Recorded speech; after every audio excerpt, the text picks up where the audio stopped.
Would you ever start a Zateo style org where you employ a couple people doing what you do? No, I will not be doing that because that's not what I'm good at. I'm good at this. Okay. I can't do what Mehdi Hasan does. I can't do what other people do. That's why I lean into them and their work. I work with anyway. Yes, I, as always, as is the case every single other day, I condemn HasanAbi Piker, and I hope you guys I hope you guys also do that as well. Where do I begin? So, I ended the broadcast yesterday in NOT. Okay, that's how they say it. That's how the locals say it. The slew or the loo. But I ended the broadcast, and then after I ended the broadcast, I literally just went to sleep. It was like 9 p.m. March came into my hotel room at 4 a.m. so we can get on a 4 a.m. so we could get on a flight, lap of luxury type shit. You already know. Get on a flight and fly back to Los Angeles, California, so I could be live and alive, ready to go in a timely manner for this broadcast, as I always do. Now, I went. He never went to sleep. He instead went to get barbecue. Then he went to a Dodgers game. Then he apparently went to a club, and then he went to a casino, and he got shit-faced. He basically bouldered into my room, hammered. Okay, bouldered into my room, hammered out of his goddamn mind. And I was like, what is happening? He just, like, I straight up, he's probably sleeping right now, so I can talk all my shit, right? All the shit that I want to talk. We get in the car, we're going to the airport, and this guy is like explaining to me how much St. Louis sucks. He's just like regular chud. He's like, oh, there are no black cars around here for you folk because they steal them. I was like, damn, okay. Like, because he overheard me tell Marshall, like, I was like, oh, I'm trying to call it Uber Black to get it fast, but there's no Uber Black in St. Louis at this time, right? And he's like, yeah, because black cars don't drive around at this hour. I was like, okay.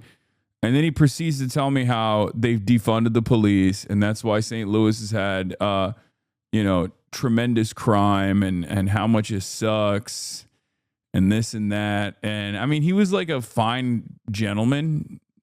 He was like a normal guy, but he was just probably the wokest chud you could find in that proximity, in that region. But yeah, it was just an interesting experience. So, no, bro, I lived there before defending the police, and there was a crime.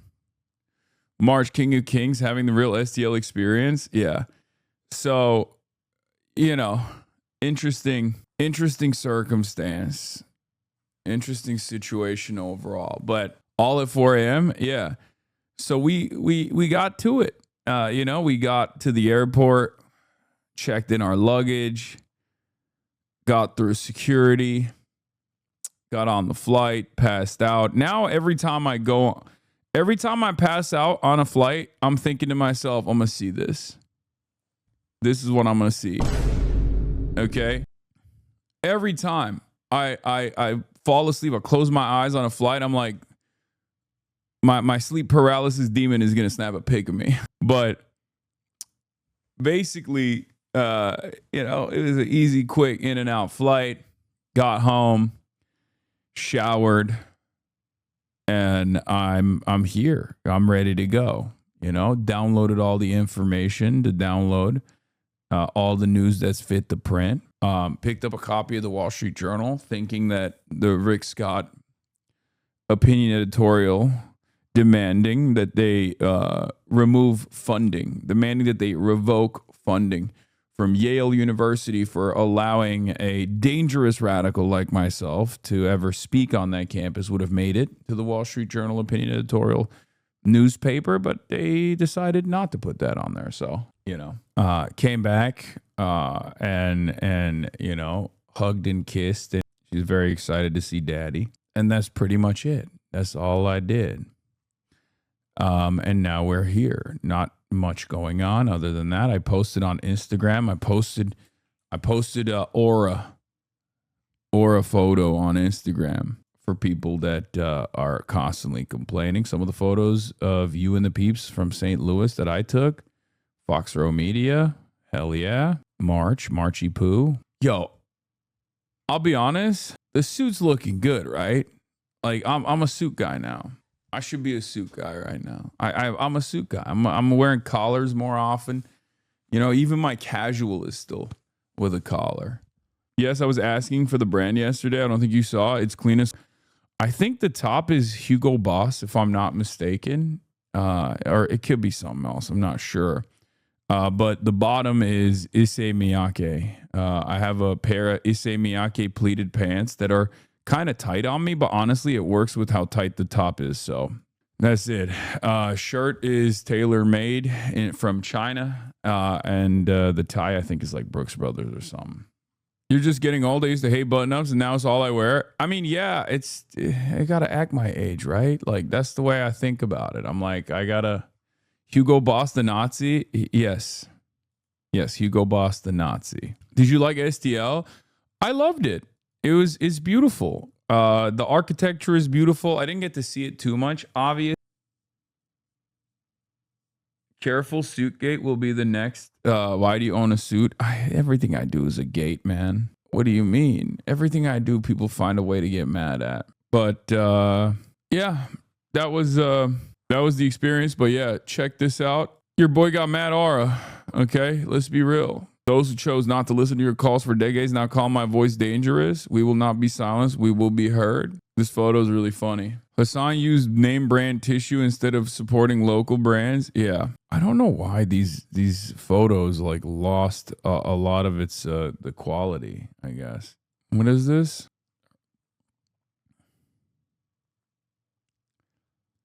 The anti-Hasan leftists were losing their minds on Twitter. I know. People think you're gearing up for a run. I'm not. And I don't know how I will ever convince people. Also, gearing up for a run when? Like for president? Like when would I be gearing up for a run? The midterms are happening already. You know what I mean? Like, they're so stupid. People are so dumb. Yeah, I don't have that kind of motion, man. What the fuck are you guys talking about? It's not happening.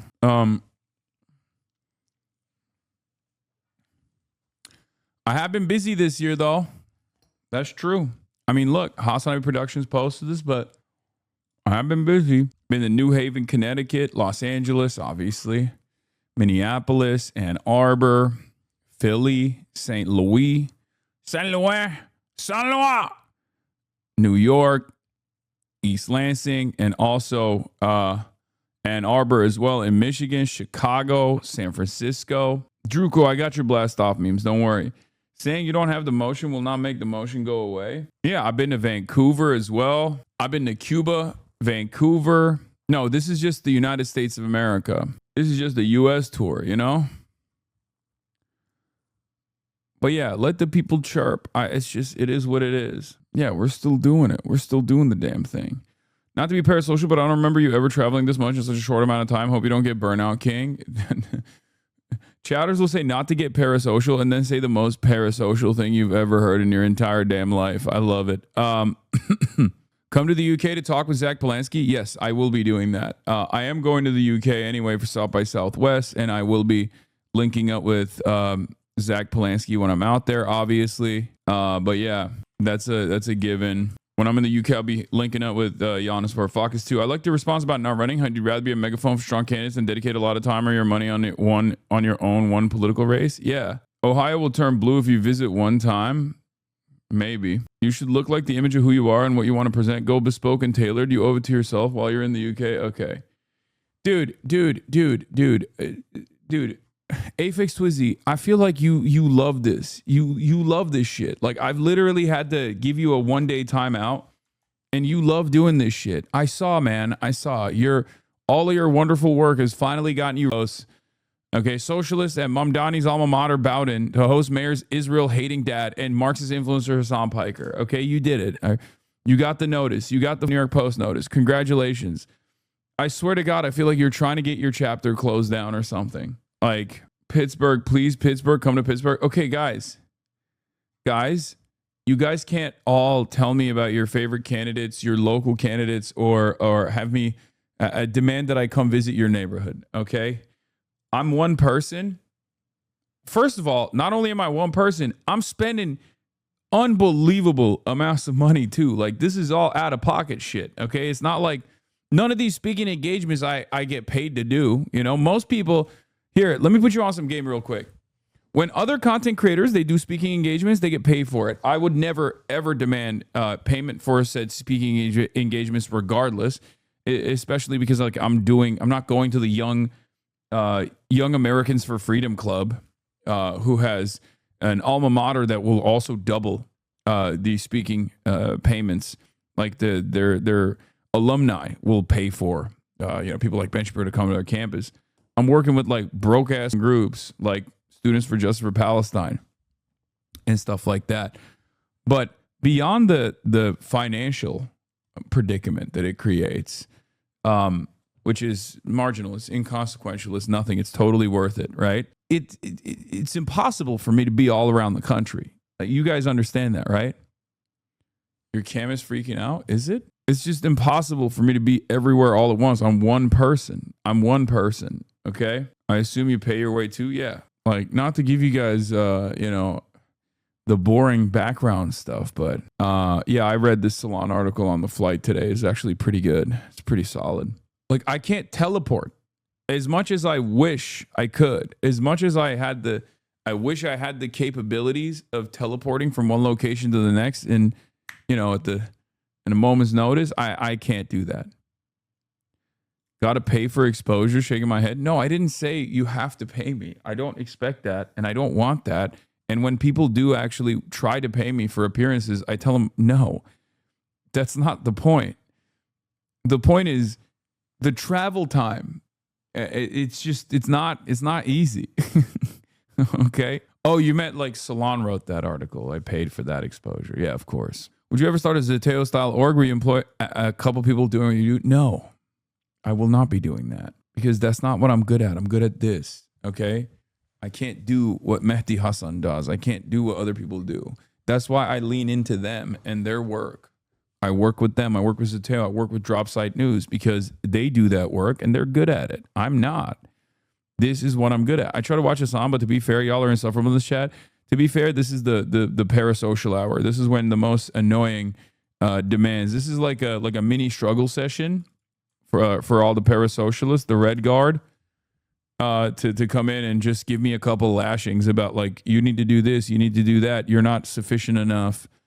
Have you written a struggle notes on how you haven't been sufficiently Maoist today? Stuff like that. And then some keep that energy up for the rest of the broadcast, and then I have to yell at them. I do want to watch the New York Times Tucker thing. Yeah, I think it's very interesting. HasanAbi, I know you, but you don't know me, and that's the extent of our relationship, and that's how I'd like to keep it. Thanks. Nah, it's too late. Dog's Lyrics is too late. I'm learning everything. I'm downloading all the information about you right now. I have a valid criticism. No, you don't. No, you don't. I promise. Yeah, it's downloaded. Yeah, you're in the chat. It's cooked. Your op centrism fan account is losing his mind on Twitter. He lives in PA3 and now Rab is surging. Nice. I swear to God, if I saw you in person, I'd run away. Please don't ruin this. No, I'm going to chase after you. Please don't ever perceive me as spooky. We perceive T. Blasian. I perceive T. Blasian is so funny. I had no idea how many live in St. Louis, by the way. That is also crazy. That is actually crazy. Look at this. Look at this. He goes, yo, you're short, by the way. One of my community members, active. He had a heart emergency. I'm very happy to say he's safe now. But I wanted to go home and watch it with the bike. Just doing the work. The plan it's not enough. Also, you're not as tall as I thought you would. Imagine you got me shushed by Corey. I had to clap back. Yeah, Corey shushed you because you couldn't stop yapping. Okay? You couldn't stop yapping as people were delivering speeches. What kind of lenses are those? They're just regular transition lenses. I held back so much. That's crazy.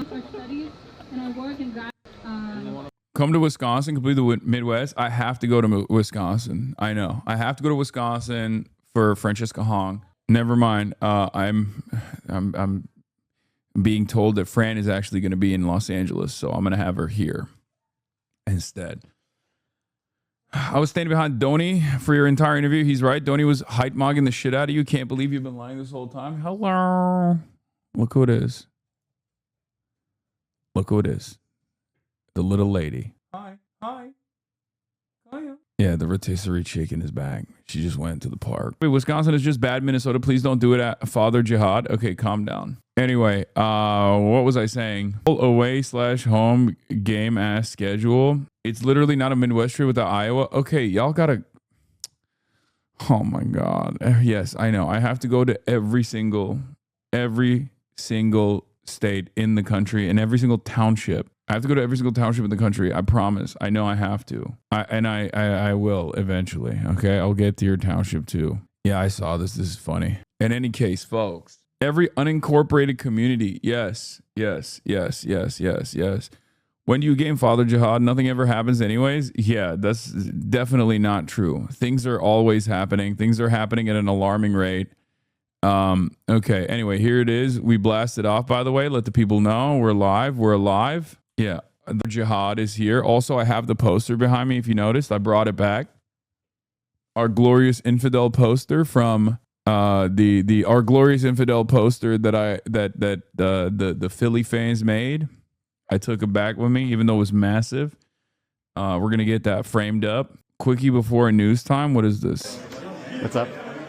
How are you doing, Taylor? How's it going? Good. My name is Josh. I'm actually in the sports card industry. Are you really? Gotta say, I love that you've been tweeting about the cards. Oh, yeah. So I'm not gonna lie, I did a little research on you and found that your favorite player growing up was Dale Murphy. Yeah. So I wanted to give you this Dale Murphy autographed card. Oh, thank you. Absolutely. Oh man, yeah. I didn't have it autographed, but I had that back in the day. So thank you. Absolutely, man. Now, what do you do it online or how do you? Yeah, do it? pretty much everything's online based. Yeah. I do some shows too as well. Okay. So we travel, like we're doing one in Hard Rock in June. We did one in Boca last weekend. Okay. So the hobby's exploding. I know. It's absolutely insane. Ready? 1, 2, 3. Perfect. Thank you so much. No, thanks a lot. That's Absolutely. pretty cool. Thank you. Yeah, my kids, so I have kindergarten, second, third grade. They like WWE cards. Okay, and that's what actually I specialize in. Oh, really? Yeah, it's oddly that enough. box, it's like, you buy a box of the universe, it's like $250. It's like, Exactly. And it's going to keep going up. Yeah. It's Well, gonna, I thought about buying a couple and just leaving some sealed. yeah, so there's a new product coming out this week, or actually it's next week. It's called Royalty. That's going to be like, How much is that retail? probably gonna be like $800 a box. Okay, but I bet you if you bought it and But sit like, on it, so it what would it go is, up, it's going to right? be a lot of like patches, like match use, like first time patches. So like that stuff will hold like, that's going to be like a 6-figure card. Yeah. So Yeah, I mean, I think if you buy a few for $800, like 5 years from now, those will go for $2,500 at least. exactly. Probably. As long as all the one-of-ones don't get hit. Why did you send this to me? I don't understand why you sent this to me. Just to remind me that this fucking loser is still, around. Is that what it is? I've been waiting for the punchline. Like, where is the turn? I literally thought he was eventually gonna turn around and be like, yeah, and then the guy was gonna be like, you're a fucking idiot. Fuck you or something. Nope. Turns out it's just a boring ass convo about a scammer rug puller talking to the governor. You're the forbidden fruit. The U.S. government's going to make me glaze Hasan Piker more, because what do you mean you're trying to introduce a bill to condemn Hasan Piker? Like, as if he's a group, as if he's a nation, as he has that much influence. He does have that much influence, especially on, like, young men and a girl that likes a pretty face. But you're pushing, and that's only going to make me want him more, because a forbidden fruit is good. You could hate on him all you want, but telling me not to want him makes me want him more. The U.S. government. Hell yeah. That's what I'm talking about. That's what I'm talking about. Chat was on Fox News today. May Day activists push left-wing's pro-socialist agenda. Are you going to be covering the upcoming attempt to gerrymander Tennessee for the second time in 4 years to strip Memphis of representation like they did with Nashville? No. Maybe. Possibly. He's clicking all the links, chat. You can poop sock him. Yeah, I feel like you guys are taking advantage of my weakness here, and you're sending me links that is it's not good. All right. Yeah. Recap wise, what is this, a poop If sock? you think Hasan Piker is the problem, you're actually propagandized. Every time I hop on. Oh my God, this is amazing. Okay. First of all, this demographic profile is the backbone of any active movement in the United States of America. This is like we got the moms. We got the white moms in the suburbs on our side. It's over. Mine recently, I see both conservatives, liberals condemning Hasan Piker, whether he's a radical communist threat to democracy or somehow impeding Democrat voices by being too left. He streams all day, every day, talking about the flaws in both parties, which I all think we can agree that there are flaws in both parties right now. And if Okay, to be fair, I don't know if she's a mom or not. No disrespect. I didn't. This is giving suburban sweetheart though. This fit is fitting. You know what I mean? his valid complaints and concerns about our political system trigger you, maybe you're the problem. And I'm not saying that you can't disagree with him on certain aspects, certain viewpoints whatsoever. However, if you feel triggered by what he is saying, maybe take a step back. It is glamorous. It is glamorous. It's glam. Too late. The nuke already landed. I'm just saying, dude. This is giving country club, okay? Ask yourself, whose interest is my belief serving? Because for the most part, if not all of it, Hasan represents the working class American. He wants people to have healthcare. He wants people to afford to go to school and to live good lives without prioritizing billionaires or foreign countries. So if something within that triggers you, maybe you need to take a step back and figure out who actually is benefiting from your viewpoints. Because what is this? I cannot imagine how you stay humble with this much female attention all the time. I become a narcissist. 40 minutes into the stream and 2 women have expressed carnal interest in this dude and I'm jealous as hell. Unfollowed. Bro, don't unfollow. What the hell? If Hasan is the problem, then your viewpoints benefit somebody else. Think of Hasan as like ayahuasca. He is reflecting the parts in which you are propagandized that you're just not ready to see, whether you're on the right or the left. Damn. And you can say that he's wealthy, he's well off, yet he's a socialist. He does not run any ads on his Twitch stream. His Twitch stream is supported by the viewers, and his life... Piker Broadcasting Service, you already know what to do. Yeah, that's right. Your subscriptions are supporting independent media. Piker Broadcasting Service, People's Broadcasting Service.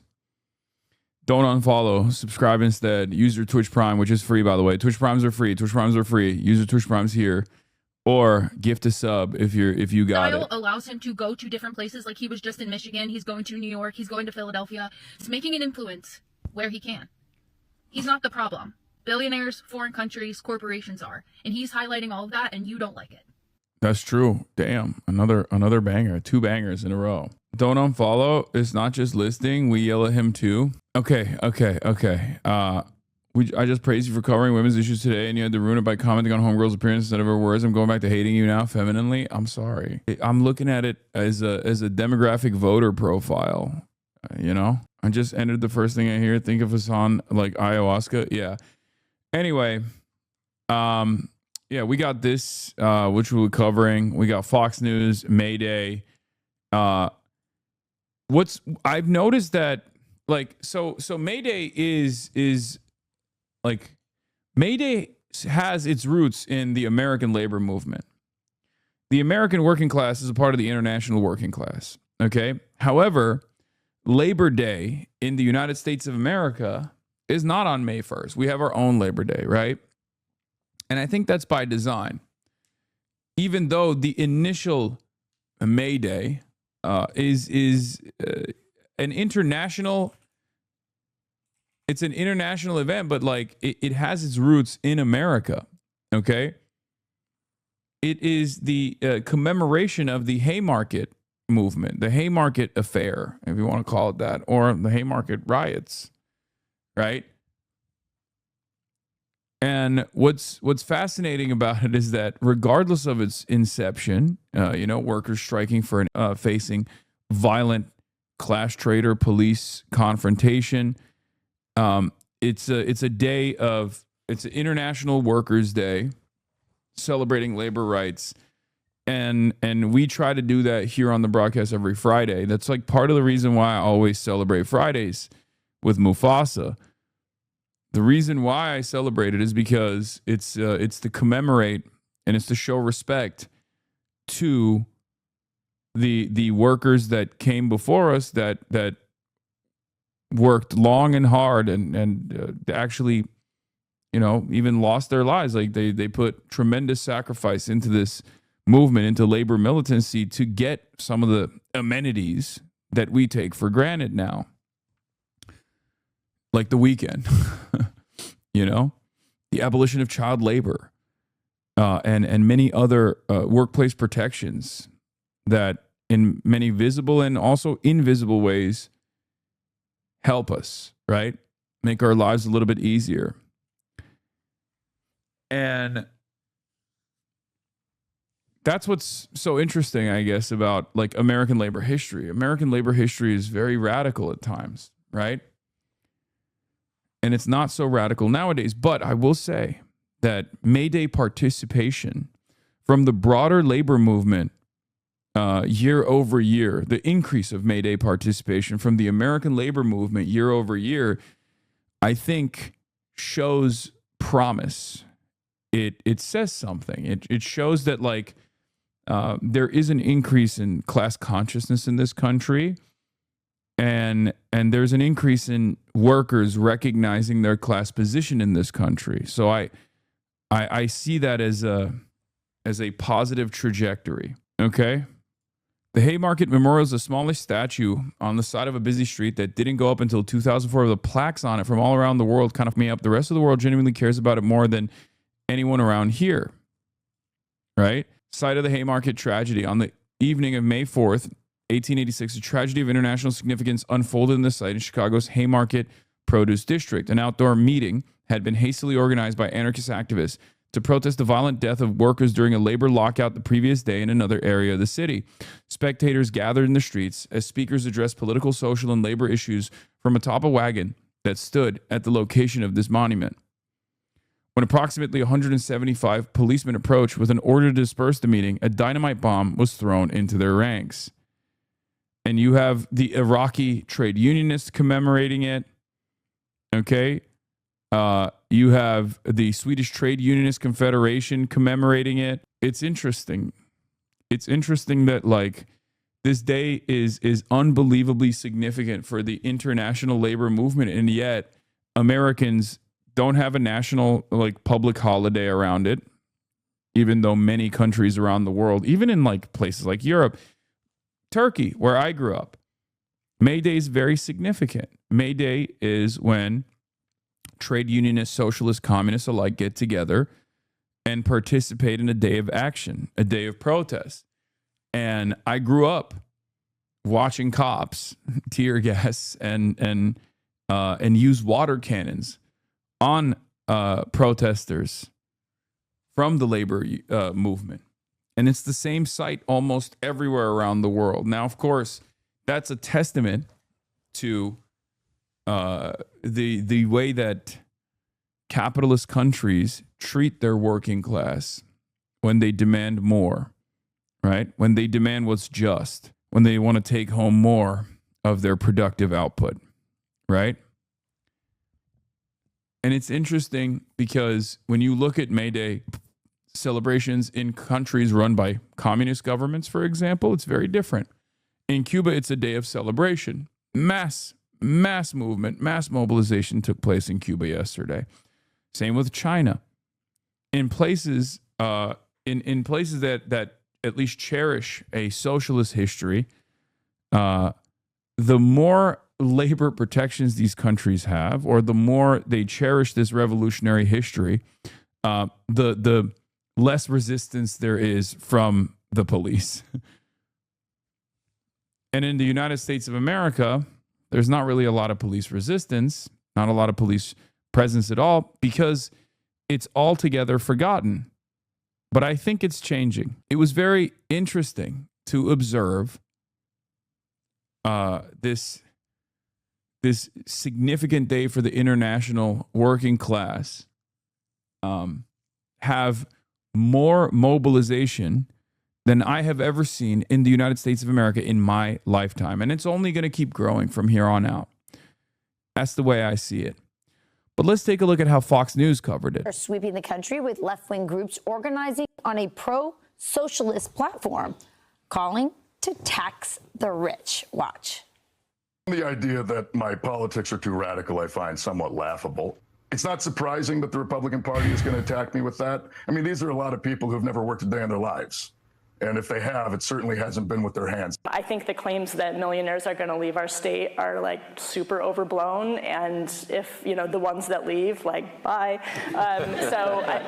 The reasoning has always been from centrist Democrats claiming that people like AOC, people like Zohran Mamdani, people like Ilhan Omar, Rashida Tlaib can only win in deep blue areas. Deep blue areas where the electorate resembles a genderqueer English major that is getting an education in a liberal arts college with 150 other people. Okay, that's not the case. Some blue cities like Chicago are even disrupting schools to drive student participation, letting them skip.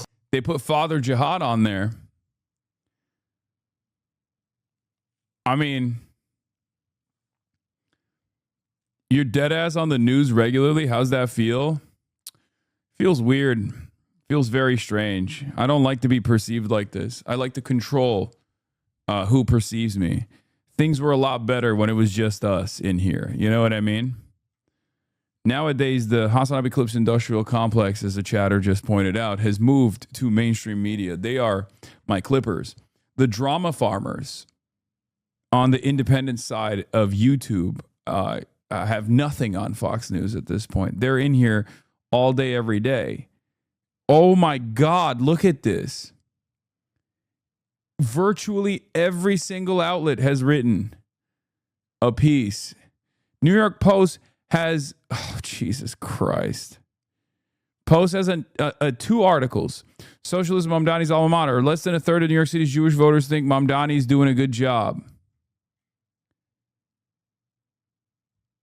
Jesus Christ, dude. David Marcus, rise of Marxism is a hydra Democrats created but can't control. Fox News, Los Angeles Times. Camera, normalizing Hasan Piker's extremism. Camera is a Israeli operation, by the way. The Committee for Accuracy in Middle East Reporting and Analysis is a major pro-Israel media watchdog. Yeah, it's literally an Israeli agent. New York Sun, National Review, Times of Israel. The fuck Times of Israel got to do with me?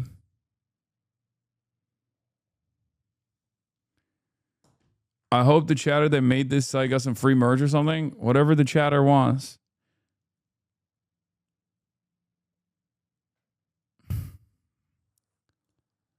In any case, let's get back to it. The Chicago Teachers Union declaring it a day of civic action. And as the labor movement continues getting traction with young people embracing a pro-socialist platform, one protester doesn't even know what he's rallying behind. Watch. You got the Party for Socialism. You believe in socialism? Not necessarily. Kind of. You know what socialism is?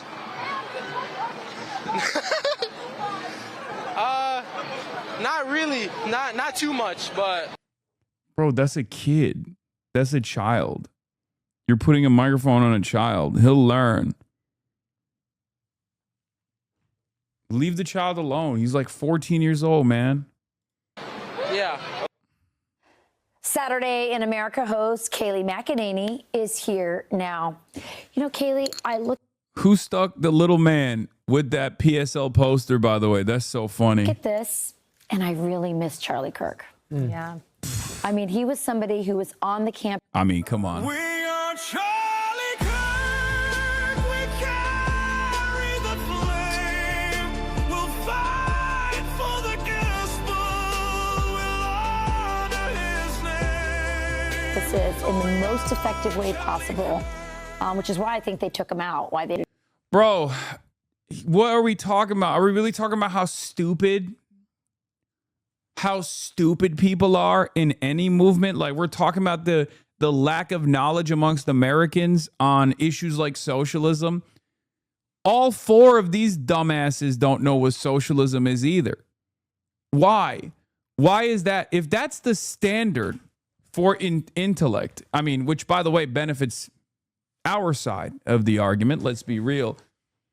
But if this idea is that if you know what socialism truly represents, then you're a truly intelligent person, then none of the four dickheads on this panel actually meet that standard at all. And most Americans don't either.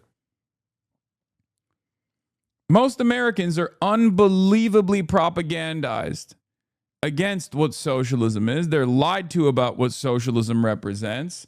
They're told that it's a terrifying prospect. They're told it's a bad thing. Most Americans don't know why it's a bad thing, right? At least that guy is somewhat curious.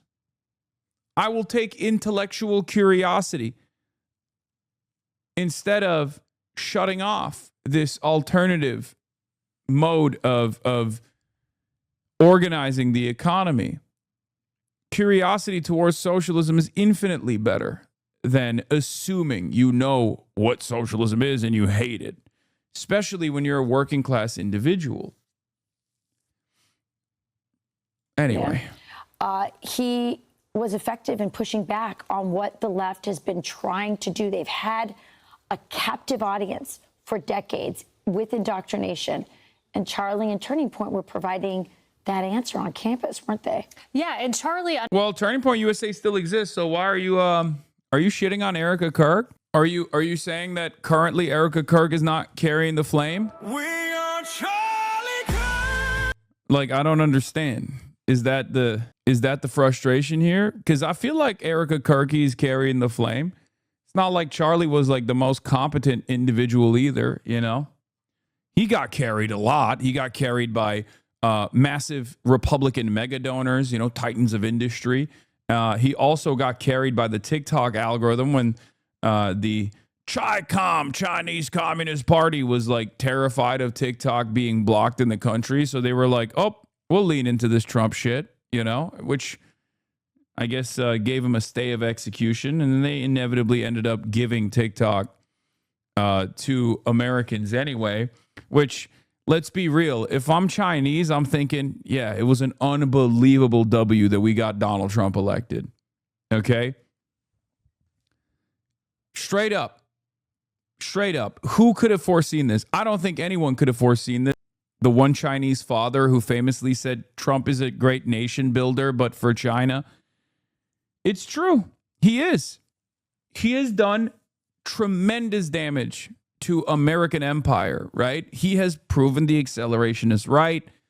He's still doing that. Stay of execution is a wild Freudian slip. Wait, what do you mean? No, it's true. A stay of execution for TikTok. It came because TikTok did everything in its power to open up the algorithmic faucet in the direction of Donald Trump. And the guy who took advantage of that most was Charlie Kirk. Understood that while this is a failed ideology, it's also a potent one. Yes. And it's one that has to be countered. I mean, I've heard others say, oh, Zoran Mamdani, Katie Wilson laughing this off. It's socialist. It's just deep blue jurisdictions. No, this has an appeal to young people who feel otherwise maybe displaced or economically disadvantaged. And this is why it's so important to teach this. My mom said back when I was in school, they taught about the ills of socialism. Now we let kids skip school to protest essentially on behalf of socialism. Boy, how we've changed. And it's insidious when 68% of the Democratic Party says this is. Yeah. Okay. May Day is an international public holiday. In most countries, it's a national holiday. It's a public holiday, okay? Who cares if they skip school to go and protest? Like, no, May 1st is not a holiday in the United States of America. It's like, it's not even discussed in the United States of America. This is the first time. This is one of the first years in like the last couple of decades where May Day has had some kind of significance. A positive ideology. It's an ideology that's been tested. It's not some faculty idea. It's one that's been tested in practice and failed every time it's been tried. I'm always reminded of one of my very favorite sayings, which is when the pupil is ready, the teacher will be there. Which is kind of what you're always talking about. The fact that, you know, once the mind of a young person is opened up to something, if you're not there to teach them the right thing. I still don't know what May Day is. I'm 17, so this is probably why. Chatter, May Day is the International Workers' Day, okay? It's a national holiday in most countries around the world, with the even in Europe, usually. There's a lot of protests and a lot of demonstrations that take place on May 1st, okay? May 1st is the day that we're talking about, and it is to commemorate the Haymarket Affair in Chicago. Ironically enough, it is actually the international workers movement cherishing the American workers movement right? And remembering the Haymarket Massacre as well. And yet in the United States of America, we don't even think about it, and we have a separate Labor Day. I believe, what do you mean, even in Europe? I mean, come on, Europe is also a capitalist social democracy, right? Like, that's why I'm saying even in Europe, because it's expected for nations in the periphery to have some kind of remembrance for, you know, any kind of revolutionary holiday, because this is what it is. The only revolutionary holiday that Americans actually celebrate, ironically enough, is International Women's Day, which is another communist holiday. Once again, literally a fucking communist holiday. And Americans, of course, don't ever mention that part because it doesn't suit America's propaganda purposes. Here it is, by the way. This is, you know, the only place where Labor Day falls on May 1st. And in many of these places, it's actually a public holiday, with the exception of the gray areas where it has no public holiday on May 1st or Labor Day. America has a separate Labor Day. The Greens have a separate Labor Day, or don't have a public holiday on May 1st. So America's, you know, like normally when you look at a map like this, when you look at like one of these maps that show you, like, you know, the world versus the rest of the world versus the Western world, right? Like, usually Europe follows America's lead. This is not one of those. This is not one of those instances. Like, even Europe, even Western Europe is like, no, we celebrate it. It's important for us. It's so funny though, but it's funny because, like, America is such a domineering force of culture, and also is so isolated from the rest of the world in many respects, that most people don't even understand that. Most people don't even realize that this is a huge deal around the world, right? But it doesn't even fucking matter. It doesn't even matter because we don't celebrate it, so it must not exist. Well, it's the rest of the world that's celebrating it on our behalf, ironically enough. So yeah, there's a reason for it. So I don't fault you for not knowing what May Day is, chatter. If you're an American, of course you're not going to know what it is. That's the whole point. Pennsylvania Senate. Fetterman trash and protest on Fox. Yeah. My commentary on John Fetterwap, Fetty turned into a thread by a Manhattan Institute guy who was like, he's being ableist to John Fetterman. It's unbelievable. Oh, my stars and garters. It was very funny. But yeah, let's finish this and then we'll get to it. Somebody else is going to teach them the wrong thing. Yeah, I always say, if you're not teaching your kids about socialism and the virtues of capitalism, boy, somebody else is going to do it. Yeah. Yes, and I know you guys are all over this. Fox is all over this. The reporting yesterday that there are 600 groups behind this that have $2 billion in funding, and it's being used in this manner. I keenly listened last week when Chip Roy said to me he's been having conversations with the administration that SPLC might have just been the tip of the iceberg, and that they are actually looking at these Marxist socialist networks of groups and their connections. I really hope we see more litigation on that front if there is wrongdoing, because we've got to go after these organizations. It's unbelievable that Kayleigh McEnany, previous press secretary for the White House, is over here being like, fantastic. Let's prosecute our ideological opponents, please. Yeah, these are the free speech guys, by the way. Free speech guys. We all know that it's bullshit, obviously, but it bears repeating. It's important to reinforce this idea that, like, free speech is just whatever they want. It only extends to their allies, and their ideological enemies, they, of course, don't get any free speech. They want to prosecute their ideological enemies, okay? That's how it's always been. And that's how it will continue to be. So make no mistake. If they're engaged in any sort of nefarious activity, he wouldn't go more than that. Yeah, Marxism is hate speech, and that's not covered under the First Amendment, is the attitude here. It's awesome. But there is a definite suggestion that these networks... Oh, my God, yeah. Okay, I got you. I'm going to show you Chuck Park. Chuck Park is... a lot of HasanAbi heads work on his campaign. If I didn't show you this, he would explode. Okay, so I have to show you this. Here's Chuck Park getting arrested, being taken to One Police Plaza. He's a progressive running for Congress in New York 6. Okay. We can't take it anymore. We gotta tax the rich. We got billionaires that vote on democracy, man. We gotta tax the rich.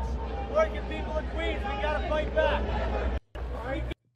They represent the police side of Haymarket? Yes, that's handsome Chuck Park. Don't you feel like this getting arrested has become such obvious political theater lately? No. I mean, everything, by that estimation, everything is performance. Like, okay, yeah, you're doing a rally. That's performative. Okay? Like, what are you talking about? Are you getting arrested? Yeah, every speech is a performance.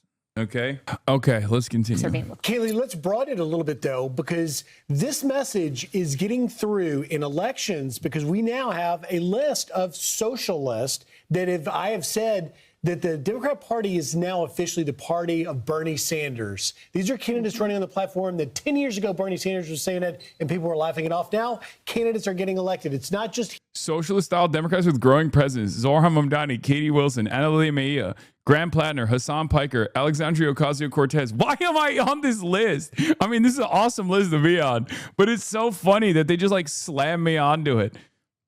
Buddy, I'm a Twitch streamer. You're so stupid. You're so dumb. Here in New York City with Zohran Mamdani, Katie. Yeah, they're like, hey, listen, man, we're gonna Drake, bro, thinks he's on the team image.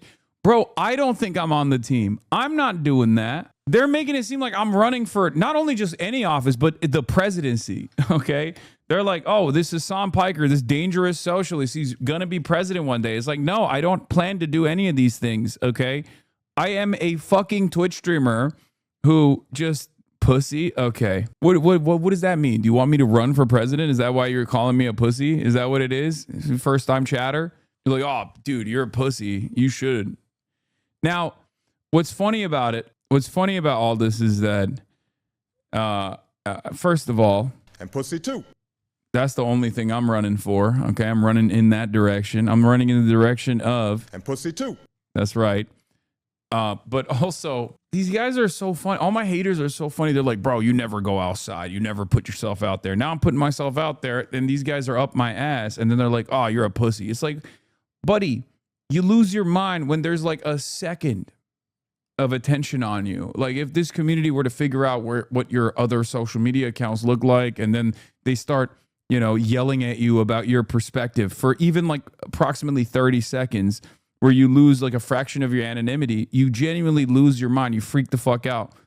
I have to exist under this microscope on a daily basis, Wilson out in Seattle, Anna Lilia Mejia in New Jersey, who won Mikey Sherrill's seat. She was a moderate, and Mejia is now possibly the most liberal far-left member of Congress. And then, of course, you've got the oysterman, Graham Plattner, who's a neophyte politician that has a Nazi tattoo and wants to abolish ICE. Hasan Piker, that's been driving it, getting more and more traction with young people. And of course, AOC, that if you think about it, AOC was really kind of the first major win, if you will, for Sanders taking over the Democrat Party. That's right. And Rachel makes a great point in saying if you're not teaching your children about this, someone is. You brought up the fantastic point today that preschools are teaching about social justice. I started thinking about my 3-year-old who can barely put a sentence together. And thank God his school doesn't engage in this activity, but there are schools that are. It's wild. That's what they do in Cuba. Yeah. My 3-year-old came out and said, Mommy, isn't sharing caring? And I said to my 3-year-old, you shut your stupid mouth. What are you, a socialist? Absolutely not. I told my dumbass 3-year-old, you have to extract as much surplus labor value from the people that you hire. Otherwise, they will steal from you. It's theft. Lack of exploitation is the true theft. Thank God I shut it down real quick. Made sure that my dumbass 3-year-old knew sharing is not caring. Sharing is communism and therefore terrifying. Kaylee, that's what they do in Cuba. Exactly right. And it's so subtle. Yeah, sharing is a moral hazard. Stupid ass 3-year-old baby. Watching a pop culture series, one of these series you follow show by show. I ended up stop watching it because midway through they were bringing these socialist ideas forward in a way that was packed. Oh my God, she's not joking. Oh my God, she's sincerely saying that right now. Oh my God, that's unbelievable. She literally is like, no, my baby is not going to share the crayons. My baby. It's not even a bit. She's unironically being like, Bluey's a fucking communist. Bluey, Bluey, it's more like ready, okay? Ready to seize the means of production. You better stop. Capitalism is anti-human. As far as ideologies goes, it's sociopathic, okay? all of the foundations, all of the social conditioning that you learn normally about, being a kind person, being a good person, is antithetical to the capitalist indoctrination. And that's why you're seeing, as contradictions worsen, as people recognize the design of capitalist society broadly, you're going to see a lot of propagandists who are servants of capital make increasingly insane statements. Package so bright and shiny. The girl didn't have health care, and it was a sad story. And she gravitates towards taking on the higher ups and the elites, which makes sense on a surface level until you dig down and realize Ken Griffin is creating 15,000 jobs. Yeah, that's what I told my 3-year-old. Ken Griffin is creating 15,000 jobs, stupid baby. Stupid 3-year-old. No pied-à-terre tax for Ken Griffin, please. That's the kind of high-level intelligent conversations I'm having with my communist baby. I hate my communist seed. Permanently 7,000 jobs with the project, and you run the billionaires out, you run the jobs out, the wealth, the taxation, the charitable income, etc. What's the response, though, for the right? Like, how should the right respond to this trend? And, I mean, it's always been there, but now we're seeing them take power. I mean, there's nothing you can do about it because this trend is not a trend, okay? It is a never-ending struggle, okay? All history revolves around exactly this struggle. That's number one. Number two, the trend that you are recognizing is just people recognizing their current class position and their current day-to-day experiences worsening year over year and deciding to look for alternatives that have always existed, but it's an inevitability. The only time where this movement, this kind of movement, has been successfully tampered, successfully suppressed, is both militarily through increasingly fascistic, increasingly authoritarian initiatives implemented not just in Nazi Germany or fascist Italy, by the way, certainly in the United States of America as well, under the guise of liberalism, even though, as we already discussed, Haymarket affair is one great example of this, and there's a million other examples. But also, it's been successfully suppressed by way of the welfare state. The welfare state has given a lifeline to liberal capitalism.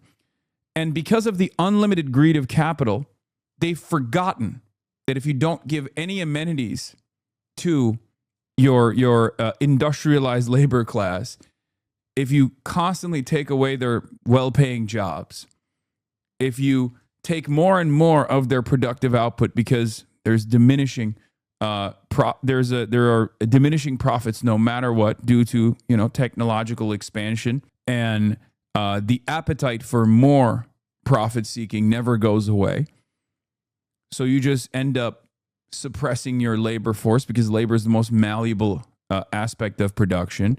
The gig economy is the only viable option for many American workers at this point. And when that's their reality and rent keeps going up, when there's an inflation crisis taking shape, accelerated due to the foreign interventions that our unbelievably violent government engages in, and an energy crisis that now is taking shape that's impacting America as well, all of a sudden, people are going to say, all right, well, we need something else. You're forcing their hand in many respects. You're forcing their hand into looking for different alternatives and finding out that those alternatives have always existed and perhaps even existed here in the United States of America before they were militarily suppressed. What should the right be doing? I think the answer is where you began. Charlie Kirk understood it. And the people that Charlie Kirk trained, Andrew Colvett, Tyler Boyer, Erica, his wife, who sat with him and his brilliant ideas every day. This organization is the home. They understand how to appeal to young people. They're on campuses. And this is why the left is endeavoring to create an organization to take on Turning Point. We have to start there. We have to fill schools that do not engage in this activity with our students. And we have to try to fix the institutions that are there by withholding donor money from institutions that engage in this. So this is not just protesters. You actually have Democrats in power who are sort of acting on a lot of this stuff. The Department of Justice is still uncovering examples where the previous administration, the Biden administration, actually used the Justice Department to actually go after people based on politics. Tell us about some of that. I could not believe, I could, but yet I still could not, this 557-page report. I woke up in the middle of the night 2 nights ago. I couldn't stop reading it because everything we have covered on this network, from the parents being targeted to the priests being targeted, the radical traditional Catholics, the pro-life protesters, some of whom I sat across from and interviewed, we now have the text messages that went on in the DOJ behind this. We have documents. I found a document where a prosecutor was calling Christian pro-life views culty. This is what they think of us. And the question that I have is this: how far up the chain did this go? Were these rogue prosecutors? Was it Merrick Garland orchestrating it? Was it Joe Biden orchestrating this? How far up the chain did this go? Because you look at these examples, this seems coordinated. Be sure to like and subscribe for all the Fox News. Here's Jesse Waters having John Fetty Wap on Fox News to respond to these May Day protests as well. John Fetterman. Okay, Senator. How big of a threat do you think this communist movement is? Well, I mean, there's that phrase where terrible or bad ideas refuse to die. And it's very sad to see that kind of things being revisited in this kind of way. And a lot of these, these terrible groups like Code Pink and a lot of the other ones that are strongly aligned to the CCP, without a doubt, they're being financed. I mean, it's ironic. I mean, these kinds of protests are being funded by billionaires against billionaires. I mean, I don't know if I know that you're both pro-worker and anti-war, but I want to push on that. Would you be in favor of a U.S. government that uses the U.S.'s might to threaten to and intervene on countries with low tax for the rich for them to increase them? What? You're saying, like, we have a communist government, and the communist government is unbelievably militant, and there's a United States that's like the United Soviet States, okay? But there's still like a capitalist European Union or something, and America is now going to say, hey, will militarily intervene unless you give your workers more rights? Is that what you're saying? What kind of question is this? Yes. Do you think the world would look the same? Where would there be any? Let's say America magically overnight turns into a communist utopia. Why would any other country not also move in that direction, especially our vassals? Like, this is a ridiculous hypothetical. I'm doing Trotskyism, but as a Maoist American. They realize the irony in many of those things right now. And now there is kind of a small communist takeover in Maine. You know, Plattner, he's already announced that he's an avowed communist. He's made that statement and he put that online. Now he's going to be the Democratic nominee. So there is a resurgence about the socialism, and that's becoming more and more part of it. And now there's more. Yeah, would you be in favor of a permanent international revolution in the hands of a Trotskyist American militant state that will, invade Switzerland militarily? Is that what the argument is? Like, let's focus on this current existence, okay? And not like an unbelievable hypothetical that will never take shape regardless. It's so funny. Yeah, we will take our tanks and we will storm the barricades of Switzerland. Zurich, you are next. It's like a marriage of the Palestinian, the anti-ICE, the abolish ICE, and now turning it in to like an orgy of socialism here. And that's sad because it's supposed to be about labor, like unions. I'm a proud pro-union Democrat, but the kinds of mess that you see are showing up. Yeah, it's ironic because labor unions historically have always been about this. Throughout the history of trade unionism, it's actually this is rare to see labor movements not focus on the international working class in any way, shape, or form. That's what labor unions used to do. Okay, yeah, John is pro AFL-CIO. Yeah, that is the American labor union movement has unfortunately morphed into this this pro-capitalist machine. Now that is hopefully going to change as well. But the reality of the matter is, for the longest time, the history of labor militancy has always been international. Okay? I mean, that is the worst impulses that our party continues. We just seems to can't resist those things. It's so funny that he's like, well, what's up with these labor unions and the international solidarity amongst the working class? Like, what the fuck is that about? What is this socialism shit coming from labor unions? What? Labor unions are not socialist. After all, we made it illegal for them to have any communism in the labor union. That is by law, by the way. It is literally illegal in the United States of America to this day for someone who is a self-avowed communist or any Communist Party member to run a labor union. Did you guys know that?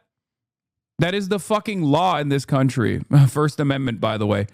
First Amendment, my ass. Anyway, I always appreciate John Fetterman because, yes, he is living, breathing proof that brain damage makes you more right-wing. The US numero uno laid another wild card late last. This is awesome. I mean, I personally find this to be very funny. I'm sure that like NATO Atlanticists are freaking the fuck out about this, but Donald Trump got so mad that Friedrich Merz, for once, remembered that, you know, he has certain responsibilities, or at least remembered he had a brain, and turned around and said, what America's doing in Iran is actually unbelievably stupid, and what America's doing in Iran is you know, really hurting both America, accelerating its demise, and even hurting its allies, such as ourselves in Germany, right?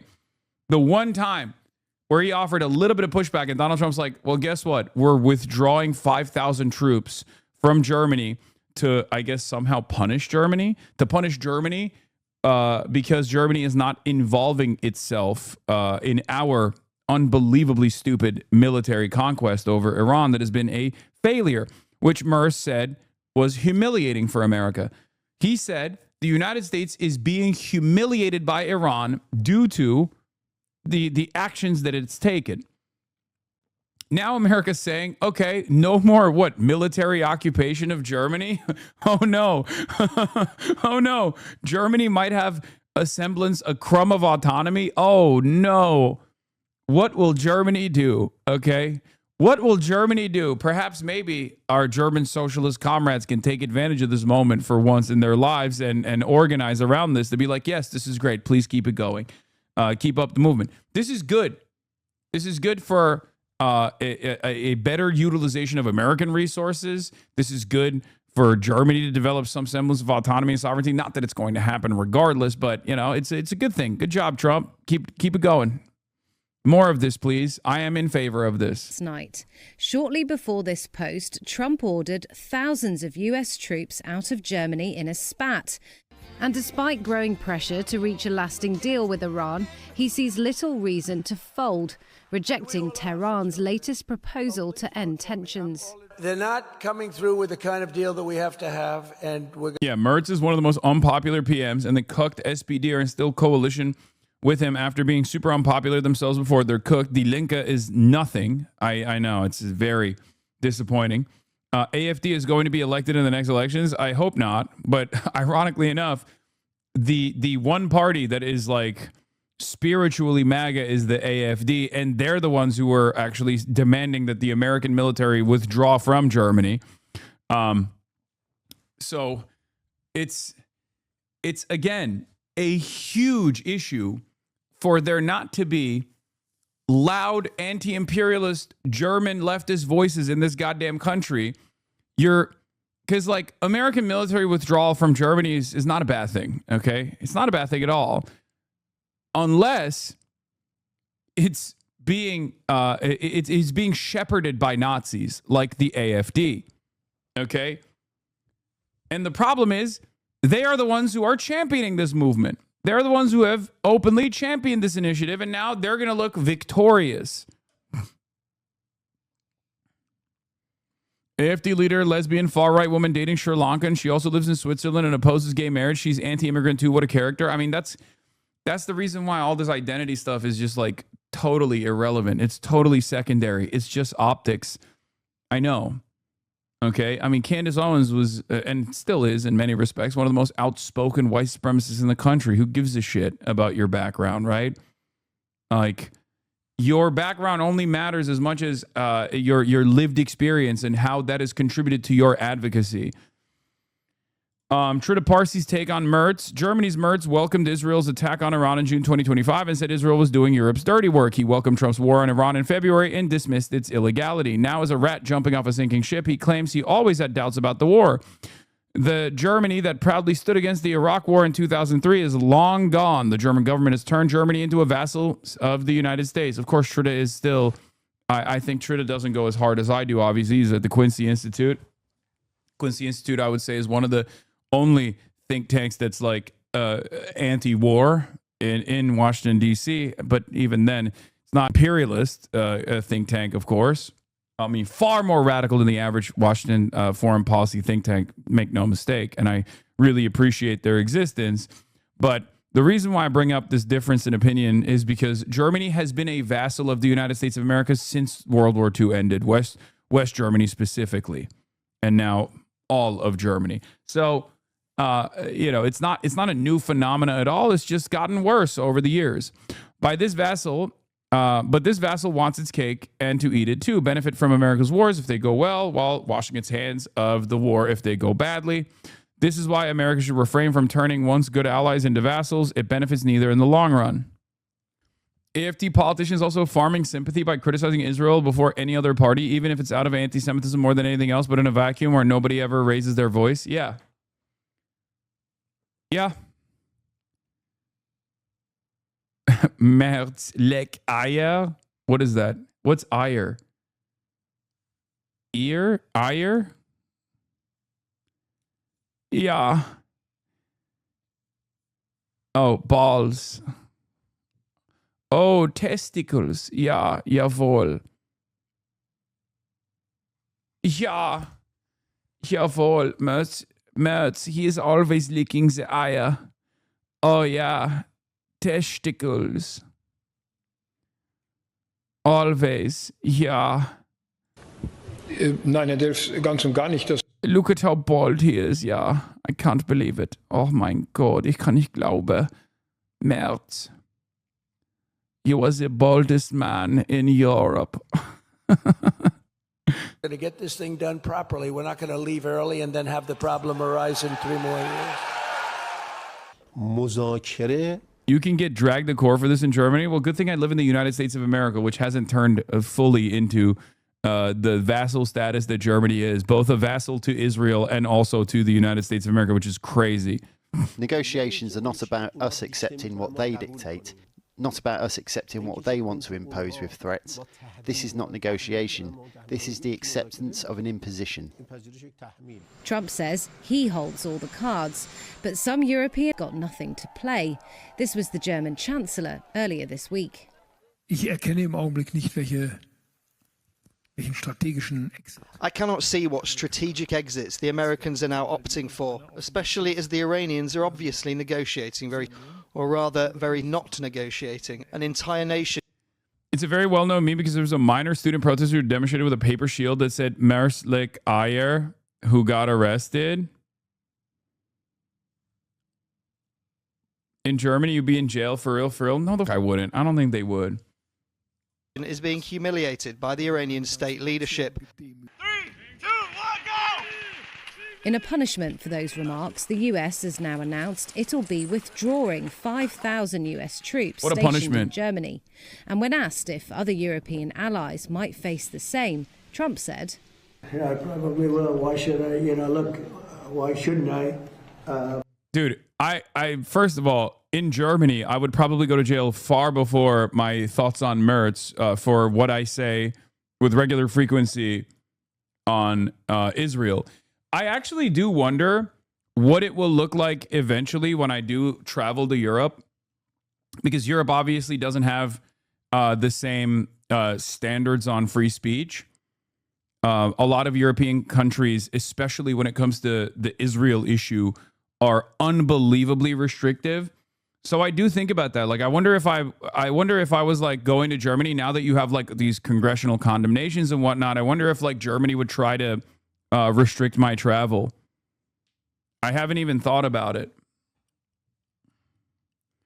Imagine Germany intercepts my flight before Benjamin Netanyahu's to be like, you can't be on German airspace. You are not allowed on the Deutschland airspace, yeah. How dare you? You are the war criminal. You are the most dangerous war criminal, yeah. Yes, we will do the sanctions on you rather than the sanctions on Benjamin Netanyahu, who is a good man. He's good. They're good. Yeah, they've denied Yanis Varoufakis entry into the country, so I don't think it's that shocking that they would do a similar thing to me as well. America will invade Hague to rescue you? Yeah, I'm pretty sure. Some states want to pass a law that can give you up to 5 years for denying Israel's right to exist, buddy. You don't know that vibe we have here, buddy? No, I do know. I am very familiar with the insane restrictions that are coming out of different European countries, specifically around protecting Israel's feelings. Italy has not been of any help to us, and Spain has been horrible. 60 days in, and the cracks are showing at home too. It's after this time period, by law, a US president must receive approval from Congress or cease hostilities. Some within Trump's own party had said they might need to reconsider their support after 60 days. The Trump administration is... Why don't you go to Israel? You'll be arrested, but bring way more attention and emotion to yourself. Dude, do you think I want to let it be known, I am not in any way, shape, or form. I am not depressed. I don't have any free weights in the home, okay? I do not have any weapons in the home, okay? Like, what? I'm not doing this for self-promotion. And not only that, but also all of the, if I go to Israel and die, okay? Are you Mossad chatter? You're like, come to Israel. We will treat you very good. Come to Israel, please.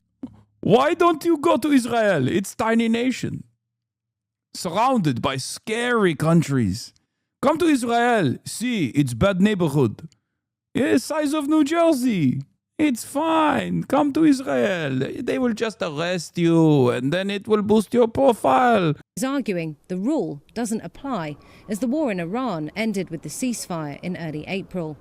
The administration has been undertaking hostilities or the threat of hostilities throughout the ceasefire period by implementing a blockade of Iranian ports. That in and of itself means that the War Powers Resolution clock, even under the administration's own theory, shouldn't have paused or terminated. And this is what that ceasefire looks like in Lebanon. The Israeli military released this video showing what they claim is the targeting of positions belonging to the militant group Hezbollah in the south. Israeli soldiers. This is actually a really interesting take. Erdogan style, we're a proud vassal, but we have to act as if we hate the USA in front of cameras. We'll be huge in Europe the next decade. I'm stealing that take. Ihya Oldham. Yeah. I think most countries are actually Turkifying. The United States of America is obviously Turkifying. And some might say Erdogan just basically stole Vladimir Putin's shtick to begin with, right? But I do think that there's only two different modes now. You have, Chinese-style governance, right? You have Chinese-style governance that has its short sides, but many benefits as well. And then you have in liberal capitalist countries, you will see more and more of this Turkification. Erdogan-style governance, Viktor Orban, which, was obviously taken out. So there is a little bit of hope there. But like a Vladimir Putin style form of governance where it's like free market capitalism, but it's actually not. It's just a kleptocracy where there's unilateral control over the economy. It's a command economy that is pro-capitalist oligarch, that is friendly with the administration, that stays in power for decades and decades. Very interesting formation that is taking shape. Now, Europe hasn't done that. I'll admit, Europe's parliamentary system has not done that. Europe has a social democracy that's crippling, right? However, what Merz is doing here does remind me of Erdogan a little bit, where you posture as though you're very against American movements, as though you're, antagonistic to the state in broad daylight, in public, but you're actually a happy vassal regardless. And that's what Erdogan has done. That's how he's maintained his power as well. There are moments where he can actually even demand more from America, get certain liberties, right?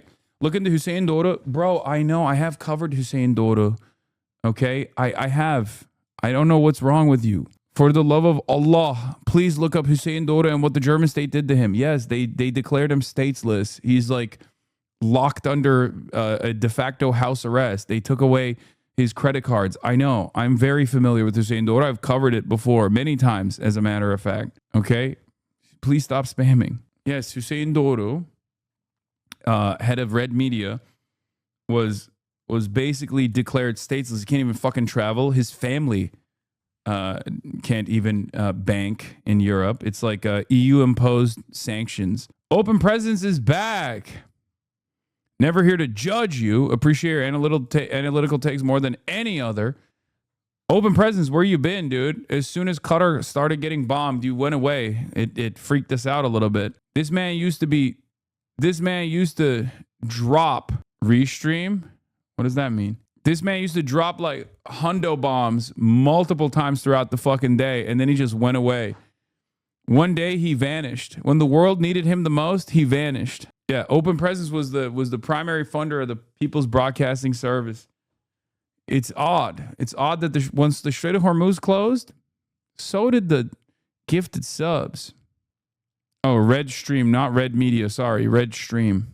Time abroad, time to touch grass. Abroad. Abroad where? In the Gulf, maybe? In the Gulf, perhaps? Interesting. Plant their flag on the pitch of a football stadium in one of the many Lebanese border towns they've destroyed. Less than an hour's drive away in the city of Open Presence with a 100 bomb. He's back. This hospital is struggling to treat the high number. It turns out Open Presence was Open Hormuz. The present was Hormuz all along. The Strait of Hormuz. Now that the Strait of Hormuz is open, once again, the Iran war is terminated, according to Donald Trump. My man was sitting on a tanker, and now that the tanker can transit through the strait, he's back. Numbers of wounded civilians. Sana survived an Israeli drone. Her legs did not. In the morning, my husband, my daughter, my son-in-law and I went out to work in a banana plantation. At around 10 o'clock, we were hit by a drone. It knocked us off our feet and I lost my consciousness. On the ground today, the ceasefire Trump points to looks increasingly fragile. Israel and Iranian-backed Hezbollah are still trading fire. And with US-Iran talks stalled, what hope is there of ending the violence here? Well, I'm joined now by Aaron David Miller, who's a senior fellow at the Carnegie Endowment for International Peace and a former State Department diplomat who spent years negotiating for peace in the Middle East. Thank you so much for joining us. I wanted to start by asking you about these comments made by both sides in the last 24 hours. Trump saying he's unsatisfied by the progress, an Iranian official warning that renewed fighting was likely. What do you make of where we're at? I think we're nowhere. I think both sides still believe time is on their side, although I suspect the Iranian clock is ticking much more slowly than Trump's. I think both sides believe they still have an escalatory dimension that they can add to this campaign. And right now, of all the possible outcomes, the blockade causing the Iranian regime to capitulate or become more compliant, an increase in kinetic activity, more military strikes by the United States, or negotiations, those three options, I don't see any of them being serious end to this war. We're now in the third month. This coming week will be the third month of this war, and it should. Yes, Devin Burns, I have checked your logs, and yes, I am familiar with what's going on in Mali. I haven't had time to cover it on the broadcast. There's no signs of what normal humans would regard an end to the conflict. In terms of the US, do you... Yeah, okay, listen. Whenever, oh God. It has been kind of funny. It has been kind of funny watching American analysts, like pro-American imperialism people, like just those who want the continuation of American empire to withstand this self-imposed idiocy, are actively coping. One of the most insane versions of cope is actually a very old trope that America always utilizes. I saw this last night on CNN with Caitlin Collins. I don't know if you guys saw it as well. They were pulling off the oldest trick in the book. Oh, they're using dolphins. They have militarized dolphins. Okay, look at this. Look at this. Here, we got to watch this real quick before we get back to the other analysts being like, well, both sides are looking at their escalatory ladder and how far up they can go. Have them go dark and still deliver that oil to China. I mean, there's a physical blockade. They literally cannot do that right now. This is a physical blockade. They're not able to send their oil and the resources to China, and a vast majority of their oil exports were going via sea. To give you a sign of the desperate measures they're contemplating, the Wall Street Journal reported today that they're contemplating measures like suicide dolphins, dolphins equipped with mines. Bro, this is... Why do they always do this? Why does a foreign policy guy, every single country that we have ever fought against, there is always a foreign policy guy that will go on mainstream news and sincerely say that they're deploying kamikaze dolphins. We did this with Russia, okay? I'm sure there's there's got to be someone who has seen this before. I can't be alone in this, right? Like in the age of loitering munitions, in the age of like drone warfare, okay, both underwater and also in the air, why would anyone try to train tactical dolphins? It makes no sense. We've claimed that North Korea has done this. We've claimed that Russia has done this. I'm sure at some point they might have even claimed China has done this, okay? The irony, of course, is we have attempted this. That's not even a joke. Oh, here's Mike Benz, yeah. Annual reminder that every time we go to war, we accuse the other side of having weaponized attack dolphins. People forget how big the media surround sound was on the threat of Russian militarized dolphins above, NPR and NBC, below, Politico, Newsweek, The Guardian, USA Today. Russia boosts dolphin patrols to protect Crimea naval base. Russia deploys combat dolphins to Black Sea frontline. Combat dolphins everywhere. It's so stupid, and I don't know why they do it. The U.S. intelligence community has now spread the story in different years that Russia, China, and Iran use dolphins for suicide missions. Always the same script. Only the name of country changes. For the Hollywood-addled brain of the American public, maybe a good script. What do I know? I don't know why they do this. I genuinely don't understand why they do this. Because, for the record, we have tried it, and it's failed. Okay? America sincerely tried to do this. Okay, military marine mammal has been trained by the United States. Examples include bottlenose dolphins, seals, sea lions, beluga whales. The United States and Soviet militaries have trained and employed oceanic dolphins for various uses. Okay, yeah, Ukrainian Navy dolphins, U.S. trained dolphins and sea lions under the U.S. Navy Marine Mammal Program, which is based in San Diego, California. This is a real thing. Has tried to deploy these dolphins, beluga whales, and things like that for military purpose. It doesn't make any sense. I don't understand it. I don't know why they keep saying that this is the case, because it's so not cost effective. It's so stupid. We already have the Orca program in the United States of America. We already have underwater unmanned drones that we have developed and are utilizing. So does Iran. Iran has torpedo-style drones that they can deploy and have deployed. There is no use or need for an unbelievably costly endeavor such as this one with zero upside and no guarantees whatsoever. Kamikaze dolphins. The Persians want to strap mines to dolphins to weaponize the strait. Don't tell PETA. ugh. It's just so stupid. Like, there's no guarantee that a dolphin is going to listen to the commands, okay? These rogues are desperate. The blockade's already forced 45 ships to do a 180. And now the Pentagon is using AI to hunt down Iranian mines. The president says it's basically already over. The blockade has been unbelievable, powerful, 100%. It's been actually unbelievable. If we left right now, we had a great victory, but we're not doing that. The Pentagon says the blockade's already cost the Iranians $1 billion. And inflation is so high, it'd make Biden blush. Kamikaze dolphins. The Persians want to strap mines to dolphins to weaponize the strait. Don't tell PETA. These rogues are desperate. The blockade's already forced 45 ships to do a 180. And now the Pentagon is using AI to hunt down Iranian mines.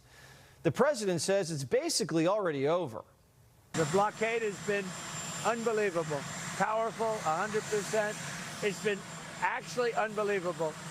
If we left right now, we had a great victory. My uncle unironically did dolphin demolitions 30 years ago in our Navy. Yes, it's been attempted. It's definitely a real thing. It's just there's no evidence that Iran has even trained dolphins, and certainly no evidence that Iran is currently using dolphins in this conflict, in this iteration of the conflict in the Strait of Hormuz. And it also doesn't make sense. It doesn't make sense to use dolphins in the age of drone warfare. That's what I'm saying. I'm saying that it's just like an unbelievably stupid point of propaganda that Americans love deploying for some strange reason. I don't know if it's to like tie the foreign adversary to like animal cruelty or something. Like I don't know what galvanizing purpose this serves, right? Because obviously when the American mainstream media chooses to advance a certain narrative, there's obviously a purpose behind it. It's never to, especially when it comes to foreign entanglements, it's never to like say the truth. It serves some kind of State Department purpose, right? It's propaganda. So sometimes it can be truthful, but in many instances, it's a massaging of the truth, or it's just an outright fabrication. In this circumstance, it's an outright fabrication, and I don't know what the purpose of it is. I guess it's to like ridicule the enemy, to say like, oh, they're humiliated. They've been destroyed so thoroughly, so sufficiently that they're like deploying this last ditch effort by strapping C4 onto a dolphin or something, right? To try to go after U.S. ships. So that's not a measure which projects real strength. Wait, I'm sorry. How would that even work? So this has been discussed in the past by the Iranian regime that they want to strap bombs to dolphins. To dolphins with even Caitlin Collins was like, yeah, I don't know if that's real. Mines to go after U.S. ships. Now, that's a pretty crazy asymmetric tool, but this is some of the measures that are being reported right now. I mean, do you think? Yeah, reported by you and your source. Oh, I just made it up. My source, you say. It's my ass. I pulled it out of my ass. That they could actually try. If they actually tried that, what would that say about their desperation? Well, this is something that they've thrown out in the past to show the various options they have at their disposal. But again, this is not a show of a country which is strong. You don't contemplate those kinds of measures when you're strong. Yeah. My source, Mohammed Al-Dolphin. Yeah. But it is always funny when they roll out this hilarious line of propaganda, okay? And that's where we're at. We're at the dolphin stage of American propaganda. Now let's get back to this guy who's doing at least like cope, but more normal. Like, oh yeah, both sides have cards to play still, but they haven't played them. This is the intellectual version of what Donald Trump says, okay? When Donald Trump goes on television and says, we could destroy Iran militarily, but we're choosing not to. We're just waiting. We're waiting for a better deal. That's bullshit, okay? But the way that Donald Trump talks about these sorts of issues, most Americans can pick up that it's bullshit, right? Unless they're a part of the cult. So for the people that are not a part of the cult, you have to give a more intellectual spin. So the intellectualized version of that is, well, both sides actually have a lot of opportunity to go up the escalation ladder, and yet they are, weighing their options here. The American military deterrence has been spectacularly successful, and there's a blockade that has been implemented, and that is a true deterrence for Iran. And Iran is really suffering right now, and time is not on their side. When they say stuff like that, just know it's bullshit, okay? Time is not on the side of the United States of America. If the United States of America is the hegemon here, is tasked primarily with safe passage of safe transit of oil tankers through the Strait of Hormuz. If the oil tankers are not passing, every moment that passes, every moment where oil tankers are not transiting through the Strait of Hormuz unimpeded, is the responsible party and is seen as the party to blame, and therefore it's bad for American force projection capabilities. It's bad for the relationship that we have cultivated with our allies. It's just not good at all. However, on the Iranian side has a lot more time in this game of attrition. They've been forced out of the international markets regardless by way of sanctions, and therefore they're used to eating this kind of instability, this kind of volatility. Think that Donald Trump will be under more pressure domestically with these 60 days that he's meant to go to the Congress. He said that he doesn't have to go. Do you think that Republicans are going to start backing out with their support for a war that is not popular with lots of Americans? Yeah, it's hard to see now. More Republicans are speaking out. Some are threatening to hold hearings, others to force a vote to try to create clarity on where certain members of the House and the Senate stand on these issues. But war powers, even though it imposes a legal obligation, has always been a political issue. And no president, Democratic or Republican, since 1973, since the passage of war powers, has agreed and complied with those terms.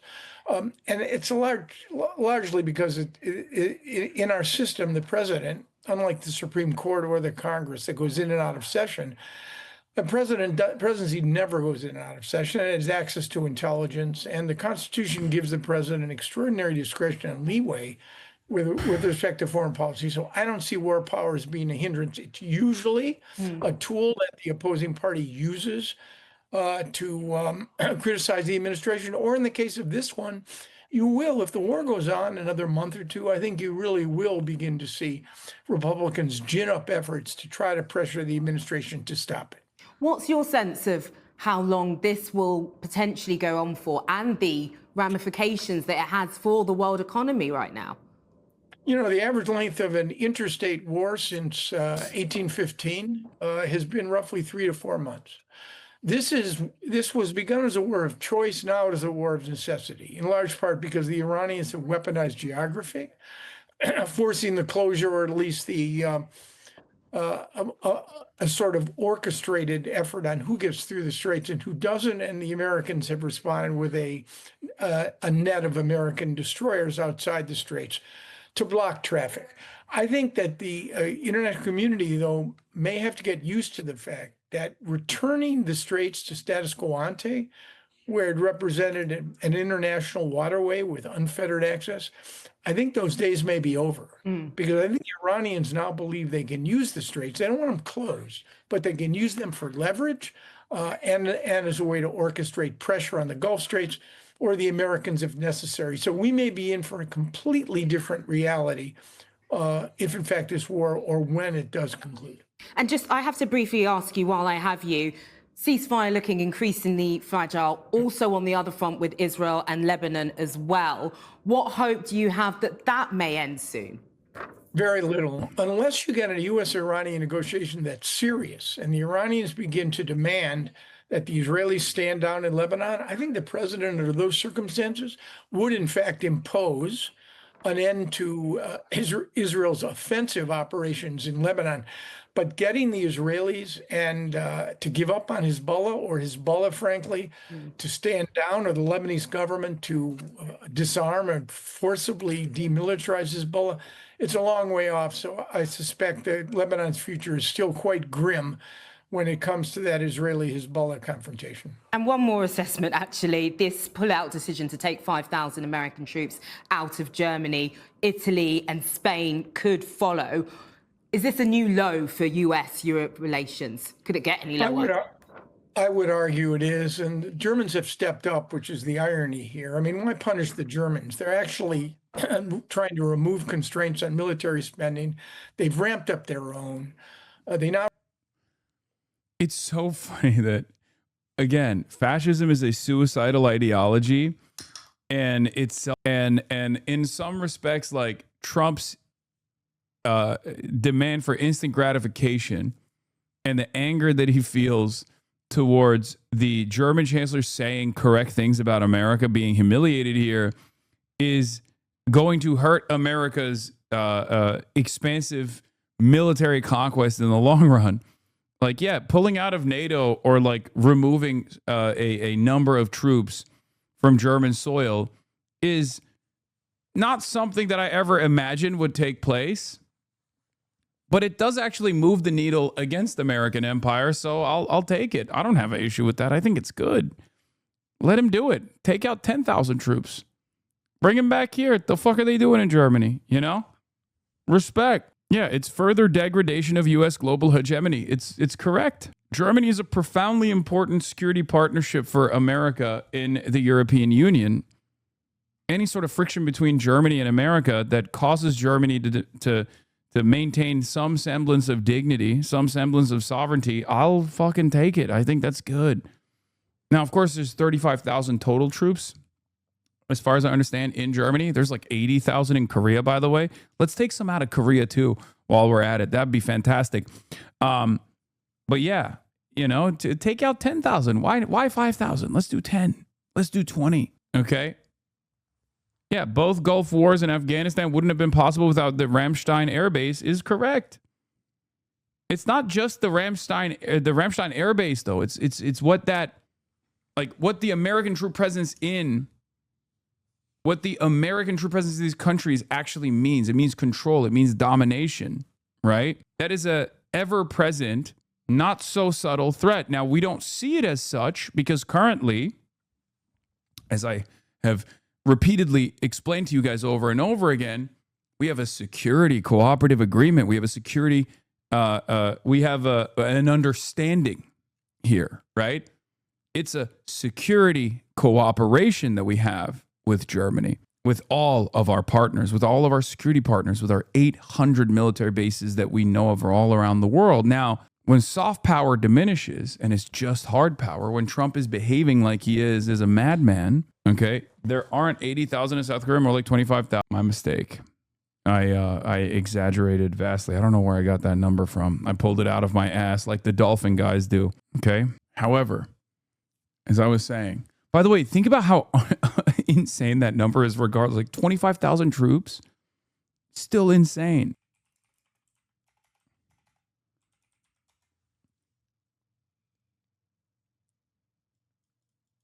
Oh, sorry. There's 55,000 in Japan. There are 55,000 troops in Japan. Let's see what the number is in Korea. The number in Korea is 30,000, approximately 28,000. So with Japan and Korea, the number reaches 85,000. South Korea and Japan together come to about 85,000. So maybe that's where I pulled the number out of my ass from. Okay, so as I was saying, like close to 80,000. As I was saying,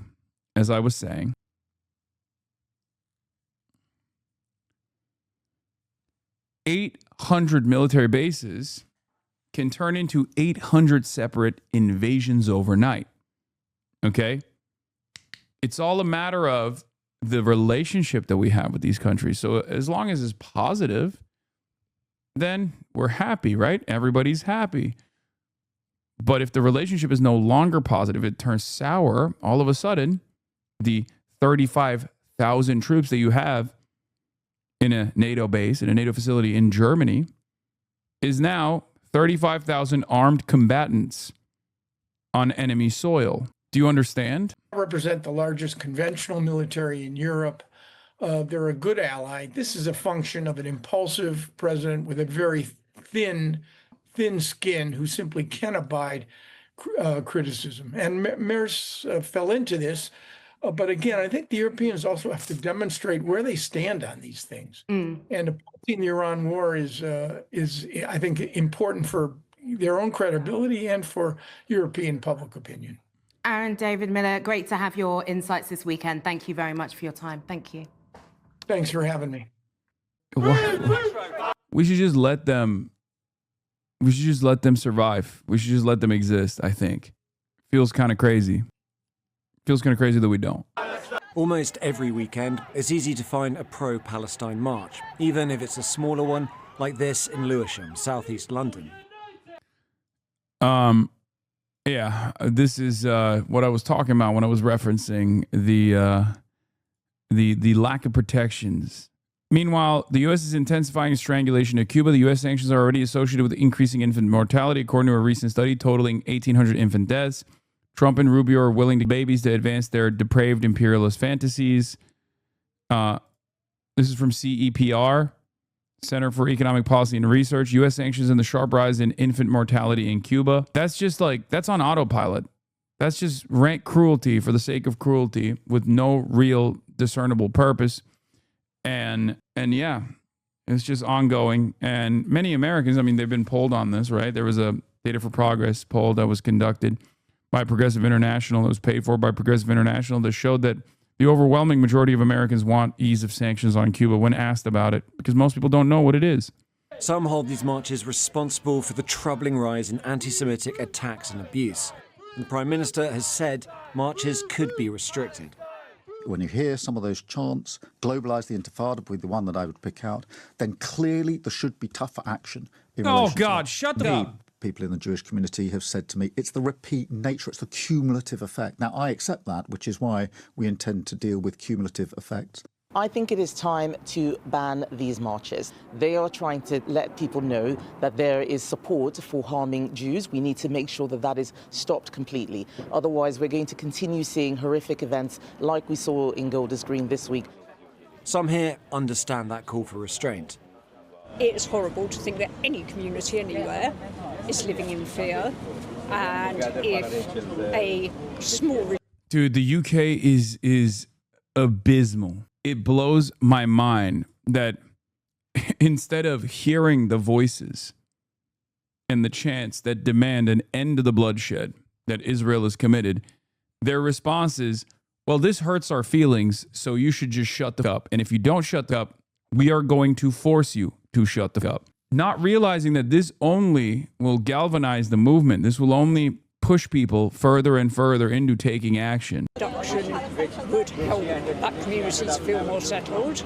There may be a place for it. It would be good if, the Jewish community were also trying to bridge gaps between themselves, Muslims, Palestinians, and also what the Israel state has been doing over this time. There's been no open criticism or any action against the Lebanese April the 8th action. I think there's been plenty of criticism, and also the other side of it is asking a lot of the Jewish community, which has faced these attacks, which has seen people, in Manchester. To ask them, they have to do the work is a bit unfair, no?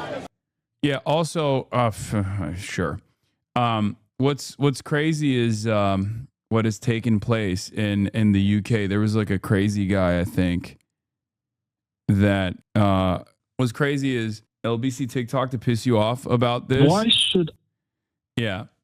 So there was a crazy guy that went on a mass stabbing event, and he stabbed 2 Jewish people. And if you listen to the media and the way that they covered it, it was like a guy that was perfectly sane and went on a rampage against Jewish people, specifically because he was pro-Palestine. Except it turns out he also stabbed a Muslim person too. And yet I didn't know about it until after I read beyond the headlines, because the way that they covered it, the way that they have covered this guy is that He's like a pro-Palestinian guy who just went out and sought out revenge. The 45-year-old man has been arrested on suspicion of attempted and remains in custody following a checkup at the local hospital. He has a history of serious violence and mental health issues, and that investigation continues. Let me say a few words about what this was. Let me be clear. This is an attack on one community. An attack on one community is an attack on all London's communities. This was an attack on Londoners. It is an attack on British Jews. Too many Jewish people in this country feel they have to make choices that no other Briton ever has to make.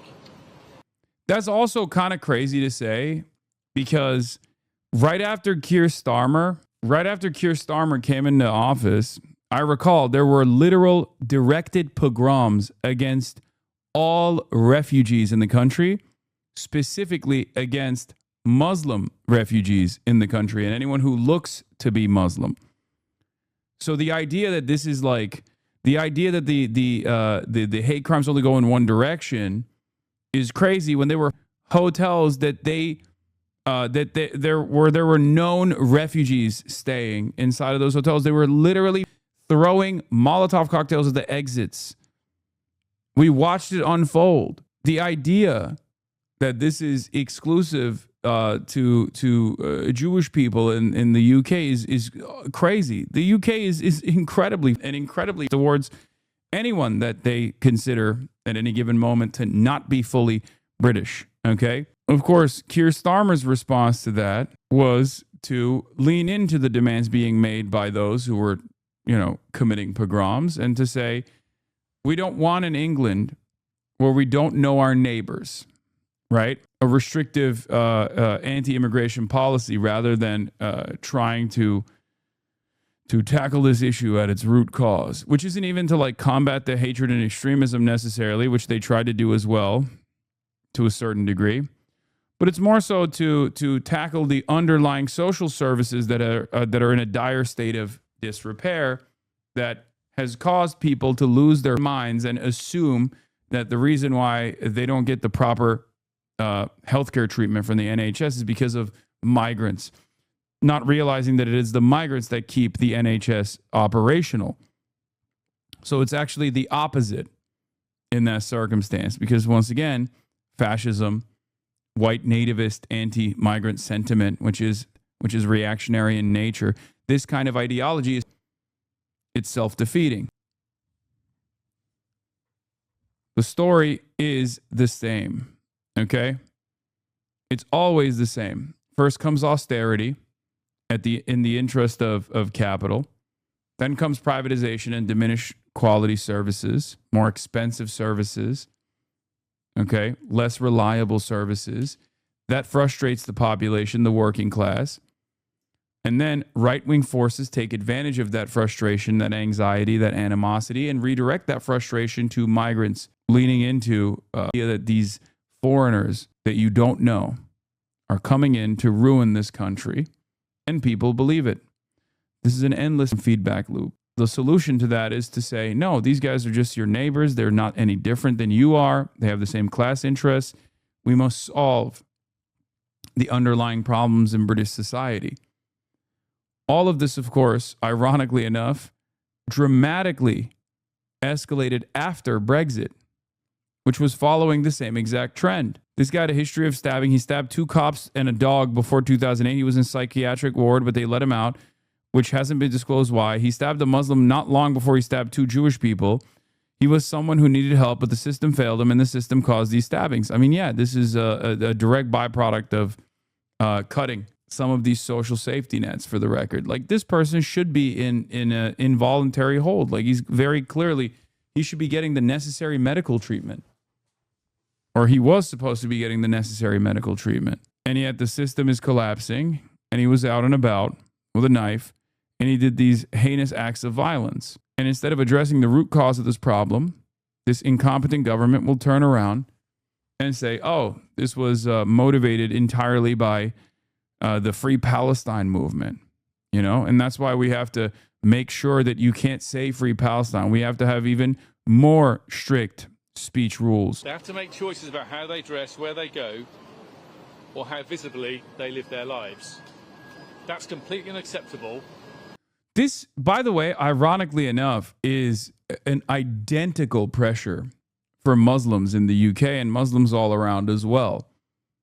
Like, that's what's so crazy to me, at least. Like, in my analysis, in my interpretation, like, everything he's saying, you could just say about, you know, Muslim people living in the West, and it would fit so perfectly. This isn't to say that, like, Jews in the UK don't have these similar fears. I believe they do.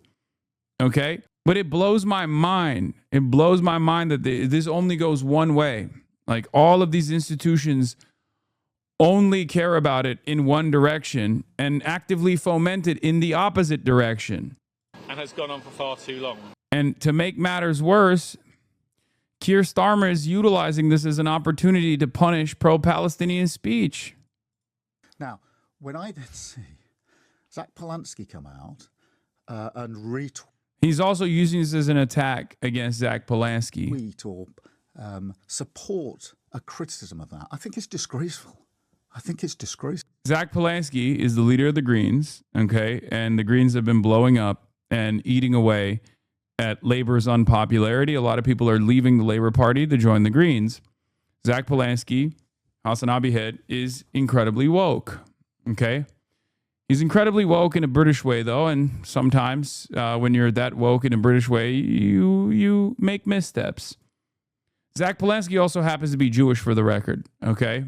Just so you guys understand, which, you know, plays a role in his coverage, in the coverage of Zach Polanski, which is crazy. You know, if this was if this depiction of a Jewish politician that is pro-Israel was done by a pro-Palestinian newspaper, they would arrest the cartoonist. Okay, this would be the news for weeks. Okay, this would take up headlines for weeks. But of course, because Zach is Jewish, who happens to be anti-Zionist, okay, then obviously you can do whatever the you want to do. You can depict them any way you want to depict them. Yeah. It's the Goyim blaming a Jew for anti-Semitism, by the way. That's what's going on, literally. Keir Starmer and many others are playing fast and loose with tropes, with depictions, and also claiming that the anti-Semitism is directly associated with the pro-Palestine movement, and Zach Polanski is responsible for the anti-Semitism. I have no doubt in my mind that those officers probably thought their own lives were at risk. And if you see the footage, there's a lot of people in the scene as well. Now, that didn't turn out to be the case, thankfully. But this is the thing about policing. And I learnt it firsthand in Northern Ireland when I was working with the police over there. I sat in the control rooms when they were making decisions about operational matters. You have to make a decision in a split moment according to the situation as you understand it to be. And for politicians to wade in, as Zach Polanski did, is disgraceful. He's not fit to lead any political party. Now, when I then see Zach Polanski come out and retweet... Yeah, Zach Polanski retweeted something that was critical of the way the police dealt with it, apparently, because they were like kicking the dude after he got tased, okay? Which, you know, optically, the greatest approach to the subject, right? Maybe a little too woke for British society's taste. They kicked him on the head like 5 times. Zach was not wrong. They made a decision to kick him on the head 5 times while he still had a knife. Only a third Jewish community officer thought to disarm him first. Yeah. Keir Starmer thinks a retweet should disqualify someone from leading a political party, but that appointing the best pal of the world's most notorious pedophile as ambassador to Washington shouldn't. Be serious, says Aaron Bastani. Nah, watch the vid. It's insane. This is America. Oh, I didn't realize they were doing American style apprehensions here. Shit, my mistake. Yeah, that's unbelievable. And it's rank police cruelty, police brutality. And it's also straight up exactly what happens in America all the time. The only distinction here is that they don't have lethal arms here. They're using a taser. Get him! Oh, they... Get him! Oh, and the guy in the olive shirt thought to go with the knife. I think he's a Jewish community police officer. What is it called? Like Shomrim or something, right? I mean, brother, he has a knife in his hand. Bro, have you guys seen the way, awful optics law, he's got a knife in his hand, dude? No, I'm saying, first of all, I'm an American, okay? I've seen American cops do this to someone that has no weapon whatsoever, okay? And not even in the aftermath of a stabbing incident. It's still brutality regardless, because if you have the capacity to disarm someone, no matter how heinous their crime is, without kicking them in the head, you do it. Because every action that cops are supposed to take in the situation, again, these are not normal people. These are officers of the law. They have a totally different set of standards in the way that they behave, okay? Or at least they're supposed to. And I thought, perhaps foolishly, that they do in the UK behave by the book, right? That's the reason why the third guy walks up and just takes the knife out of his hand, which doesn't stop the cops from continuously kicking him in the back of the head. Now, I know many people's attitude is, fuck him. He's a mass stabber. Who gives a shit? Fuck him, kill him, right? Like, well, there's a good reason for why, and I say this as an American, there's a good reason for why you're not supposed to do that if the situation can be dealt with by less cruel means. Because a society that looks at this and justifies this act of violence will justify this act of violence elsewhere as well. And I, again, am repeating this statement as an American, okay? That's why I'm telling you, I know what that looks like when cops are allowed to do this sort of thing. If the person is is basically incapacitated on the ground, and you see officers of the law kick them in the head numerous times, and you say, no, that's fine, you know, they were behaving like you would, right? Well, they're not you. They're not you. They have a totally different. They have totally different rules of engagement.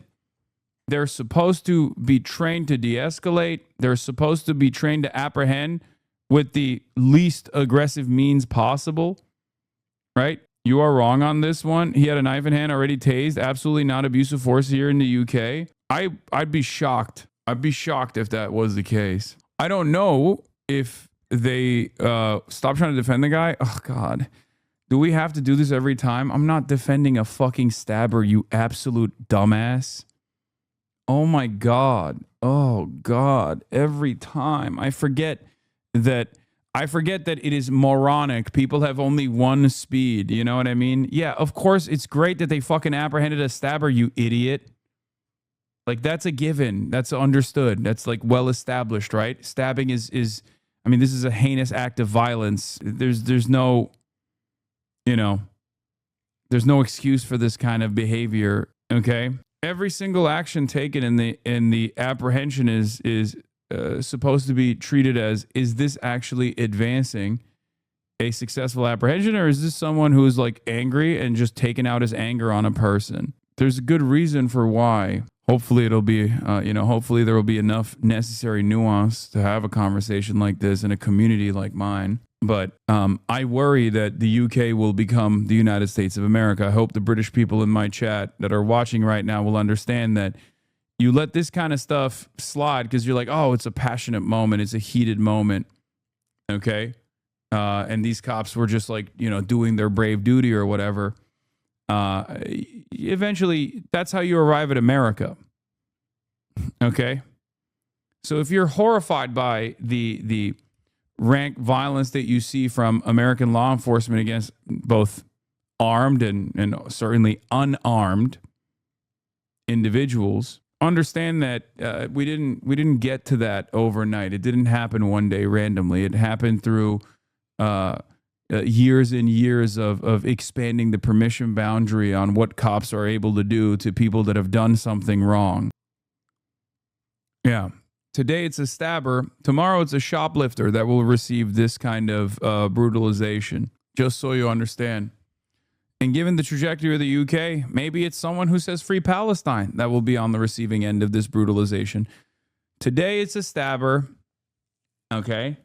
Yesterday it's a shooter. Today it's a stabber. Tomorrow it's a shoplifter. And the day after, it'll be someone who's saying they support Palestine action. That's how it goes. I'm telling you from personal experience. I'm telling you from someone who lives in a country where there are no standards for use of force. The United States of America is insane with this shit. We have totally normalized it and we totally justify it. So it's a warning. If your immediate inclination is to say, oh, well, you know, sucks to suck, just remember, it will escalate. It will get worse. We didn't arrive at ICE shooting random protesters for the crime of being in their vicinity and having a fucking bad day overnight. That took a long time. And if your blood lives in America, exactly. No, that's why I'm saying, like, I'm giving you a warning. America is your future. In any case, let's take a look at the reactions so My far. freedom to go on a demonstration supporting the Palestinians be curtailed because of recent events. I think your right to protest should be maintained. Full stop. Don't go any further. Don't go any further. He's right. Yeah. But Beula Jr., thank you for the 50 bones. Yeah. For the record, I don't think Zach Polanski should have tweeted that. I don't think he should have tweeted that or retweeted that. It's not like a super significant offense at all. And I think they're going to use anything and everything they can to attack him. And that's precisely what they're doing. It's like totally cynical. It's totally cynical, right? However, it's, you know, they're going to use shit like that against you. You know, you just, I don't really care that much necessarily, but this is your Corbyn you're under the crosshairs. They're going to come after you for anything and everything. For those who are wondering whether there would be an attempt to Corbyn Polanski, the only Jewish party leader, he's proof. They're saying it out loud. Nigel Farage, it's clear that Zach Polanski is a pound shop Jeremy Corbyn. His party must never be allowed anywhere near the levers of power. Of course, they're fearful. They're afraid, right? They're truly scared of a rising left flank, a true left political party led by, being shepherded by a true left leader who isn't anti-Zionist, and that's precisely the reason why they're doing it. And only in the UK would you expect a fucking Nazi-adjacent politician like Nigel Farage shit on a Jewish party leader, and then the overwhelming majority of right-wing media, which is British media, is terrible, right, will turn around and agree with the Nazi-adjacent party leader. And we'll say, yeah, this Jew is responsible for the rise of anti-Semitism. Yes, he's doing it Jewishly. The perfidious Zach Polanski must be stopped before he dangerously increases anti-Semitism. I, Nigel Farage, will put an end to his Jewish tricks. It's incredible. Yeah. Polanski's Greens are a party of poison. The most racist Gentile you know determines whether a Jewish politician is anti-Semitic. Yep. Times of Israel. Israel's deputy foreign minister, extremist UK Green Party leader, legitimizes violence against Jews.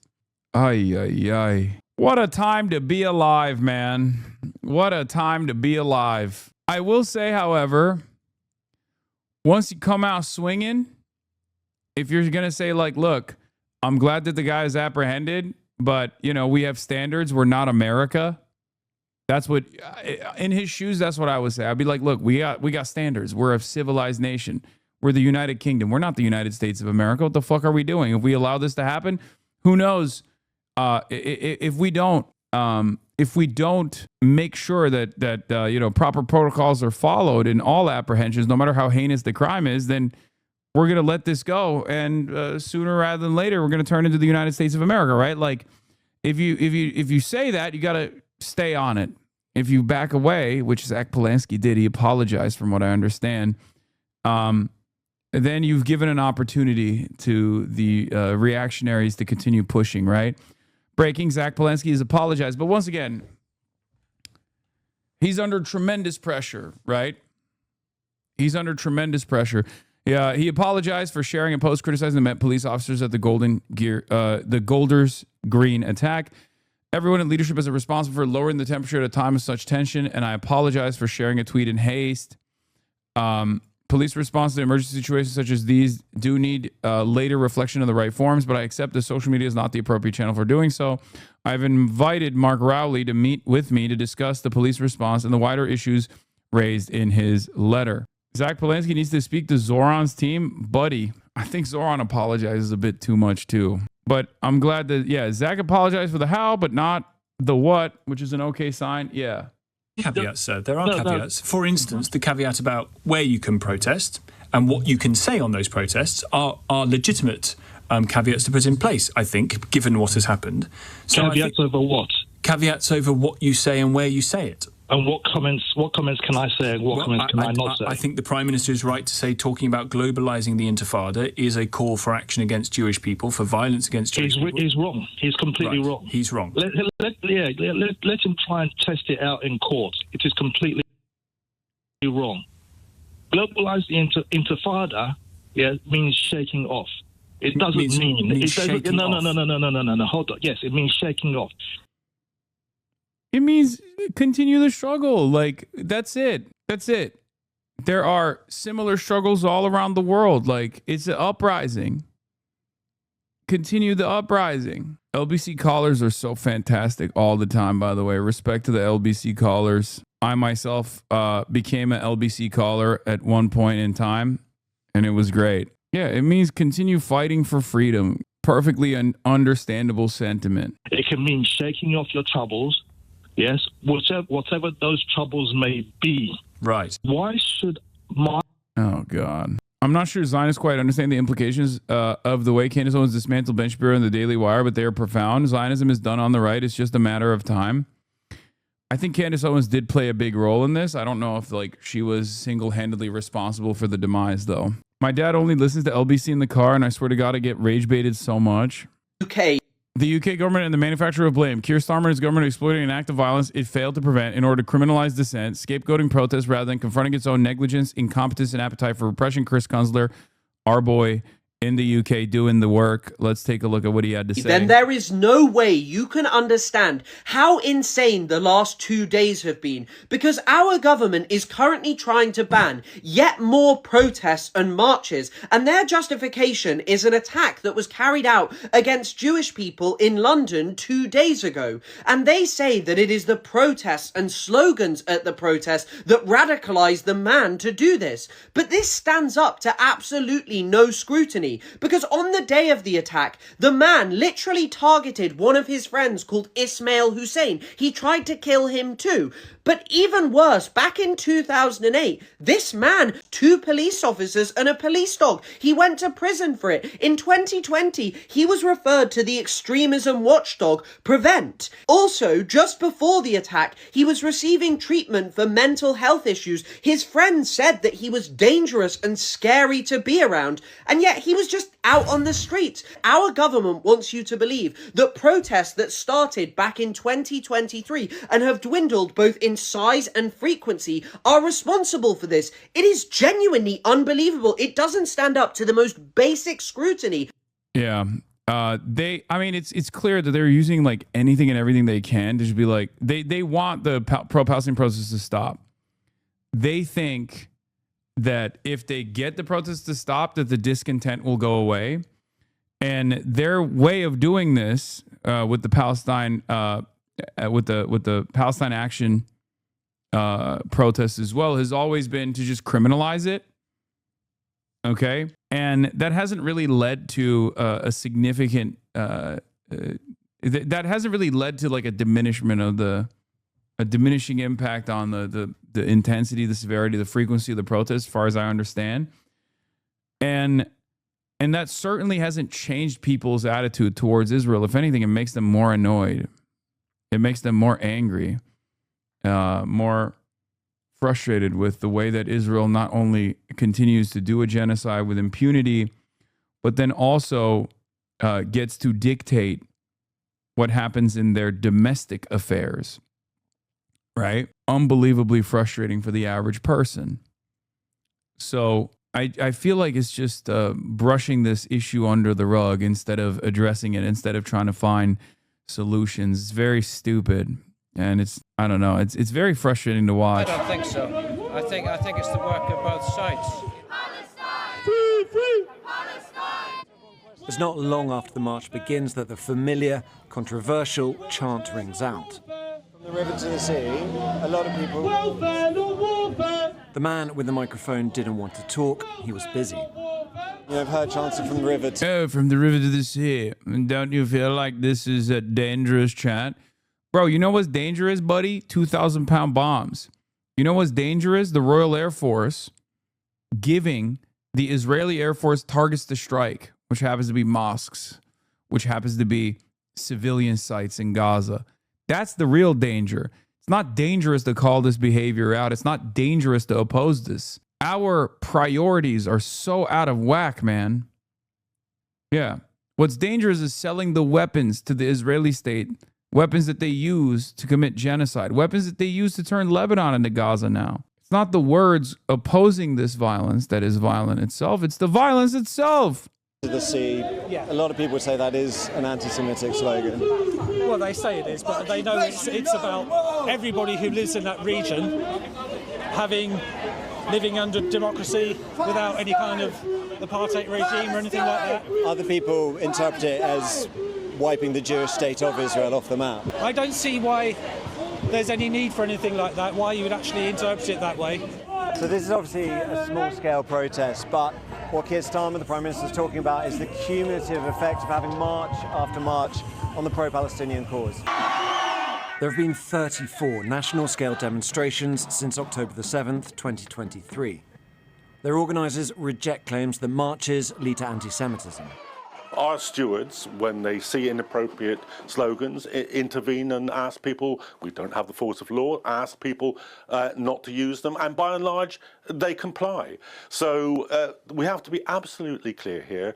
There is no threat whatsoever to the Jewish community from these marches. In fact, they are attended by thousands of Jewish people. Many who are part of that community disagree. I think most people would accept that the sheer frequency of these pro-Palestine marches, the intimidation that is effected on the small Jewish community, and other factors such as the arrests and the state of our society now for Jewish people, all cause a reasonable judgment to be made that these marches should be stopped.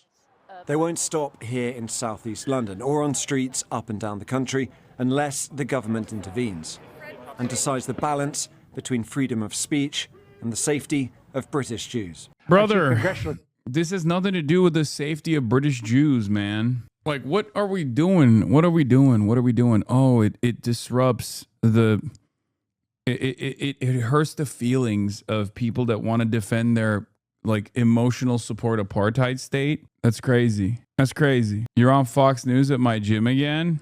Hell yeah.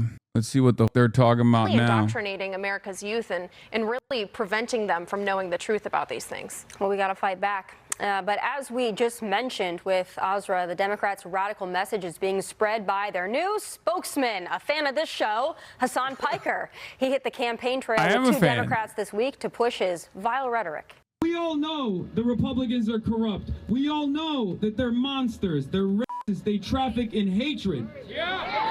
But we are here to say we are no longer going to vote for do-nothing Democrats either. This is not just a battle that we are fighting against the Republicans, the fascists, the reactionaries, but we are also fighting for more responsive politics to make sure all of your voices are heard.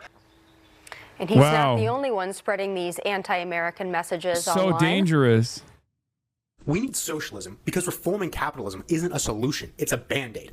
Have you ever wondered what America would look like if it wasn't run by oligarchs and capitalists and worked for everybody? America has the worst culture of all time. America sucks. Piker's ideas seem to be resonating with the rest of the Democrats, too.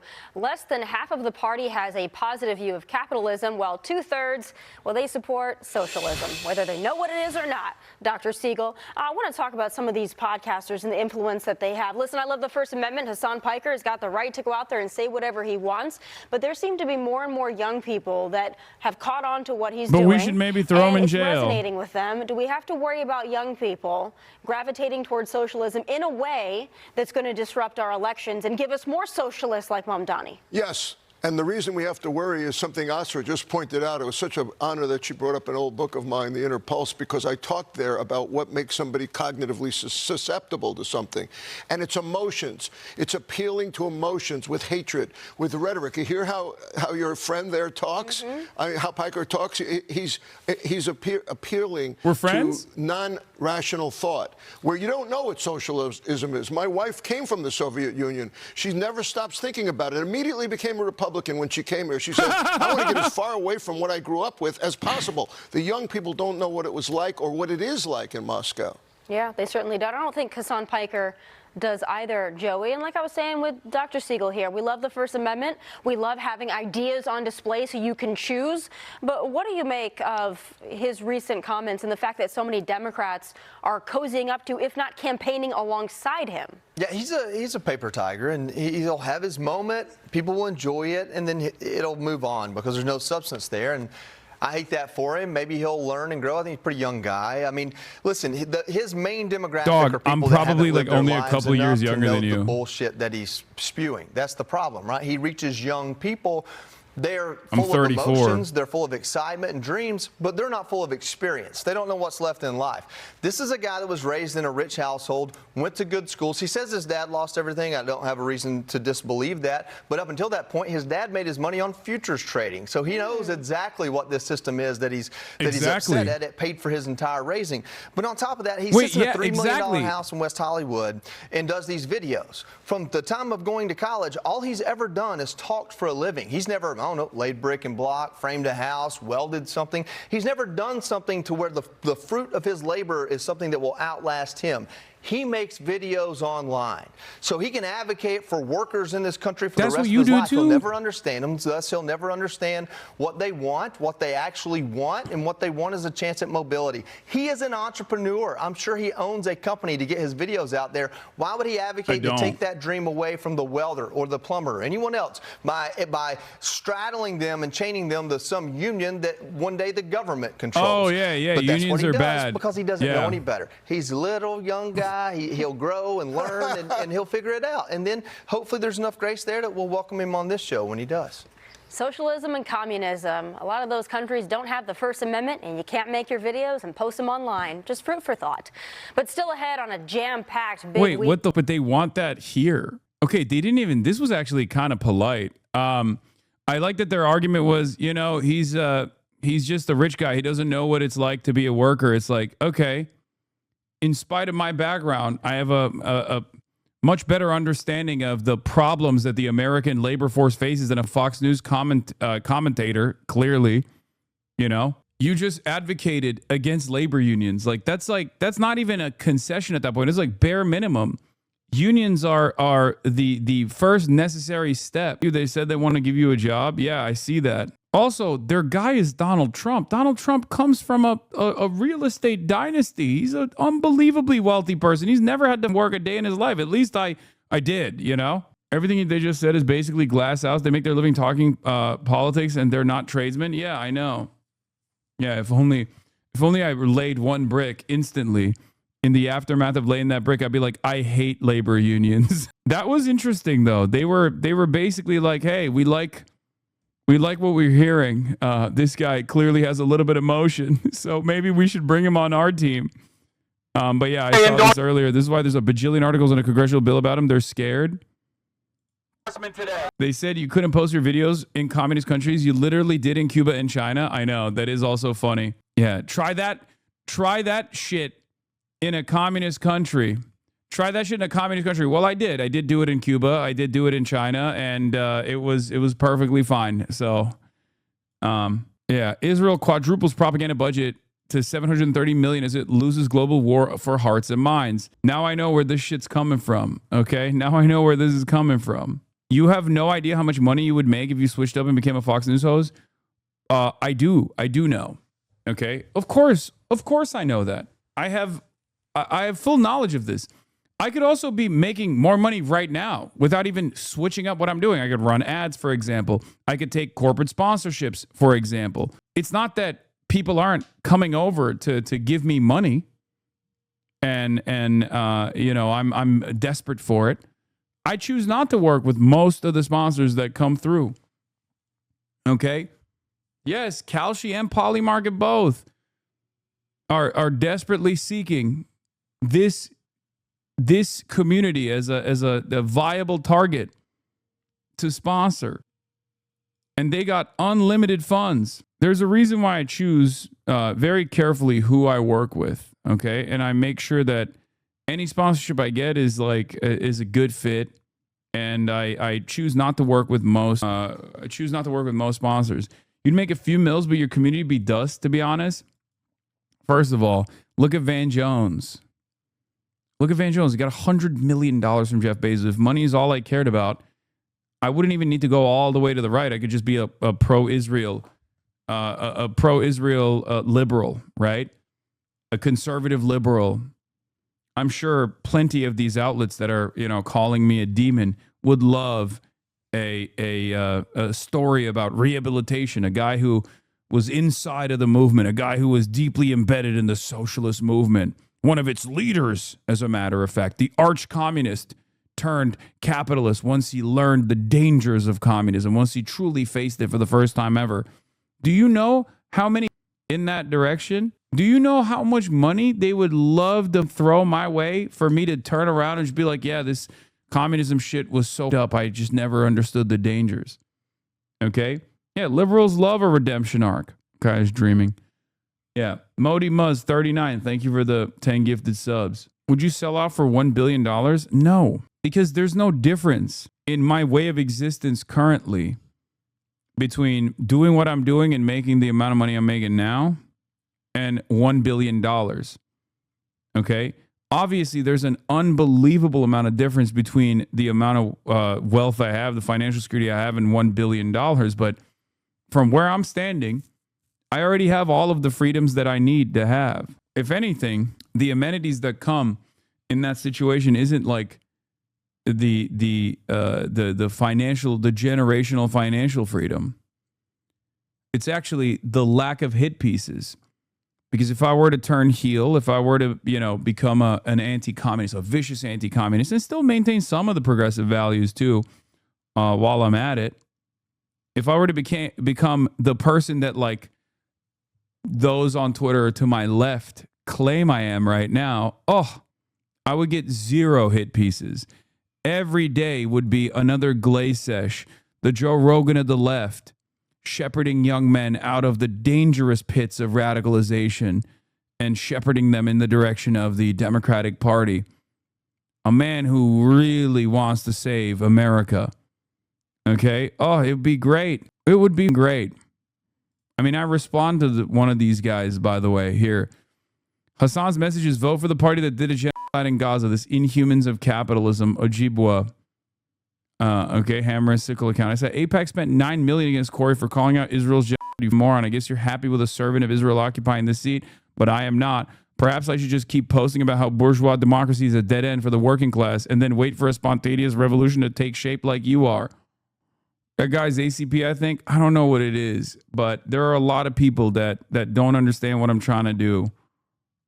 And I explain it all the time, and yet they just don't hear it. I'm a native St. Louisian and Maoist, meaning I'm very critical of electoral politics, to say the least, and I love Corey because she's a fighter for our city and our people who aren't even from here and do no organizing, but denouncing black women organized below by our people, while black people in North STL still sleep in tents, are not helping the communist movement, and they're actually driving black people away from it with constant weirdness. I think so too. But what's really strange is they don't even understand. Ojibwe is not ACP. He's a Maoist Sakaiist. Oh, Jay Sakai. Respect. I didn't know.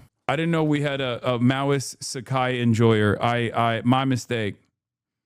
My mistake to the JD Pond constituency. Okay? So wrong of me to even respond because he's probably functionally illiterate. So he did not read those words at all.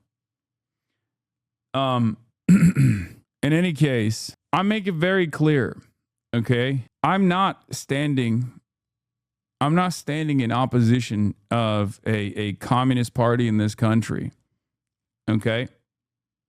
I'm not standing in opposition of building a vanguard in this country. But you have to match up your organizational efforts with where the masses are. Americans self-identify as liberals. Many of them actually do have revolutionary potential that they do not identify with. They do not understand. They don't have the class consciousness first and foremost, and they don't have the political education. Okay? You have to first build the awareness, and then you have to move in the direction of action, organizing to engage in action, okay? Saying start building it is unbelievably stupid. There is no better mechanism of building a mass movement than using the largest megaphone readily available through the election system. Many of you, prior to 2016, did not know what socialism was. And many of you who are now critical of Bernie Sanders are totally oblivious to what American socialism looked like prior to 2016. These things take time, okay? There is no spontaneous revolution. It doesn't work that way. This is by my estimations, this is the most viable route for agitation and most viable route for fomenting class consciousness in this country, okay? A lot of people look to what I'm doing and say, oh, you just want to take the revolutionary potential of the masses and feed it back into a dead end. Bourgeois electoralism. That's not my goal. And I make it very clear, ironically enough. Would you explain why it takes time and what the future timeline would look like? I don't know. Maybe because we live in the fucking imperial core. Of course, this is an unbelievably pro-capitalist country. This is a country that has actively suppressed the labor movement. This is a country that won't even allow like trade unionism to exist, okay? It's worse than Europe. Look around. Talk to people about what they think is communism and socialism. You know what I mean? And you'll learn very quickly that the average American's perspective on this, lying ass, you literally said it was entryism. What? No, I always say that it's not entryism. It's using one of the only viable, Why are we having this convo? We're having this conversation because people don't understand my methods and will actively claim that it's something that it's not. A lot of people will say, yes, Lenin wrote about something similar to this in Left Communism and Infantile Disorder. But the final goal here isn't to just stick to a liberal capitalist party and be an arm of a liberal capitalist party and operate within a bourgeois democratic process. That's not the goal here, okay? I'm adjusting to the current material conditions. I'm adjusting to the current social conditions in this country, okay?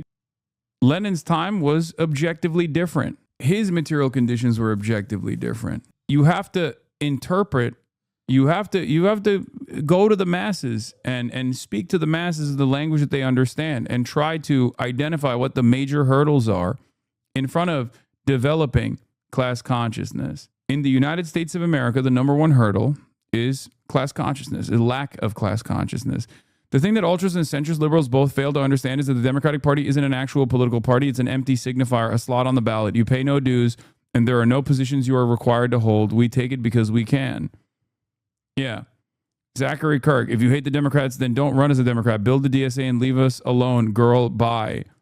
Like, my question is this. If America had like a parliamentary system, for example, currently, and there was a robust communist party, and then there was also a liberal Democratic Party and maybe even a social Democratic Party, like, do you think I would be participating in the party system alongside or inside of the liberal Democratic Party? No, of course not. We have a duopoly in this country. We don't even have a real we don't have a parliamentary system anyway. So you got to work with what you got. You do not organize for a mass that you believe should be understanding of your movement. You organize with the masses that you have currently.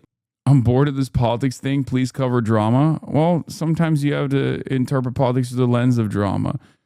If you guys actually read Lenin, you understand he'd probably respect Hasan's contributions to socialism a lot more than any of yours. Hasan's approach to electoralism is far more Leninist than any of your petty subculturalist absentationism. Read Lenin, don't just fetishize him.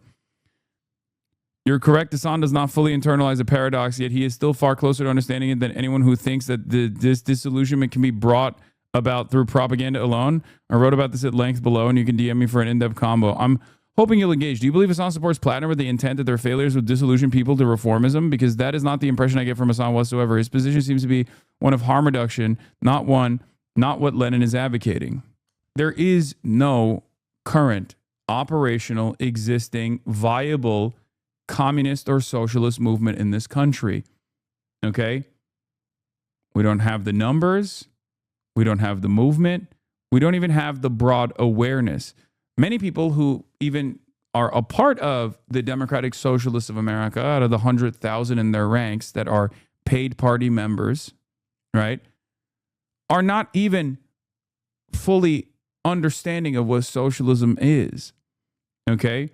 They're in the political education stage of their understanding of socialism and communism, whereas most Americans are not even there. Most Americans don't even have paying members, sorry, not paid, paying members. The Democratic Party, especially as it's unbelievably weak at this moment, and yet still much stronger than any sort of third-party movement that would have to fight for ballot access regardless, everywhere, all at once, an impossible task, even with all the grassroots organizing. With the finite amount of time that we have and the finite amount of efforts we can expend, I think utilizing the existing pathway through the Democratic Party, especially where the broad subsects of the electorate are totally oblivious to the realities that they might have. They might have a lot more socialist tendencies that they think they have, is the appropriate measure to engage people in a viable electoralist route that they are used to engaging with. Because like even the Bernie method was seen as a foolhardy endeavor. The idea that you can get the non-voters to go out and vote for Bernie Sanders. Okay, it kind of failed because the primary system is purposely. The primary system does not really activate the masses in the way that like the general voting system does. But what's even they will betray you, bitch. You think I don't know that? What are you talking about? They will betray you. What have they been doing for the past 3 months at this point? What are you talking about? They will betray you. They should.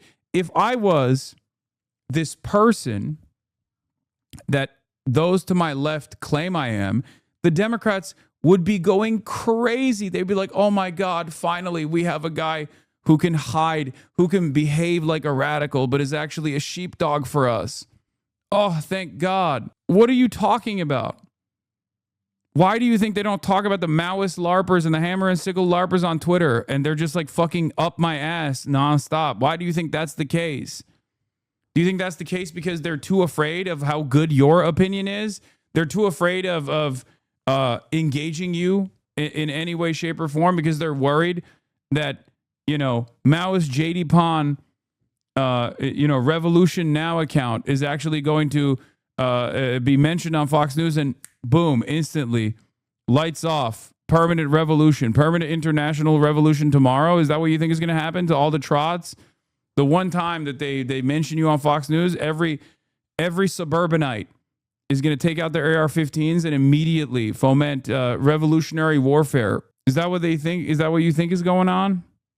They're afraid of your Marxist reading group? I never understood why in America there's a primary and further election practices as a European is weird law. People's values and how closely they adhere to them will ultimately determine the potential of the social political space. Everyone can't be educated, and many cannot be convinced into something that resembles a humanity that we can mobilize. These are just the facts. I mean, okay, Enfant Door. Spoken like a true Leninist. That's interesting. Rare, very rare Enfant Door W in the chat. Okay. In any case, account probably got hacked. Yeah. The shared mainstream culture and status quo of the United States was so bad that the government killed and jailed all our progressive black leaders or pushed them out of the country. That's why we don't have class consciousness. It was a choice based on ideological values. Okay, agreed with that too. No notes. Anyway, where the fuck was I? Why was I talking about this? I forgot. What's up, y'all? So, wanted to record a video real quick on the big thing that dropped earlier today.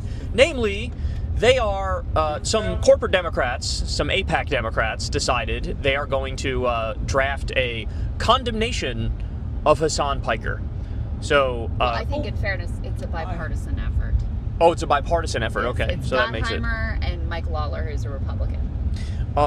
Dark woke commander Kyle Kalinske, alongside the dark woke queen, who isn't necessarily dark woke at all. I'll be honest. I think Crystal Ball is not very. It's not dark woke. I don't want to cast that on her. Okay. They're playing the most dangerous game of all.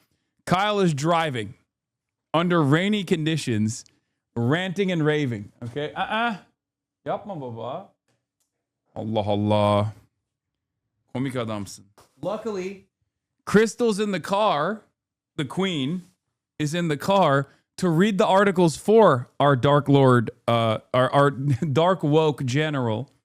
Okay, our Brigadier General Kyle Kalinske, because otherwise he'd be doing the reading. Okay, know how I know Kyle's from Kentucky? I don't know how you know that. Hasan, come to Hawaii, please. Hawaiian Airlines was bought out by Alaskan Airlines. Oh, I will be coming to Hawaii. I forget exactly when, but I will be coming to Hawaii. I think next year. Isn't that nice? So come to Hawaii, please. Your wishes are my command. Anything but Brazil? No, I'm going to Brazil too. Yes. I'm not only going to Hawaii, but I'm coming to Brazil as well. Hawaii and Brazil. Come to Oaxaca. That I don't have any I don't know if there's any opportunity there, but Colombia, I think I was supposed to go to Colombia. I can't remember if that fell through or not. Bro, we're global. Please don't go to Ohio. I don't have any Ohio plans in motion currently. This is, by the way, the exact same day that we learned that the Supreme Court gutted the Voting Rights Act. Yeah. That's awesome. This is also at the same time that Trump is still in this war and, going back and forth on what he says on a daily basis, threatening war crimes on a daily basis.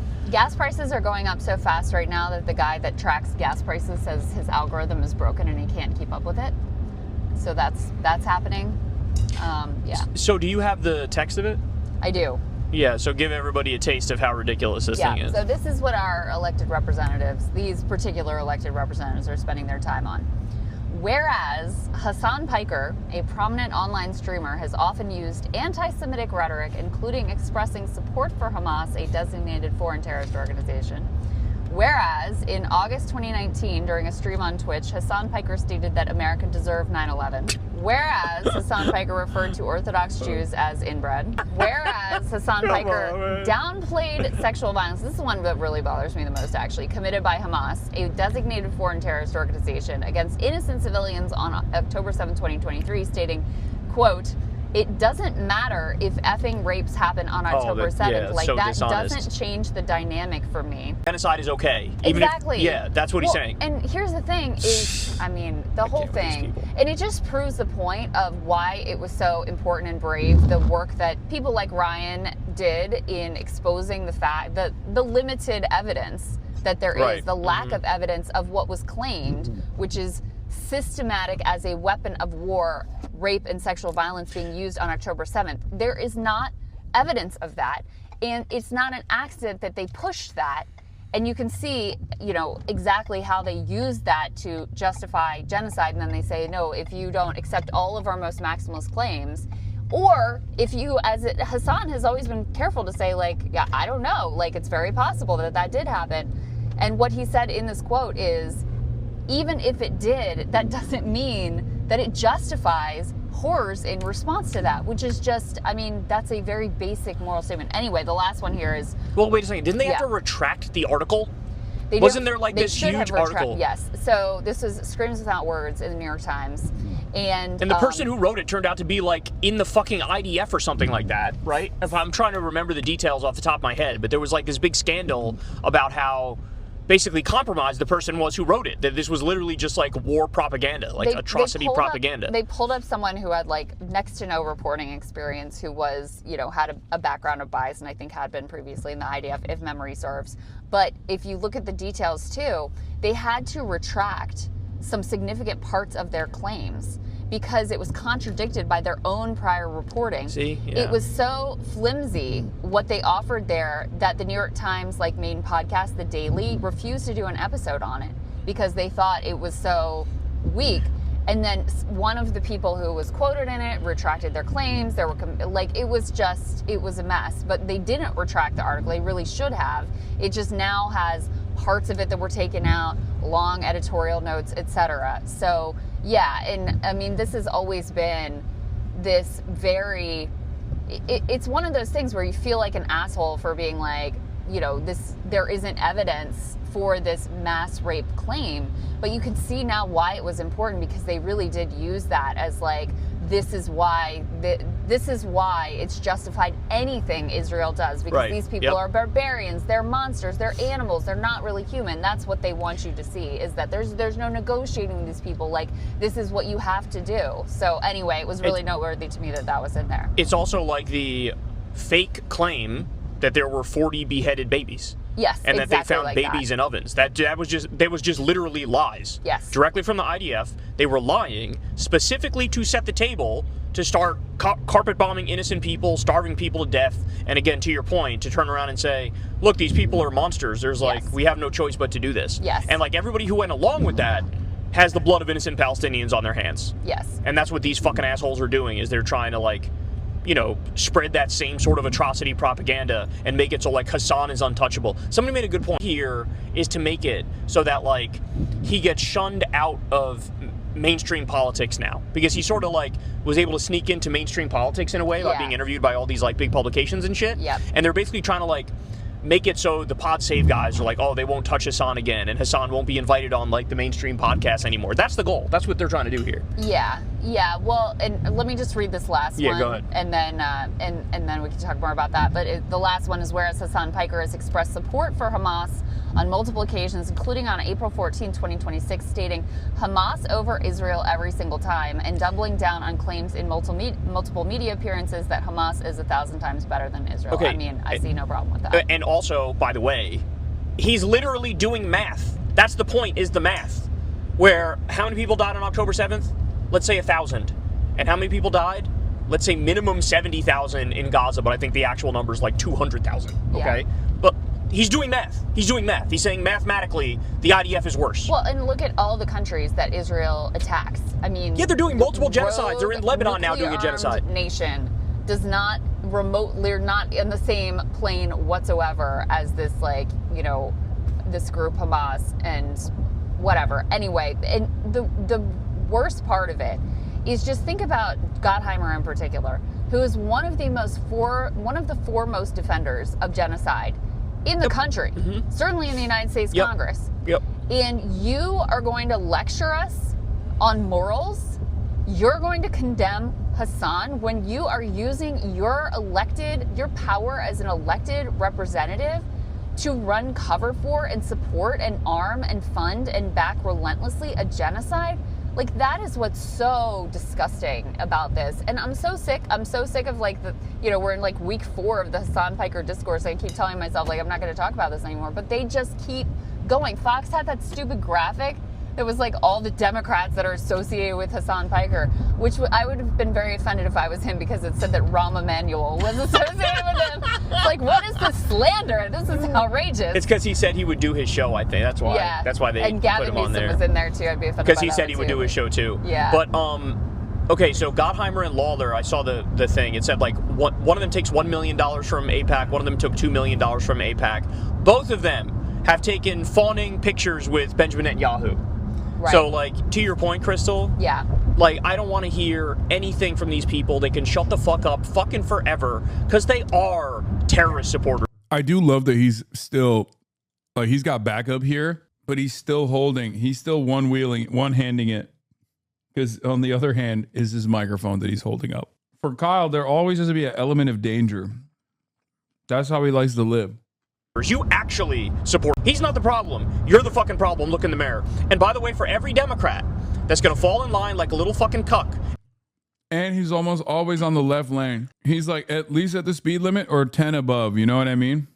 And support this, fuck you. You're persona non grata, and we should primary the shit out of you and kick you the fuck out of the party. Because you don't represent the base. You actually don't represent the base. When the base is like, what is it now? Like 20% of Democrats are pro-Israel? It's something insanely small. Yeah, insanely small now. Yeah, because people see the genocide in Gaza. They see them doing mission creep and pogroms in the West Bank. They see them doing a genocide now in Lebanon as well. They see the Netanyahu dog walk Trump into this illegal war against Iran, not to take anything away from Trump himself being a warmonger and a monster. But people see that, and you're just trying to pretend like that's not the case. Yeah. And you know what Hasan said in response to this? He said what's that famous saying? I've seen what makes you cheer. He was like, I look at who's booing and I see what makes you cheer, something like that. Yeah. Yeah, it's like I welcome your hatred or something to that effect because I see what makes you cheer. Like, yeah, you support genocide, so good. I'm glad that you fucking AB. Well, the last thing I'll say about this is they tried this playbook with Zoran. Remember there was a short Zoran, like, do you condemn Hasan Piker moment with Cuomo? Obviously, that didn't work. No. They tried it with Abdul Sayed in Michigan. Now he's leading. His poll numbers have just gone up. It went up. But it's not an accident, especially with Abdul. The base, to your point, the base sees Israel as evil. Like, correct. They do not think that they're our great ally and we got to support. Like, that's over. It's done. Dead. Done. And they're looking for, okay, who are the candidates who have some sort of a moral compass here? Who are the candidates who are different than what we have now? And so what they're doing with this, like, do you condemn Hasan Piker thing, is they're giving a clear dividing line and litmus test that is actually useful to people, because now everybody is saying, oh, I don't take AIPAC money, even if they're taking it under the table and through other groups and whatever. Right. Mm-hmm. They've kind of caught on to that.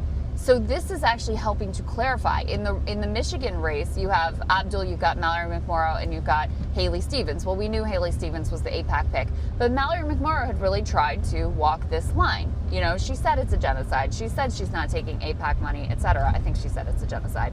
And once they came in and made this big stink about Hasan, it was clear to people, that's the one. Mallory and Haley are over here. Abdul's over here. And Abdul is over here. That's right. It was clarifying to people. And so I think I don't know why they think this playbook is going to work for them this time versus the other times that they've tried it, when it has backfired and actually strengthened exactly the candidates that they wanted to stop. They still think they could do like 2004 type propaganda. It reminds me of like when there was a freak out about a mosque being built near Ground Zero.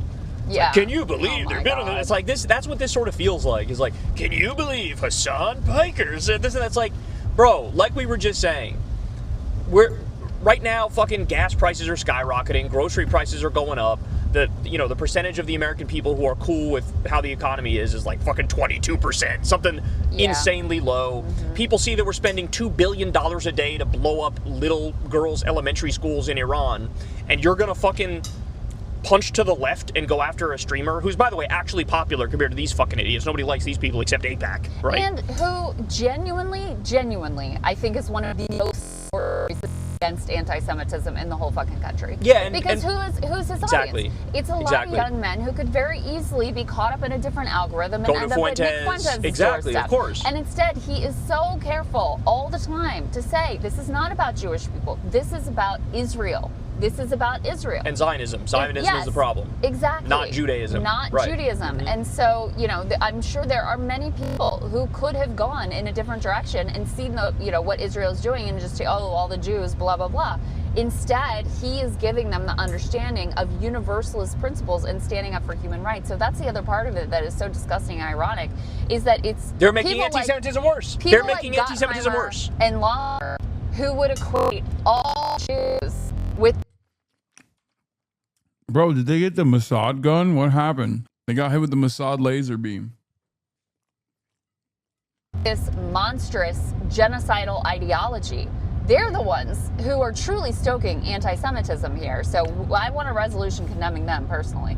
I mean, I want a resolution condemning them for arming and funding a genocide and cheerleading it on, you know? Yeah. They're just absolutely atrocious. Anyway, I told Hasan that I'm a little jealous that he's the main character. Mark Levin did like an hour on him the other day. I was like, why can't any of these people give me some smoke? I want the smoke. I want the fucking smoke. Ben Shapiro, Mark Levin. It's because you're white. That's what it is. It's the same reason why Felix doesn't get it either. I think that's part of it, because this is a way to like associate me with terrorism and therefore the candidates that I'm aligning with terrorism. You know? Anyway, let's get to Tucker Carlson. You spent a day with Trump. Tucker Carlson did an hour and 51 minutes with the New York Times, and there's some gems. And sort of like you're in this kind of dreamland. It's like smoking hash or something. It's interesting. Very interesting. I'm Lulu Garcia Navarro, and I'm in Maine to interview Tucker Carlson. For many years, Carlson was one of President Trump's most vocal supporters. I mean, I've always agreed with Trump's policies, always. And here I am with a full-throated, utterly sincere endorsement of Donald Trump. But recently, Carlson has publicly broken with Trump. He's not only come out against Trump's decision to go to war with Iran. This is the single most foolish thing any American president has ever done. He now says he regrets supporting the president. You know, we'll be tormented by it for a long time. I will be. And has become a vocal and influential critic of the administration. This whole thing is like dooming anyone connected to it. A man who can read the room. For the foreseeable future, including the entire Republican Party. This puts Carlson at the center of a major battle on the right over Israel, over foreign interventions, and over the post-Trump world itself. Here's my interview with Tucker Carlson. Tucker Carlson. Thanks for having me. Why does Cenk like Tucker so much? Same reason why every Bangladeshi unk loves him. I swear to God, I think I know what the turning point is. Tucker Carlson defended Muslims a couple times, and that's what it took. And my unk turned into a Bangladeshi unk on a WhatsApp chat. When it goes a long way, chatters, I'm telling you. And Cenk is like not like a Muslim unk at all, right? He's like American through and through.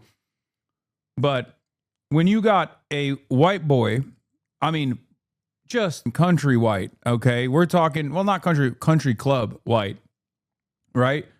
Tucker Carlson is the definition of a wasp in the dictionary. When you got a guy like that, especially a guy who is not only like critical of Israel, but also defensive of Islamophobia, a guy who has been a prominent leader in the right-wing movement, come out and defend Islam and defend Muslims, it's over. That played a big role, I think, in my unk assessment. And Cenk is not even like remotely Muslim. I mean, he's Mr. Atheist, right? He's like a little bit of a edgy Reddit atheist almost, even though he has duked it out with Sam Harris for years over the Islamophobia stuff. So it's obviously important to him, right? This is like an issue. It's understandable. It's an issue that pertains to social justice. And from his perspective, Tucker Carlson coming out and like attacking Islamophobia, saying that like Israel is fomenting Islamophobia, that was huge, I think. Me. Very excited for you to be here. In Maine, we should say. Any excuse to come to Maine is always a good reason. Most people don't come to this part of Maine, so I'm grateful that you did. All parts of Maine are good parts. I wanted to sit down with you for a number of reasons. You've been at the center of conservative media, obviously, for a very long time.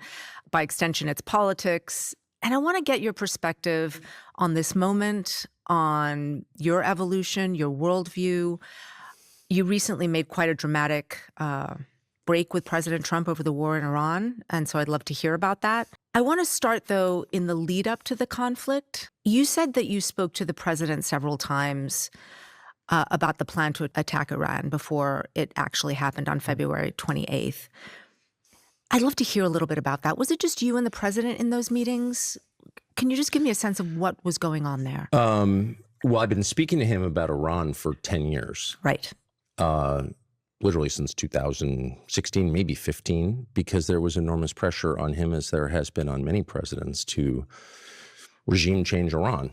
And we know, based on our experience with a much smaller country, Iraq, that's a tall order, and it doesn't necessarily lead to a place you want to go, and it's not good for the United States. So anyway, and Trump knew that, and that was one of the main reasons, actually, that I supported him during my time at Fox News and campaigned for him. And so it was really central to my views of Trump's candidacy and presidency. And so when it became clear in June that we were starting down this road toward a regime change war with Iran, I was baffled. I was very upset, not because I have allegiance to Iran, but because I thought it would be terrible for the United States, as it has been. Worse even than I imagined. But I could see exactly where this was going, and he was under enormous pressure to do this, once again, as all presidents in my lifetime have been. So we talked a lot in June. He embarked on this effort to take out Iran's program, which was really just the opening salvo in a regime change effort. He knew that. I told him that. Charlie Kirk told him that. We did it. We got out. And then it became clear this winter in January that we were moving toward this thing that we're in now. And I was just absolutely panicked about it. Did he explain to you why he wanted to take the country into war? I mean, I'm just trying to understand the dynamics of that conversation. What was he Well, there were saying? multiple conversations. Right. I flew to Washington 3 times in the month before, 5 weeks, 6 weeks before, and met with him in the Oval Office alone, and people file in and out with the White House Chief of Staff, the Secretary of State, et cetera. Had lunch with him on one of those occasions, and then I spoke to him by phone many times on this topic. And he would begin almost every conversation with, do you want Iran to have a weapon? To which I said, well, I'm sort of opposed to weapons. I don't want weapons. I don't want Israel to have a nuclear weapon. I don't want anyone to have a weapon. It doesn't seem like a good thing. But that's not the question. The question is, what do you do about it? And that was kind of the end of the rationale for doing this. He never seemed enthusiastic about it, ever. And I would say, well, here are the potential effects of this. Obviously, the geography of Iran being the most important fact of Iran. Iran is not a military power, it's an economic power. That was obvious because it controls the greatest span of coastline along the Persian Gulf, which is the source of a fifth of the world's energy, et cetera, all well known now and well known to him then. And he, I think, perfectly understood the consequences. But why was he taking your calls then? Because if he knew your position and he understood the perils, I mean, was he trying to convince you to back the war? No, he made no effort to convince me at all, other than to say it's going to be all right. Everything's going to be okay. And I just didn't feel that way. None of this, I should say, was about Trump or my relationship with Trump or my feelings about Trump. I don't trust Tucker at all, but I think this stuff is very believable. Him having numerous conversations with Trump around Iran, I totally believe it. And especially Donald Trump turning around and going, nah, everything's going to be all right. That has been reported on, okay? That has been reported on extensively, and I 100% believe that conversation took place like that. Exactly like that, where he was like, nah, it'll be fine. That is literally Trump's modus operandi. That's his MO. He just goes, oh, you think this is going to be a cataclysmic sequence of events that will destabilize the entire planet? No. It'll be fine. I don't understand why he cares about Iran. 2 reasons. 1, at this point, I think Tucker Carlson is somewhat of a Pat Buchanan-style isolationist, right? Which is ironic because for many, many years, he shit on Pat Buchanan. Now, do I believe that Tucker Carlson's main reason for supporting Trump's political rise was his impression of his opposition to the war in Iraq and a new war with Iran? No. I don't believe that. I don't believe that. He's lying about that. He's a grifter. That is retconning of history. However, I do believe that he was telling Trump not to wage war with Iran because anyone with like 3.5 brain cells could see exactly how the situation was going to unfold. We knew it. And I don't think I'm necessarily smart. I don't think I'm a particularly intelligent person. I think I have just common sense, right? So Tucker Carlson most likely understood that waging war with Iran at the behest of Israel would be unbelievably bad for America's geopolitical power posture, America's political future, America's capabilities of force projection. It would play a role in the death of American empire. Tucker Carlson loves the American empire. Or his hair color or anything like that. I just didn't want the United States to go to war with Iran. And my strong feeling by the end of those conversations, which was the last one was probably a week before the war began, was that he felt he had no choice and that he was resigned to it. He was unhappy about it. He didn't seem enthusiastic at all. There was no effort to say, once we do this, the United States will be at peace, we'll be safe, we'll be more prosperous. There was none of that. Zero. I mean, you speak to many people in the administration, and I'm just trying to understand the fault lines over this. I mean, who was for the war? Who was against it while all this was being discussed? I mean, I'm guessing to a certain extent. I do talk to a lot of people there still, but I don't work there, so I don't. Sure. It's hard to really know. There are people with a long record of making bellicose noises about Iran. They still work there. Specifically, the Secretary of State / National Security Advisor has, said for many, many years Iran is the greatest threat we face, which is a ludicrous statement. But has talking said about Marco Rubio. That'd be correct. But that said, I didn't hear a single time from anyone, including from the Secretary of State himself, who I spoke to about this, any enthusiasm for doing this. My strong impression, and I could be wrong because I don't work there, is that no one in the building was pushing for this, at least overtly, that all the pressure was coming from outside.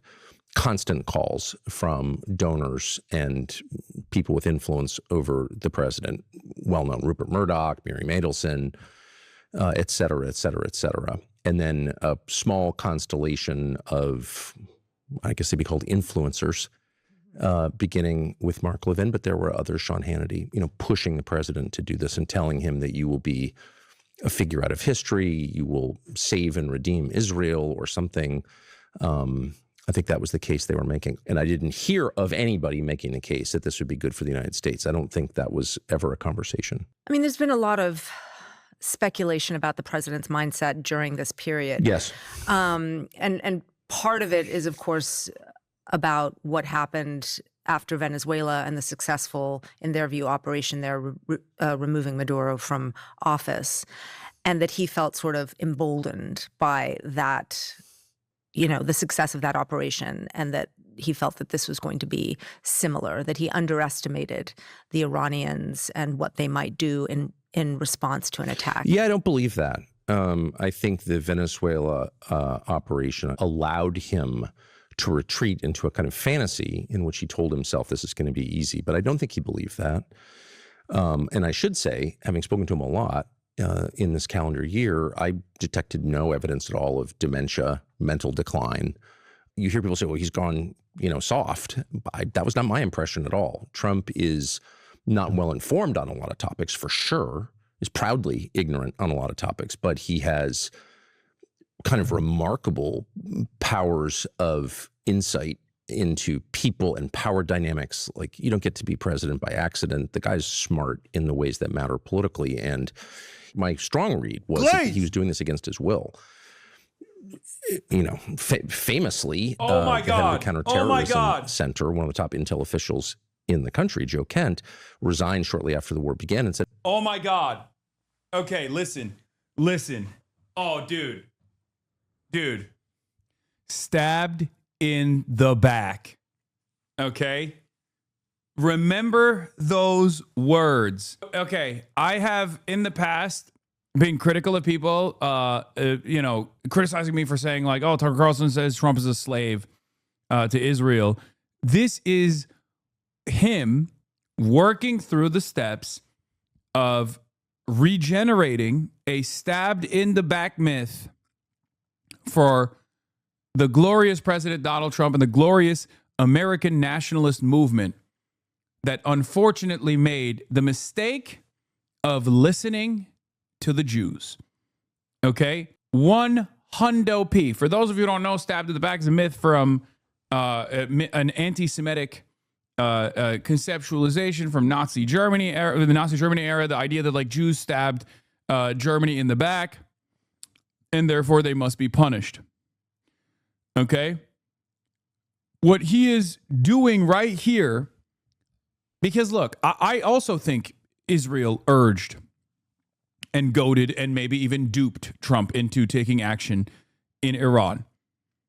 So I guess by some estimation, and I think my analysis is factoring in simply the truth, right? There is a little bit of an alignment with what Tucker and I are seeing. But if you actually scratch the surface, you realize that Tucker's sentiment here is to preserve the integrity and the myth of American imperialism being a force of good. Okay? I don't have that assessment. I don't believe that American imperialism and American empire is a source of good. Tucker does. So what he's basically trying to design here is the notion that Israel, the Jewish state, okay, he will never say it was the Jews that did it until it's like permissible to openly say that, right? Like until, you know, there is no stigma whatsoever associated with that. That's what I mean when I say openly say that. But his assessment is most likely that, right? But he won't say it. But it's very clear that Tucker Carlson is trying to create this idea that not only in Iran, but also in Iraq as well, if you listen closely to what he says, that Israel was the one that manipulated the American administrations, both in the past and currently, into taking action that they did not want to take. The idea that Donald Trump reluctantly waged war with Iran is wrong. It's just wrong. He was not reluctant to wage war with Iran. The most charitable interpretation of actual events that took place is that Donald Trump thought foolishly that it would be similar to the Venezuela operation. But he was enthusiastic about waging war with Iran. I will never believe the idea that like Donald Trump was forced, his hand was forced in the waging war with Iran. He really didn't want to do it. Same with Iraq. Americans just did not want to wage war with Iraq at all, but Israel, you know, got America somehow to go and wage war with Iraq. Did Israel play a role in Iraq? Absolutely. It's obvious. They did. Benjamin Netanyahu came and delivered a very famous speech to Congress.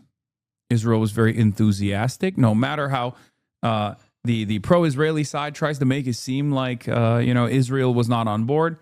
American Jews were not on board, obviously, with the war they're not on board with the war in Iran either, because they're American Jews. They're American, okay?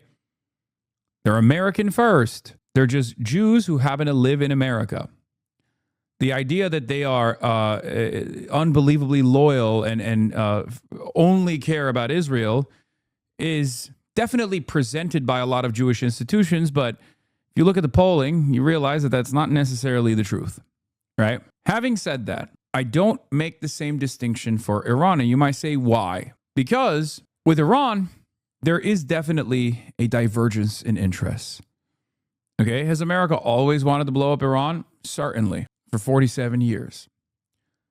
But no president has ever done so. Donald Trump, on the other hand, has been unbelievably servile and unbelievably loyal to the interests of Israel, unlike any other president, with maybe the exception of Joe Biden. Okay? With Iraq, that was events set in motion far before Benjamin Netanyahu came and delivered a speech in front of Congress. But like I'm repeating over and over again, this is important to understand. And this is something that I've been very critical of, like the Nick Fuentes of the world on as well. Their ideas, their worldview revolves around this false notion that American imperialism specifically, is a force for good. It tames the wild beasts of the world. And America can only do wrong if it's actually goaded into or forced through blackmail, hypnosis, whatever you want to call it.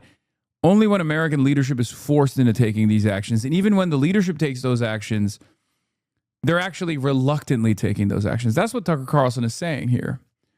It's a way to preserve the integrity of America.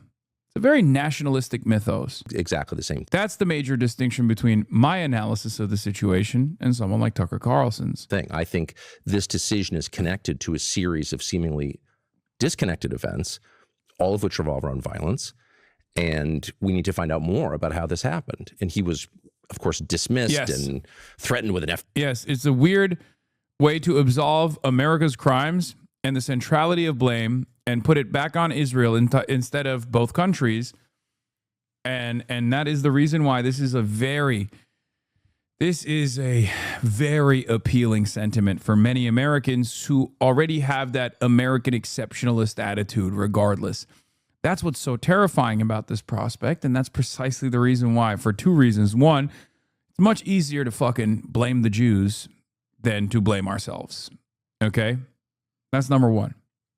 Number two, when you do blame Israel, you actually lean into the idea that America is an exceptional country, and America is not a violent country, or if America is violent, it's actually doing that violence as a necessary form of violence, and sometimes it can appear as cruel, but you simply don't understand it. That cruelty is unfortunately necessary because our enemies are far crueler than we ever could be. So those two factors make Tucker Carlson's rhetoric infinitely more appealing than my rhetoric, because you can turn around and say, Hasan hates America. His name is Hasan. He's Muslim. He's an Islamist fundamentalist. He's a jihadist. He's an Islamo-communist. All this stuff. He's so critical of America. He hates America. He says America is bad. America bad. That's all he says. Liberals align with that unbelievably reactionary belief system as well. It's not just Republicans who 100% agree with that assessment. There are plenty of liberals who agree with it too, because American exceptionalism is bipartisan. And that's precisely the reason why this kind of nefarious propagandizing is, in my opinion, from the perspective of many Americans, much easier to understand. We lay the blame entirely in the hands of Israel. And in the interim, in the short term, this might be a successful way to decouple from Israel, and maybe some people are making that dangerous calculation. But in the long term, this will not solve the problems at all. After all, if it wasn't Israel, but if it was just America directly slaughtering kids in Gaza, would that be appropriate? Because the reality of the matter is, Israel is a vestige of empire, and therefore, when Israel is slaughtering children in Gaza, we are slaughtering children in Gaza. FBI investigation, and no one kind of followed up on that. And again, I don't know the answer, but this was not a normal decision-making process. And my strong impression was that Trump was more a hostage than a sovereign decision maker in this. Well, so tell me what you're getting at when you say the president of the United States, the most.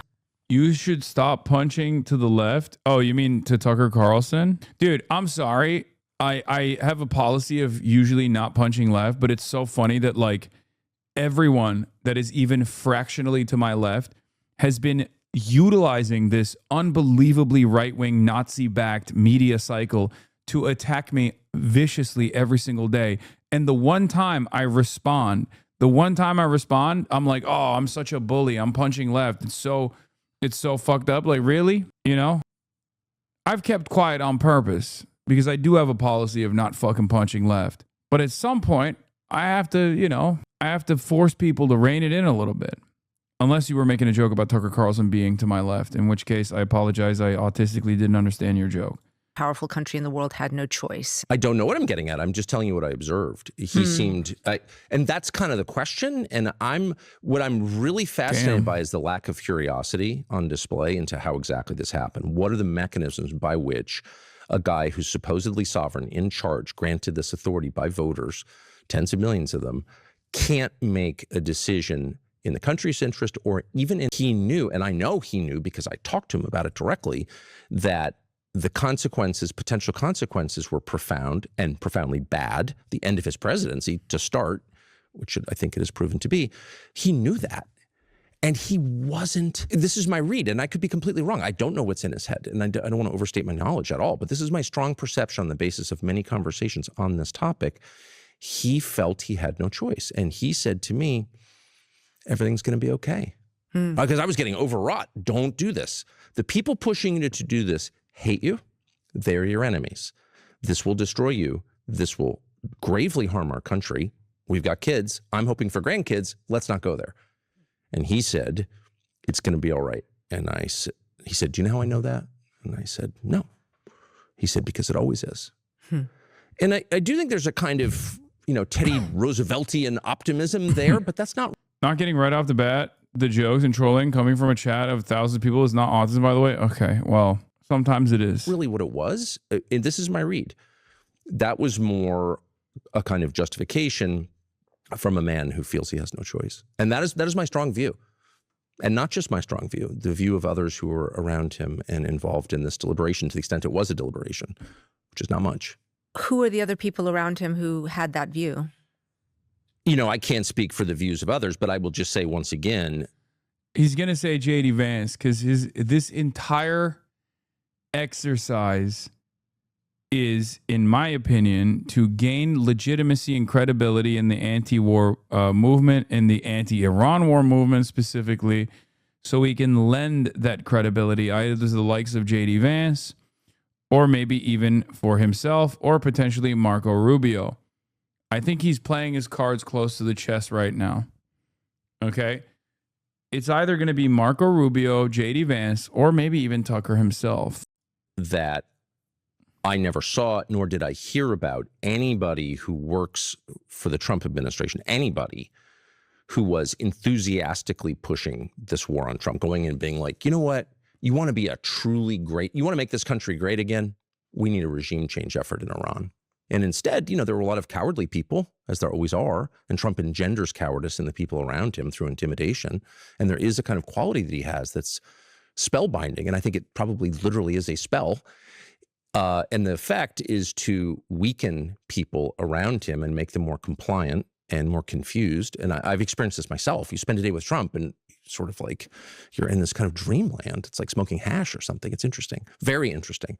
And there may be a supernatural component to it. I'm not a theologian, but it's real. And anyone who's been around him can tell you it's real. But whatever the cause, no one around him was weighing in strongly, as far as I know, on either side, for or against. But people from the outside were strongly weighing in, calling him constantly.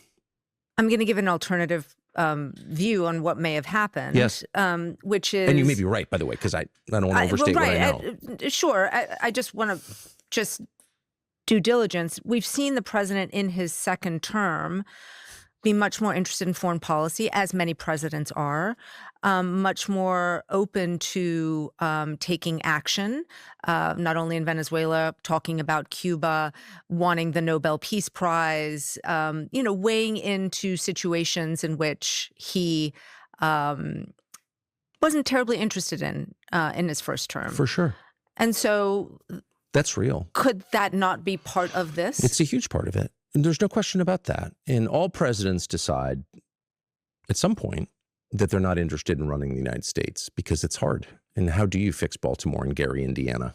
And what do you do about homelessness in Los Angeles? Like, these are hard questions. We can't even make Head Start work, despite, many billions and a lot of sort of well-meaning. How about you shut your mouth on stuff you know nothing about and leave it up to experts like a local defense contractor? True. The mom and pop local defense contractors. I apologize to official Lockheed Martin, their official account in the chat. Clearly I was wrong. People spending their lives on it can't make it work. So these are hard problems, and I think it's universal. It's a universal experience among American presidents, but also among U.S. senators to decide, like, I'd rather run the world because the details are opaque. I don't speak these languages. I can seem well, first of all, it's a display of male power. Send the bombs in, kill the bad people. But moreover, you get to feel like I did something, and that's important. And I get it. And this is, again, as you wisely note, a process that all presidents tend to go through. And so Venezuela, Cuba, I object to both of those efforts very strongly, but neither one, in my view, risks the future of the United States in the way that the Iran war now does. And so it's a big deal. But because It is, by the way, a contiguous neighbor of Iraq. And because Trump spent years talking about what a terrible idea the Iraq invasion was, in fact, defined his candidacy in 2016 on. Yeah, that doesn't mean anything, man. Like, what the fuck? Oh my God, how could Trump do this after he said so much about how dangerous the Iraq invasion was? Clearly something changed dramatically. I don't know. It's not like Donald Trump was actually a fucking peaceful dove. Wow, he lied. Wow, I can't believe Donald Trump lied. What else? I wonder what else he must have lied about. What else did he lie about? For example, he said he was going to drain the swamp. The DC swamp has been swampier than ever since Donald Trump got his fucking money molestation paws on it, especially in the second term. He even lied about locking Hillary Clinton up, which was an unfathomable L. It could have been the one upside. This is like little baby upside. And Hillary Clinton still roams free. You know what I'm saying? It's like, yeah, Russia, Ukraine fixed by day one. He just lies about everything. It's easier to find what he's saying. It's easier to find something that he said that is like truthful than it is to calculate all the lies. Yeah, new Trump truth. I will soon be reviewing the plan that Iran has just sent us, but can't imagine that it would be acceptable in that they have not yet paid a big enough price for what they have done to humanity and the world over the last 47 years. Thank you for your attention to this matter. Donald J. Trump, President Donald J. Trump. At that point, it's hard for me to believe that he just sort of organically reached this place at the end of February. He's like, oh, I think it's a good idea. He did not think it was a good idea. Shutting down a fifth of the world's oil and gas? Of all people, Trump knows that's bad. You said he's a hostage just now. You told the BBC he's a slave to foreign interests. Correct. So I just want to ask you to be sort of explicit. I mean, Trump is being held hostage by whom? Or by who, Benjamin or by Netanyahu and by his many advocates in the United States. And we know that not simply because Trump started the war on February 28th, but because he couldn't get out. See, then it's the modern Bailey. Like, now when asked the direct question, he's going to go back to like very reasonable criticism, right? Like his starting point was like, Trump is very clearly reluctant. The real question here isn't just to ask him like, who's doing this? Okay. The real question isn't who's doing this, because everyone knows who's doing it. It's correct. Tucker Carlson is saying something true. The foundation for defending democracy is literally an Israeli cutout in Washington, D.C. Okay? The administration just yesterday posted a Foundation for Defending Democracy graph.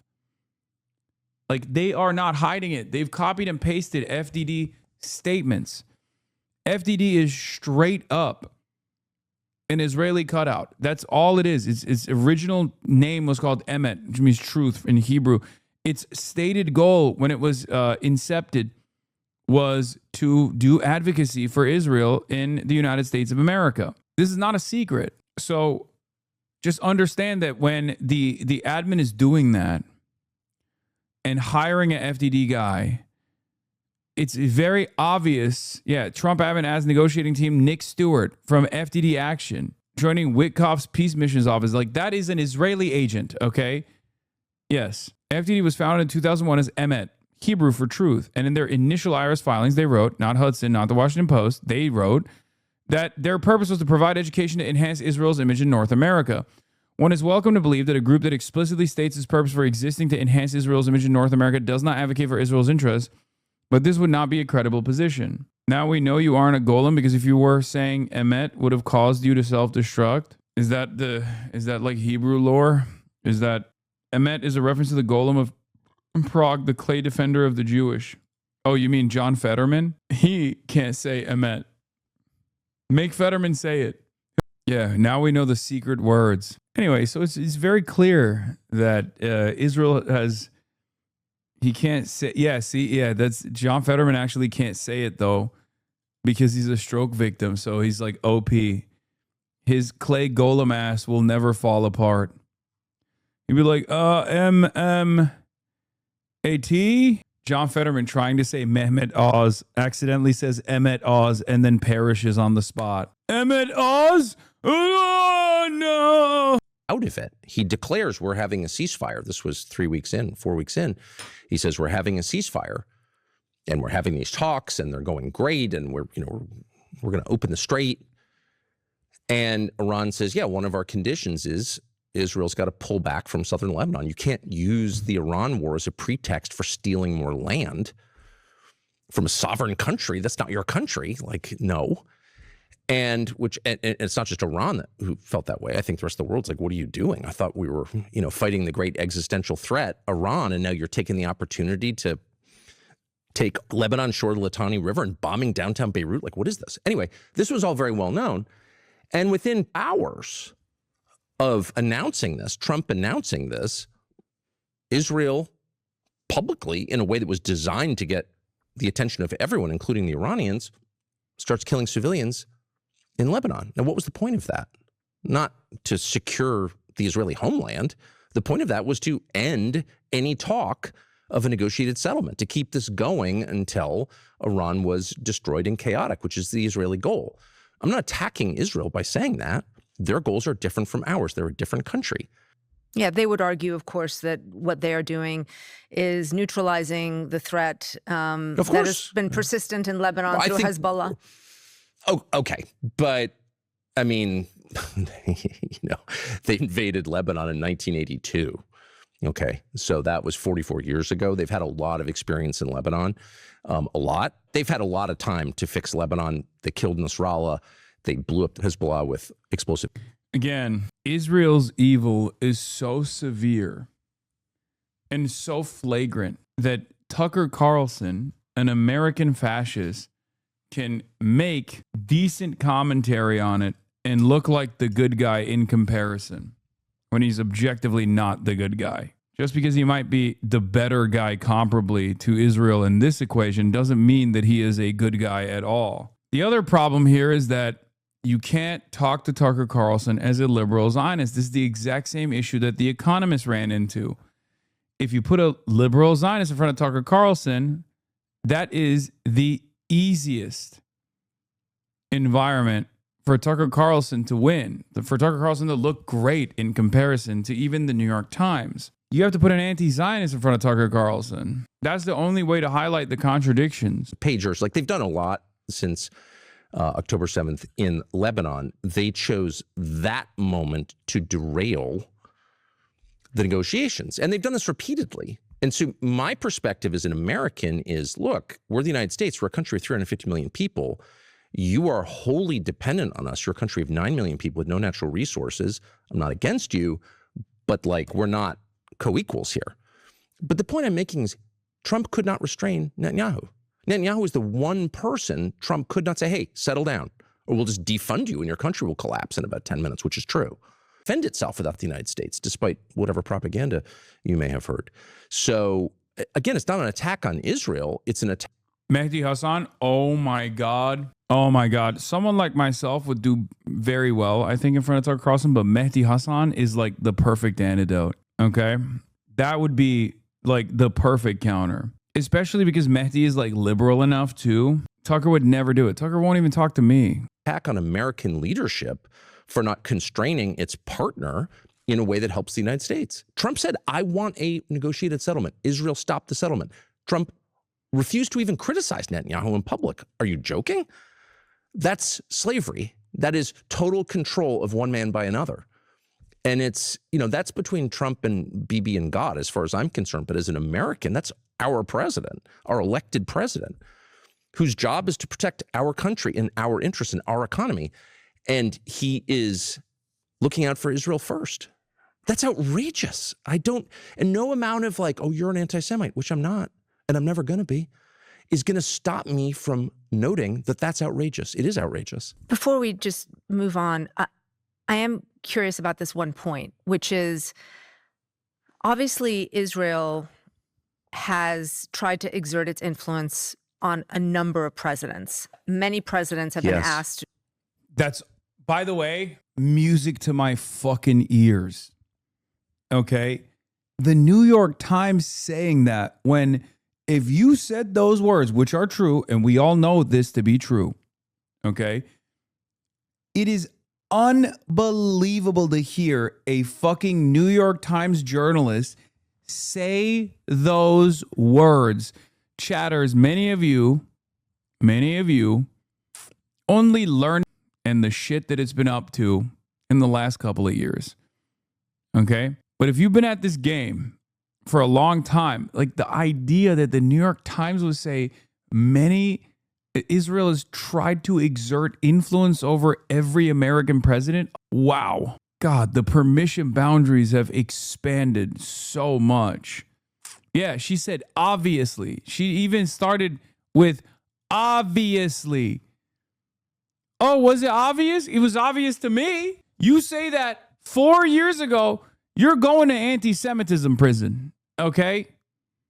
You say that 4 years ago, you are never having a career. Your media career is over. If you say that at the Jiffy Lube, your job at the Jiffy Lube is over. You can't work for another auto mechanic for the rest of your dang life. You got to fucking move different zip codes. Canary Mission's coming after you. They're doxing you. They're doxing your family. They're doxing your dog, okay? So the fact that the New York Times, the paper of record, and its representative is openly saying, obviously, oof, times have changed. To decapitate Iran, to do a joint military operation in the Middle East, which this is the first time really that this has happened, where the United States and Israel are doing a joint military operation against a Muslim country.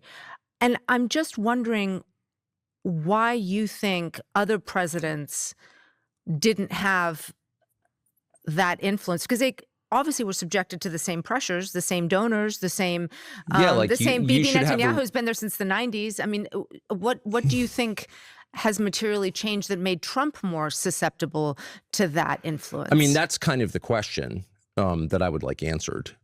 And I don't know the answer, as noted. But, you know, one argument could be, well, Trump is just uniquely weak. Okay. But that was not my perception. I think Trump obviously has weakness. I mean, obviously has weakness. A lot of his posturing is compensatory, of course.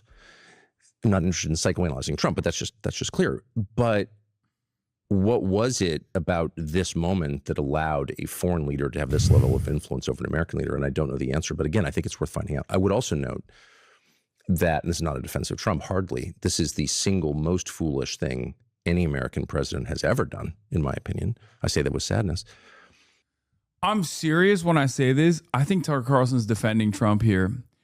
I know to the untrained eye, it looks like he's cooking Trump. But now that I've heard him expand, now that I'm hearing him expand on the idea that Trump is a slave, because when I say Trump is a slave to Israel, like my assessment is not, oh, Trump is technically blameless here, right? Tucker Carlson, on the other hand, is very clearly designing this narrative that, like, Trump actually didn't want to do this at all and was somehow a victim, was somehow forced into doing it. We'll see how Trump responds to this interview, too. I want to know. But many American presidents have put Israel's interests before our own. I would say the Iraq War was a very obvious example of that. I mean, he's not defending Trump. He's extending sympathy for his base. I think he's not extending sympathy, but you're right. You're right there. He's trying to maintain the base for what comes next. Cheney's office was completely controlled, and I knew almost all of them, by people who were putting Israel's interests above America's interests. So I think the Iraq War was, to a great extent, a product of that. And I believe that Trump felt exactly the same way, because I talked to him about it a lot. So, like, what changed about Trump? What changed after 10 years, more than 10 years, of telling us our leadership is weak, they act against our interests, they're stupid, they're foolish, they're bought off by foreign powers and by domestic donors? I mean, that was Trump's case. That was his whole pitch. That's why he got elected. To switch on something this big in the space of a few months, I mean, that bears some examination. That's all I'm saying. I want to note, in 2020, when President Trump killed Iranian General Qasem Soleimani, you went on your Fox show and said, and I'm going to quote here, there are a lot of awful, bad people in the world. You can't kill them all. It's not our job. And you asked, why are we jumping into another quagmire from which there is no obvious exit? But it wasn't until... Isn't he making Trump fully accountable for saying he's mentally stable? No.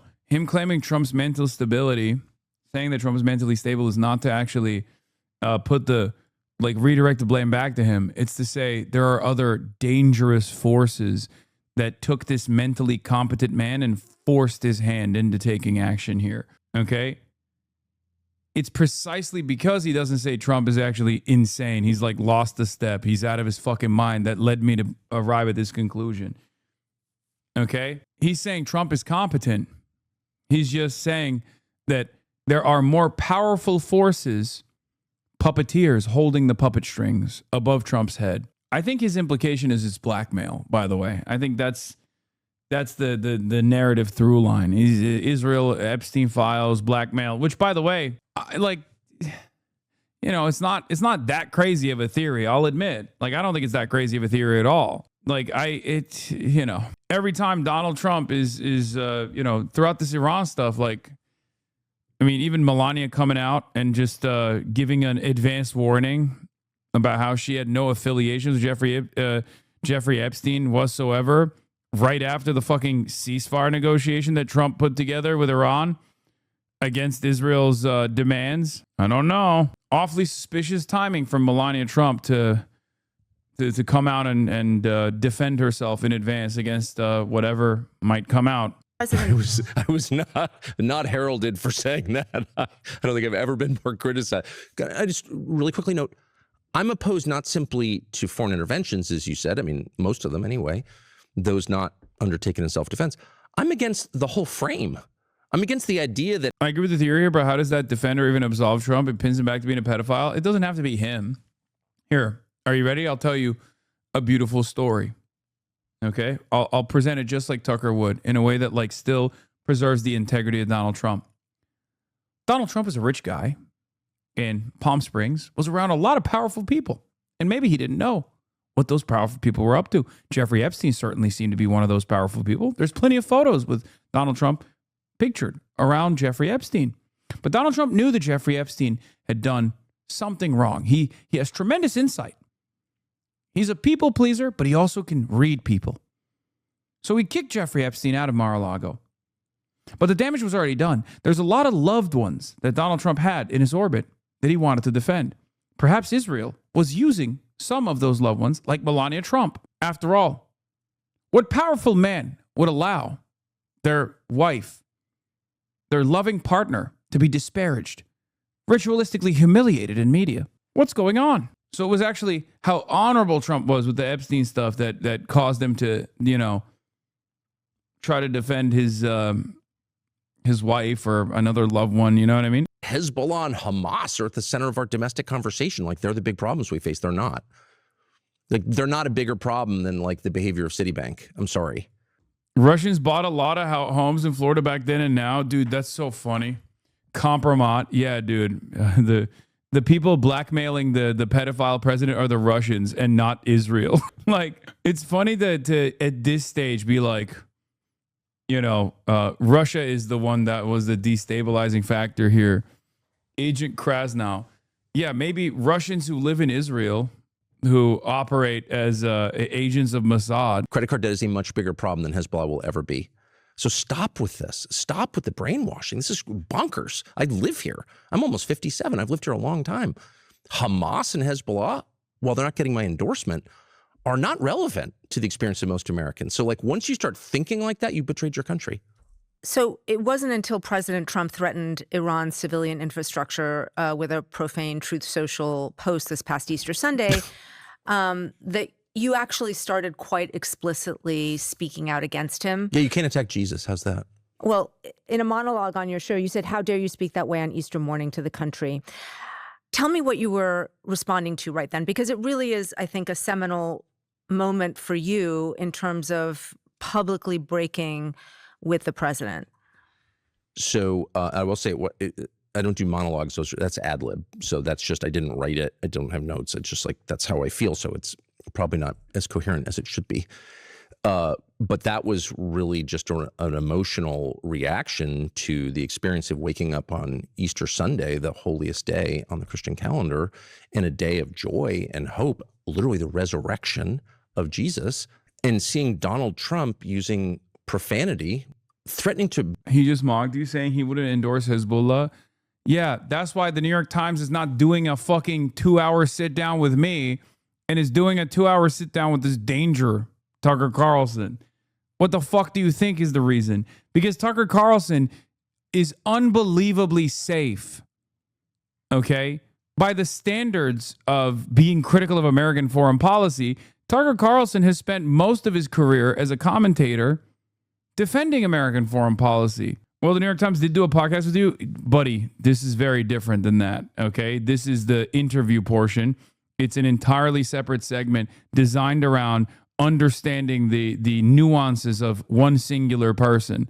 Very different than me going on Ross Douthat's show to get yelled at by Ross Douthat at a time when, right after Charlie Kirk's assassination, they were trying to present me as a dangerous figure that should be prosecuted by the American government and not some liberal like fucking Jimmy Kimmel. That's what Ross Douthat was trying to do in that convo.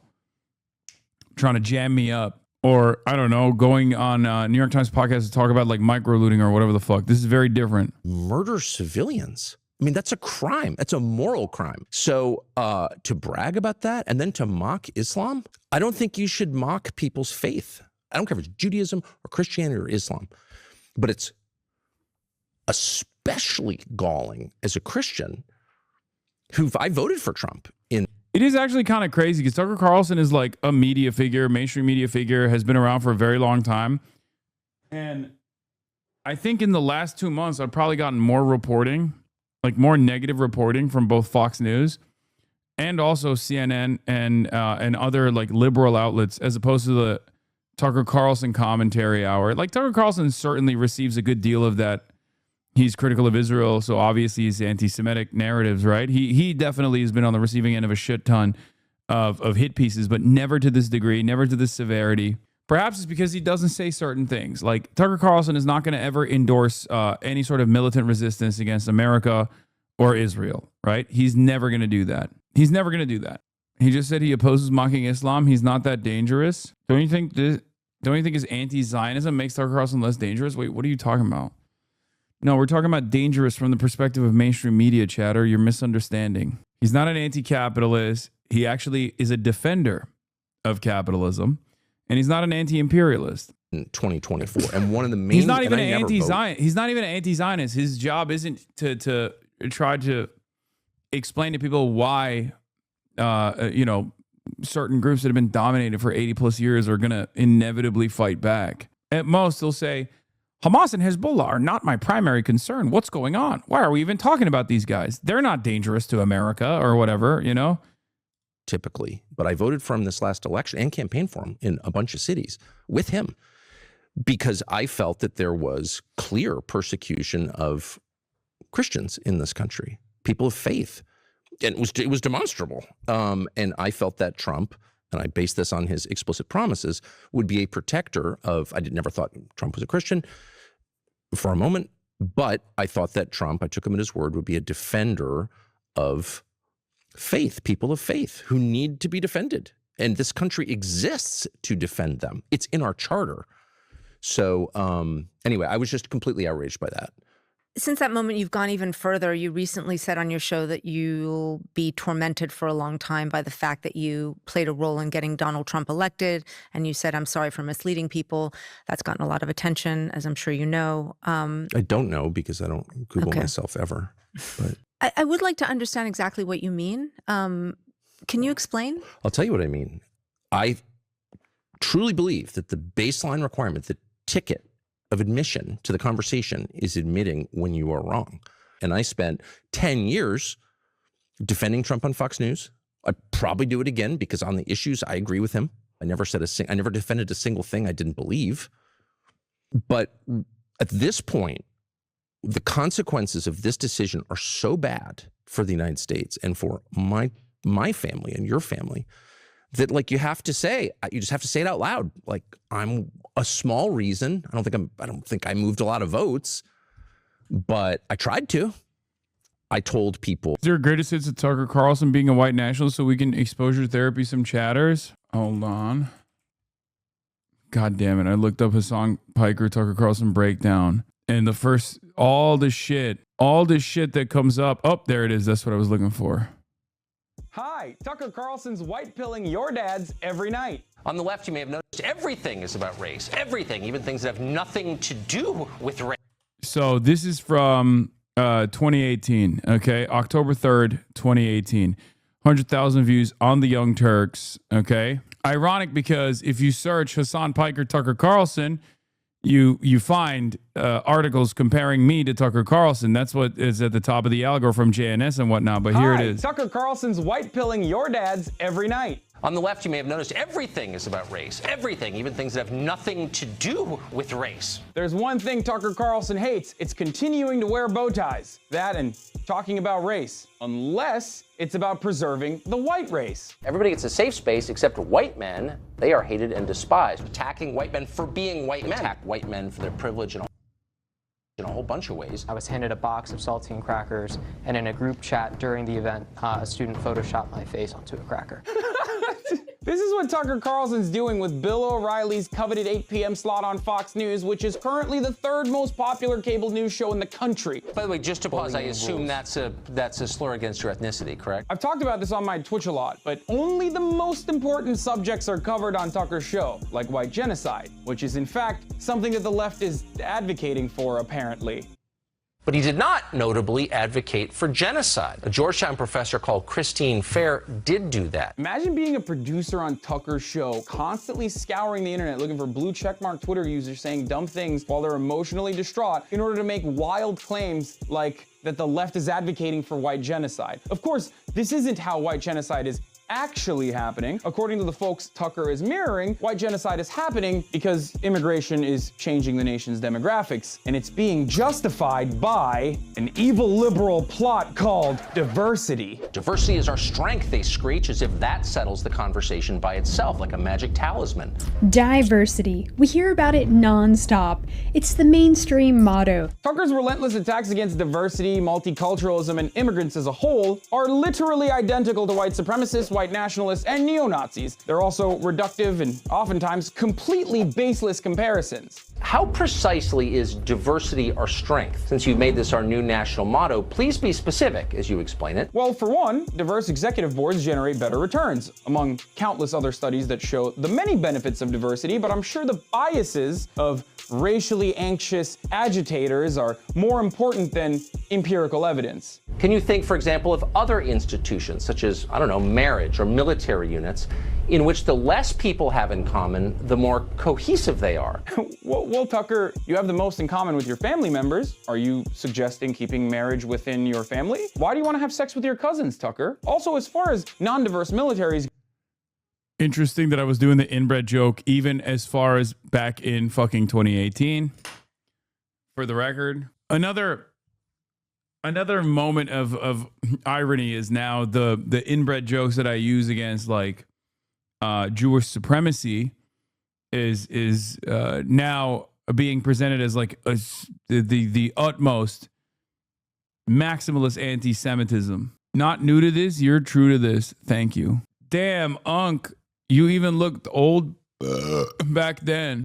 Maybe you should open a history book and take that up with General Robert E. Lee. Go on, Tuck. What else? Latin American countries are changing election outcomes here by forcing demographic change on this country at a rate that American voters consistently say they don't want. This assertion is preposterous because, I mean, it's completely untrue. Just look at polling data. 75% of Americans say that immigration is a good thing. So who are the Americans you're referring to here? These guys? It sounds to me like we got a problem with people who got here legally, altering the landscape politically. I don't like it.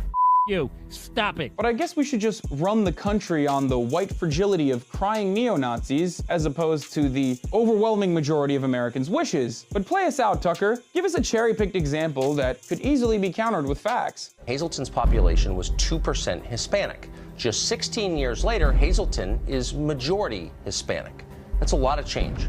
People who grew up in Hazleton return to find out they can't communicate with the people who now live there. And that's bewildering for people. Hazleton's a perfect example of immigrants saving a small coal mining town from absolute economic annihilation by opening up small businesses, and even the large immigrant-run corporations who have brought jobs over to the small town. This is, of course, despite the efforts made by the white population to fight off the immigrant scourge with unconstitutional regulations. And even the Nat Geo article that you're using here to advance your narrative mentions the reality that immigration has drastically improved Hazleton. But you won't hear that part because Tucker's not in the business of making America better. He's just trying to do white identity politics. And I'm sorry to tell you this, Tucker, but facts don't care about your feelings. I'm Hasan Piker. If you're...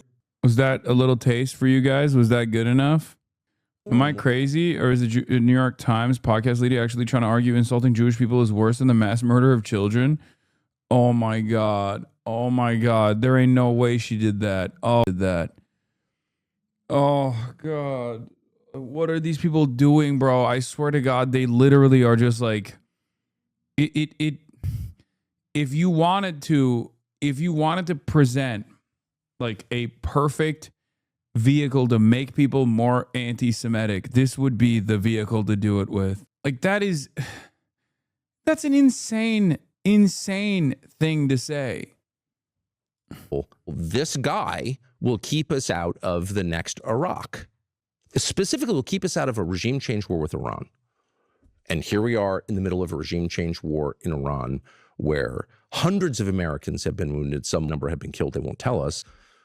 And that's just the opposite of what I said would happen. So I'm sorry. So I hear you say that, but I am compelled to question it a little bit because are you simply just going public about something that you felt privately for some time? Because in 2021, through the Dominion lawsuit against Fox News, some of your texts went public. Right. And I'm just quoting from a couple of them. You know, you said there really isn't an upside to Trump. You said, I hate him passionately. I mean, clearly you had some feelings of reservation about the president before this time. There's no. Yeah, no, it's because he's a fucking phony. Dude, that is the best one where the Dominion case revealed that Tucker was just like, I fucking hate this piece of shit. God damn it. He's such a son of a bitch. He's ruining the beautiful neo-Nazi movement that we could have designed by being so selfish. He set our movement back. I mean, he wasn't saying it like that, but he was basically saying that, right? Like that is, I hope you guys understand that's precisely what he was angry about. Doubt. So I'm just trying to understand the... You know, I have a lot of thoughts and theories about things which, you know, may or may not be rooted in reality. So I hesitate even to spring any of my theories on you because, like, they're probably insane. But one thing that has bothered me for many years is the fact that a lot of people in Trump's immediate orbit have been hurt and really hurt, you know, gone to prison, become unemployable, publicly shamed, gotten cancer.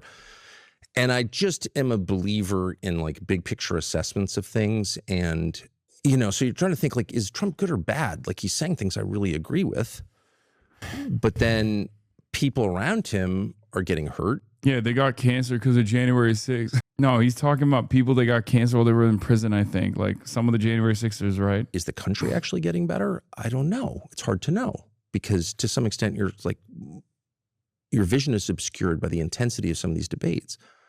Mine has been, is easily obscured by that intensity. But did I have reservations about Trump? Of course. And, you know, to some extent, I sublimated them or rationalized them away or focused on areas where I agreed with him. All my fault. But I told myself, and I, to some extent, still believe, like, it's the big decisions that matter. And I knew, because I know the Democratic leadership really well, that they're completely under the control of the same forces and that we would get a regime change war inevitably in Iran if they were elected. And so I told myself Trump is the way to avoid the really bad thing. Come back to this moment for you, which is there's the political case against Trump that you make. But I do want to ask you about the moral case that you've been making as well. And that's a word that you've used.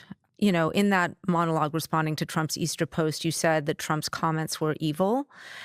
And I just want to understand that a little bit better. Do you think only his comments are evil, or does the evil extend to Trump himself. Is he evil? I just want to be really clear that there's a lot of evil in me and in every person. So I just don't.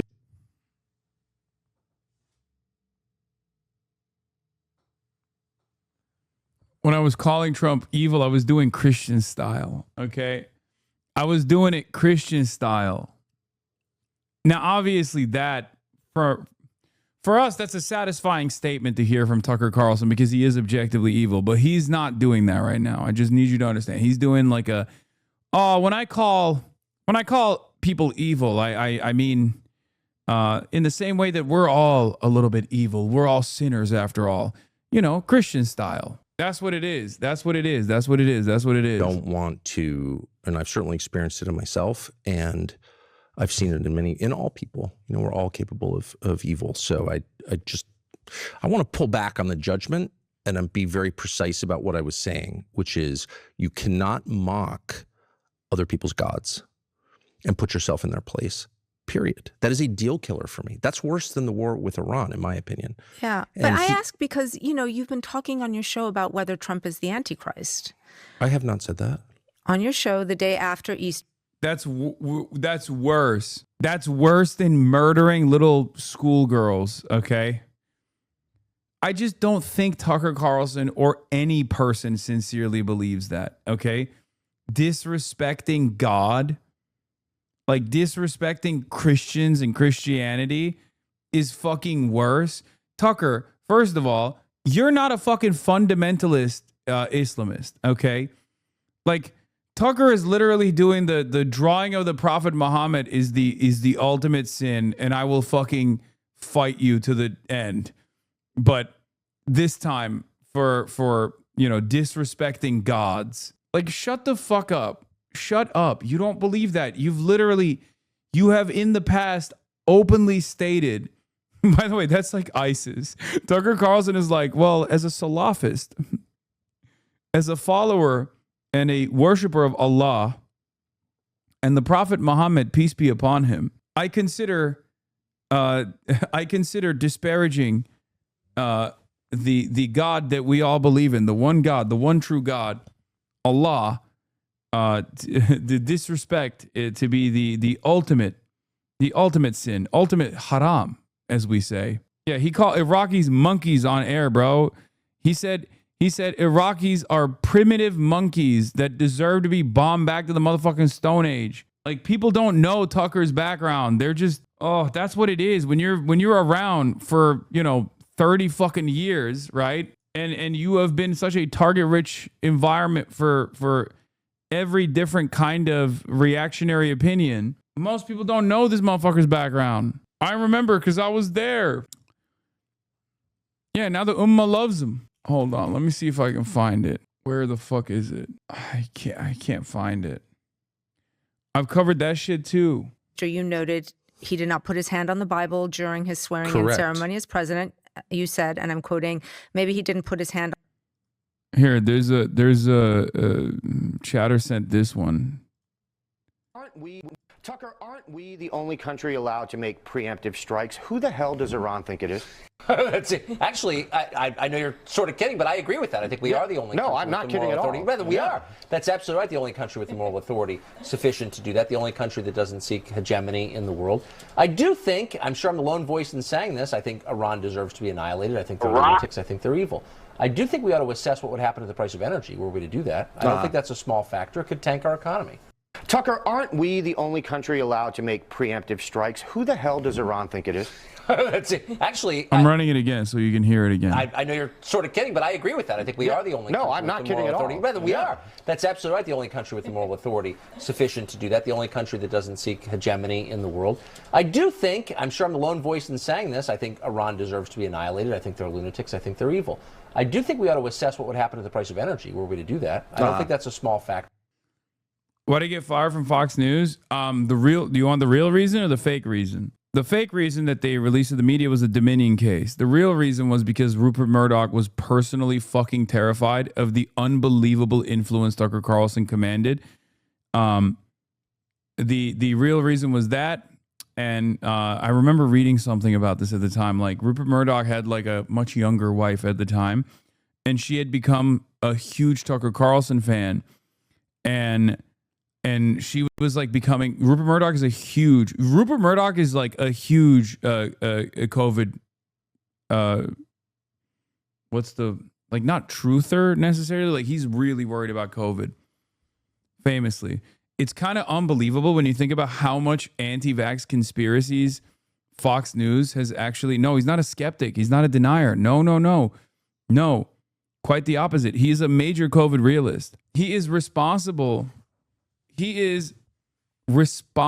for so much COVID skepticism when he was an unbelievable COVID paranoid, a COVID paranoid person, COVID conscious person. I don't know what the right word is. Yeah, he was Putin levels of COVID avoidance. Yes. In his personal life. I talked about this in the past. He basically shut himself off from the rest of the world. He basically shut himself off from the rest of the world during COVID, during peak COVID. He cut the line and got the vaccine before anybody else did. And it's really funny because he's terrified. He's old and he's terrified of dying. And he was really, really, really scared of COVID. And yet all of his newspapers, all of his media outlets did so much harm. So much unlimited harm to the discourse. Iraq is a crappy place filled with a bunch of, semi-literate primitive monkeys. Typical whining from a black politician about how you don't like me because I'm black, using racism as a defense, right? I can't. Yes, I know he apologized for defending the Iraq war, dude. Yeah, I know. He was a silly little 34-year-old or something at the time when he was saying all this stuff. He was just a guy who was duped, okay? I know. You people will believe it's fucking awesome. I've spent my whole life in the media. My dad was in the media. Like, that is... His dad was in the CIA. A big part of the revelation that's changed my life is the media are part of the control. Calling it one of the biggest regrets of his life. I know. He's changed. It's just crazy because nothing else changed. Control apparatus. Like, there's no... What do you mean, you people? You know exactly what I mean. Dumb motherfuckers who fall for anything. Yeah, I know. Because you're younger and smarter and you're like, yeah. Yeah. But what if you're me and you spent your whole life in that world? And to look around and all of a sudden you're like, oh, wow. Not only are they part of the problem, but I spent most of my life being part of the problem, defending the Iraq war. Like, I actually did that. Can you imagine if you did that? Well, what do you think? What is one of your biggest regrets in your career? Oh, defending the Iraq war. That is it? Well, I've had a million regrets. Not being more skeptical, calling people names when I should have listened to what they were saying. Look, when someone makes a claim. Yeah, these are the type of motherfuckers who will literally believe Tucker Carlson and then say Grant Plattner is a phony. There is a literal Venn diagram that's a circle there, okay? There are hella people who genuinely think Tucker Carlson is a changed man, and those very same people are like, well, Grant Plattner is a fucking child killer, baby murderer, bloodthirsty monster who's just obviously fake. That seems like a ridiculous straw man. Oh, here we go. At least I couldn't catch you defending Tucker Carlson. At least you are sincere, and you are sincerely skeptical of Tucker Carlson, so... You're safe for today. But if I catch you in an inconsistency, it's over. No, I'm just kidding. Bro, there was a chatter earlier who said Tucker has pushed back against liberals more than you. It's not a fucking straw man. Why spend your whole life fighting for your values, fighting for your principles, fighting for social justice, advocating, even when no one's looking?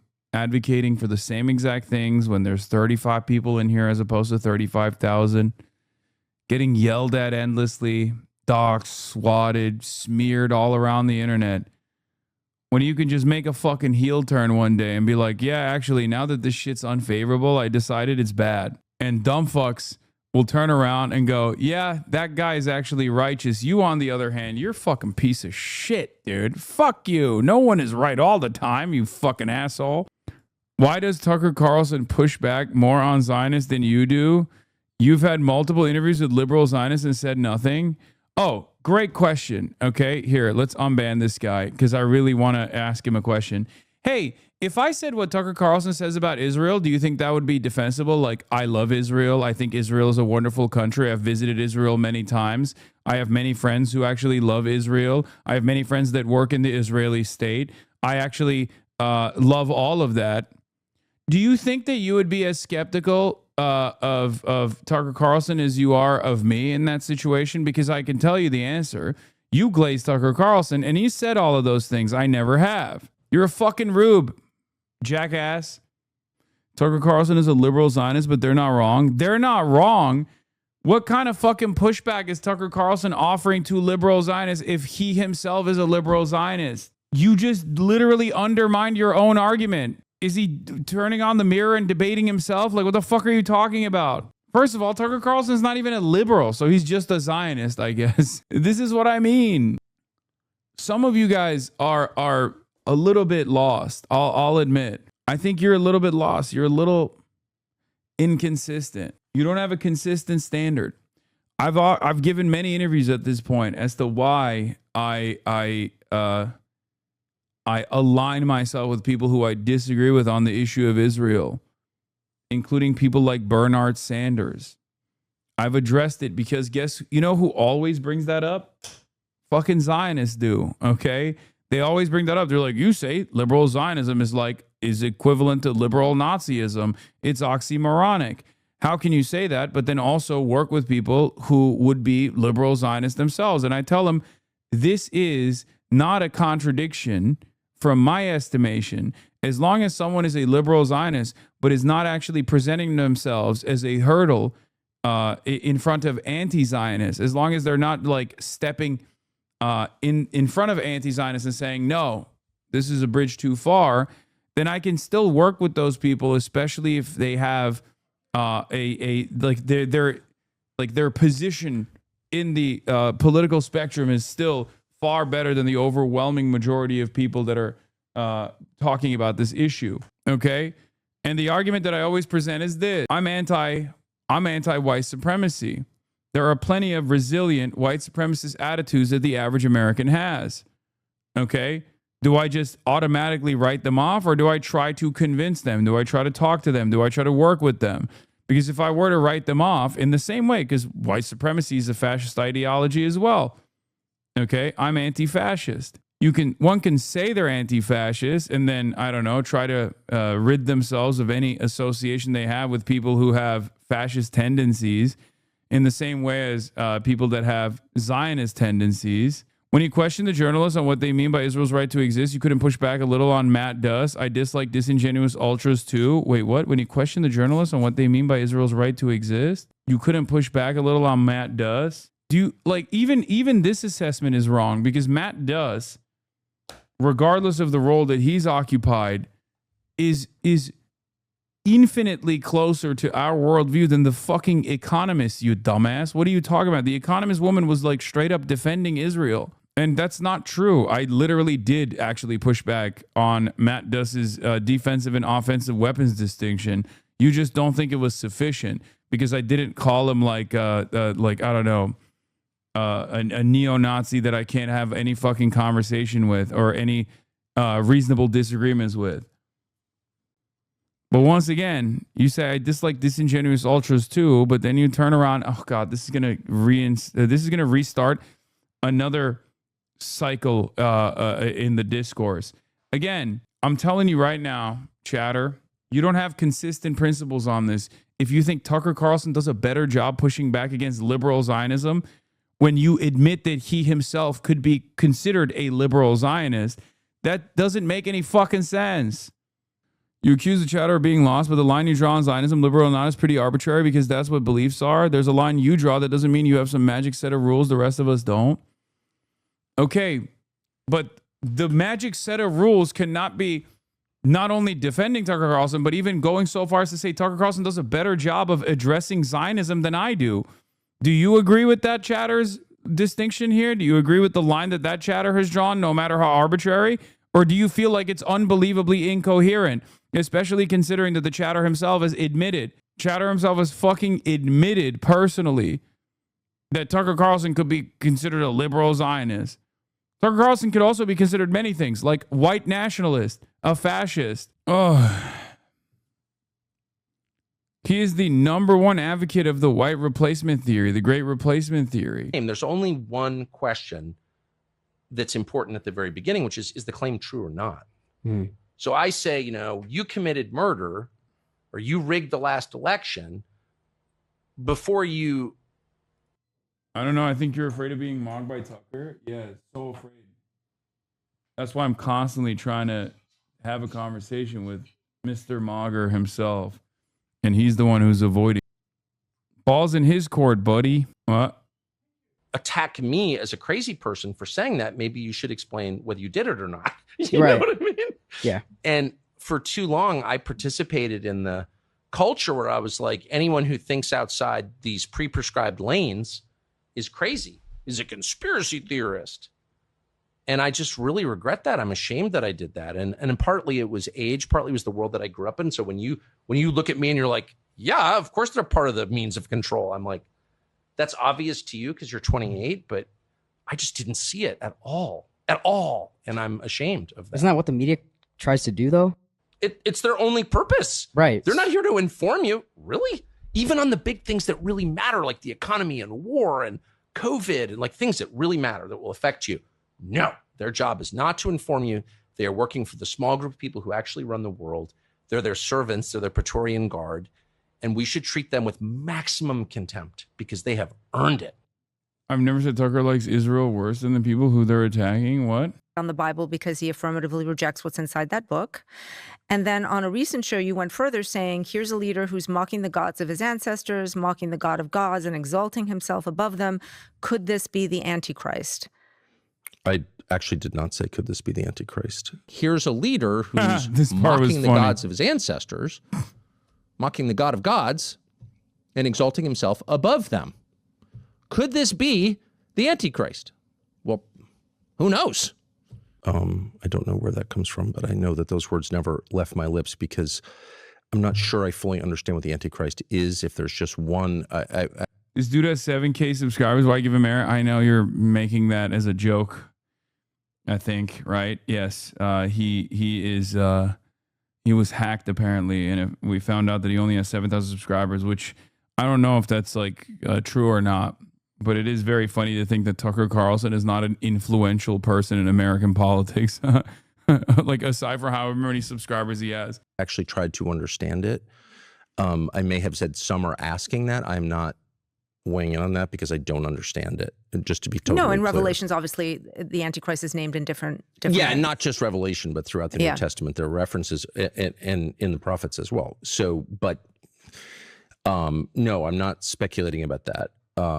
I know that people are speculating about that, but I would say it's enough to, like many leaders through history, is putting himself above God. To send, but even on a more terrestrial level, like to send out a picture of yourself as Jesus has got to be a red line for Christians. How could it not be?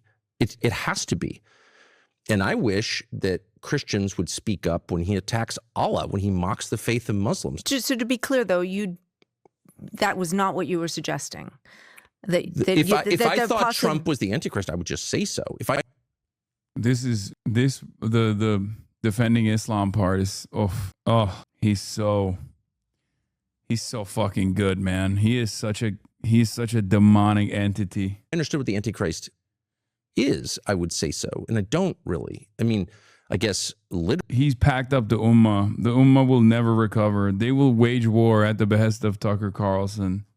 Literally, it's because you've been discussing it repeatedly on your show. So I'm just trying to understand why. What I've tried to think I mean, what do you about, want your audience to sort of? I want my be audience considering? to see what's happening now. Something chatters aren't internalizing is how shallow Tucker's commitment to any ideology is. They see him saying the correct words in a field of mainstream liars, when in reality he's adopting populism to boost his public image. Look up sophism. I think so too, but I don't agree necessarily that Tucker Carlson doesn't have one underlying agenda. I think he is truly a white nationalist, or at least white nationalists think he's one of them. He might be agnostic on the Jewish problem, right? The Jewish question, he might be somewhat agnostic on. I still lean on the side that he's just like, he's anti-Semitic, but he knows how to, keep his cards close to his chest. But he and Candace both do what I call Ummah slop. They know they have a ton of Muslim followers now because of their anti-Israel advocacy that they throw bones in. The only issue is they break with other Christian nationalists or things that Muslims care about. Yeah. There is nothing more powerful than a white man defending Islam, a white Christian man defending Islam from a position of authority in the eyes of the entire Muslim world. Or, I mean, Candace Owens as well, you know? Powerful American Christian woman. Oh, you don't understand, dude. These are going to do fucking numbers in the WhatsApp group chats. Oh my God. In terms beyond just material. Obviously, the commodity flow through the Strait of Hormuz is, essential to the global economy. Got it. But I also think there is a world beyond our senses, and civilization has understood that from the beginning of time. And we're in this weird anomalous moment where we've been trained not to think that, but it's real. And this is a realization that's dawning on me. I mean, I wasn't thinking like this at all until several years ago. So I don't want to pretend that I'm a shaman or anything like that. I just want to make the point repeatedly, again and again and again, that there are unseen forces that act. There is a spiritual realm, and we are subject to those forces for good and bad. And I don't think that Bro, this guy once unironically said that he woke up one night and he has scratches all over his body and he thought that there was demonic possession at play. Oh my Lord, it's like such a ridiculous person. Any person can deny that. I just want to make the point that you did say, could this be the Antichrist? And then you said, well, who knows? You did use those words. So, man, then my apologies to you if there's video of me saying that. I guess what I'm expressing to you is it doesn't. Boom. Yeah. Wow. He's so apologetic. He's so good, dude. He's such a good guy. You see, he's sincere and he's apologetic. Reflect exactly. Why are you still pressing him? How I feel. That suggests a precision that I haven't arrived at. Trump is the Antichrist. Well, you'd have to define, I mean, we're sort of quibbling here, but you'd have to define Antichrist. And I know that I can't define Antichrist. And it's not clearly defined in the New Testament. I'll be honest, like the only thing that I think he has had a sincere change of heart on is the violence of Israel. I do genuinely believe that he found the violence to be unconscionable. I think that is sincere. I'm willing to go that far. Some might. I don't think it's just anti-Semitism motivating him to say the things that he's saying. I don't think it's like his allegiance to the pearl of the Gulf, the nation of Qatar, a beautiful nation that I am, of course, I also demonstrate fealty to. Okay. Shouts out to my Oilers. I do think he actually saw what Israel was doing and thought that it was really fucked up. I'm willing to go there. What makes you think that? He went to the Palestinian Children's Hospital in Qatar and he visited, and he didn't have to do that at all. In the Huckabee interview, he strongly questioned who has the biblical right to the land. He argued that Palestinians who can trace their bloodline directly back versus Ashkenazi Jews, specifically mentioned Netanyahu. Isn't that anti-Zionism? Fuck no. What? No. No, not at all. That's fucking blood quantum science. Who gives a shit? You think that what makes the Palestinians indigenous to the land is like the eugenics or the race science or how long that they can trace their ancestral lineage? So what? So what if Benjamin Netanyahu and his ancestors 3,000 years ago fucking traveled from the land that we now know as Israel to Poland? Do you think that gives them more right? Chatter is right. It's Zionism. No, that's a silly argument. Anonymous Gifter, thank you for the 100 gifted subs. As soon as I said my life for Qatar, do you guys see that? That's why I do it, baby. No, man. I don't believe in I don't believe in like ancestral rights like that. I believe in not murdering people, okay? Simply put. That argument is foundational to Zionism, but it's bullshit.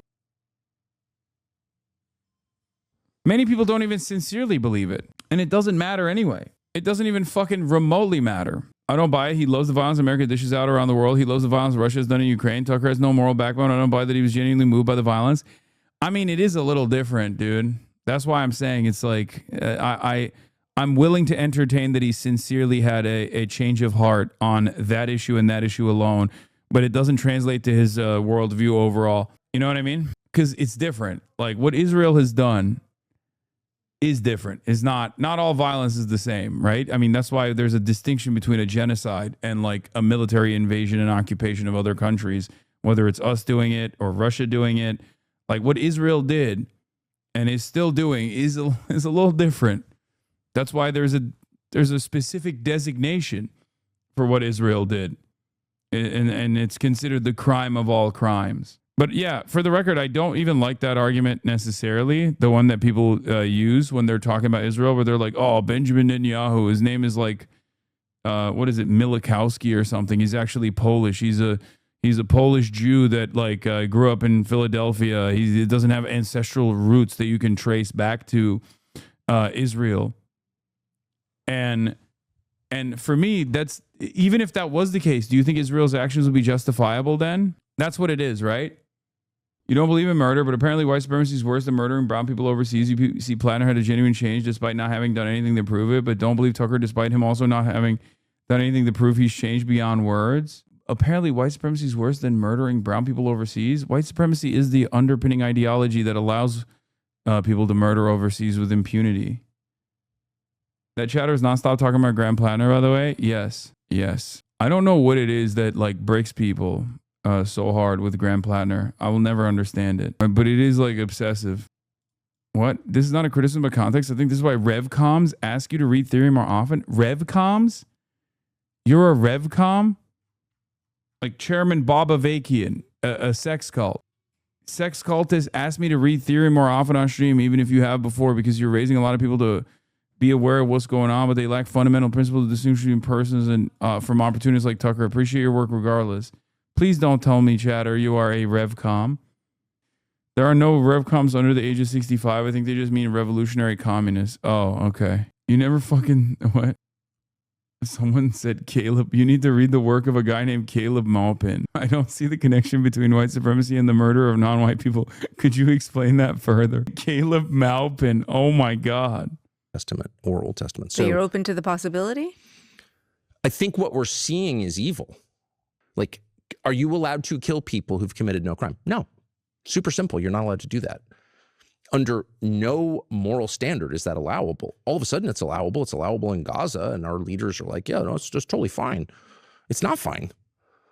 But it's repugnant to the Christian understanding of the world and the human soul. Every person has a soul. That's the Christian view, and not just the Christian view, it's the Islamic view too. So, and it's my view. Your Easter episode was titled in part a warning to Christians everywhere. Yeah. And sort of my interpretation was that you were warning other Christians sort of not to follow a false prophet. Yes, that's exactly what I'm warning. And that false prophet being President Trump in this case. And Netanyahu. There are a lot of evangelical Christians who are convinced that God wants you to support Netanyahu, which I find incomprehensible. You know, Christian evangelicals in this country have been a hugely important part of President Trump's coalition. Many support Israel because they believe the creation of the state of Israel fulfills biblical prophecy.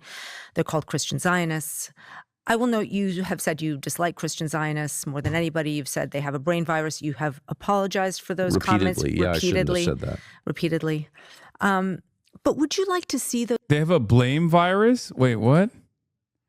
What did he say? You dislike Christian Zionists more than anybody. You've said they have a brain virus. You have apologized for those. They have a brain virus? Wait, he apologized for that? Ugh, God. He's such a bitch, too. He can't even say they have a fucking brain virus. Oh, I was so apologetic about that. I can't believe I said some of the most brain-broken, insane people in this country. This is, man, hey, this is why I stand on my fucking principles. Okay, this is why I can't stand motherfuckers who come to me and be like, oh, Hasan, you're not being consistent here. It's like, oh, shut up, bitch. Shut up. Okay? When have I ever backed away from a sincerely held position? He can't even say that Christian Zionists have a brain virus. They do. Yeah, I shouldn't have said that. Repeatedly.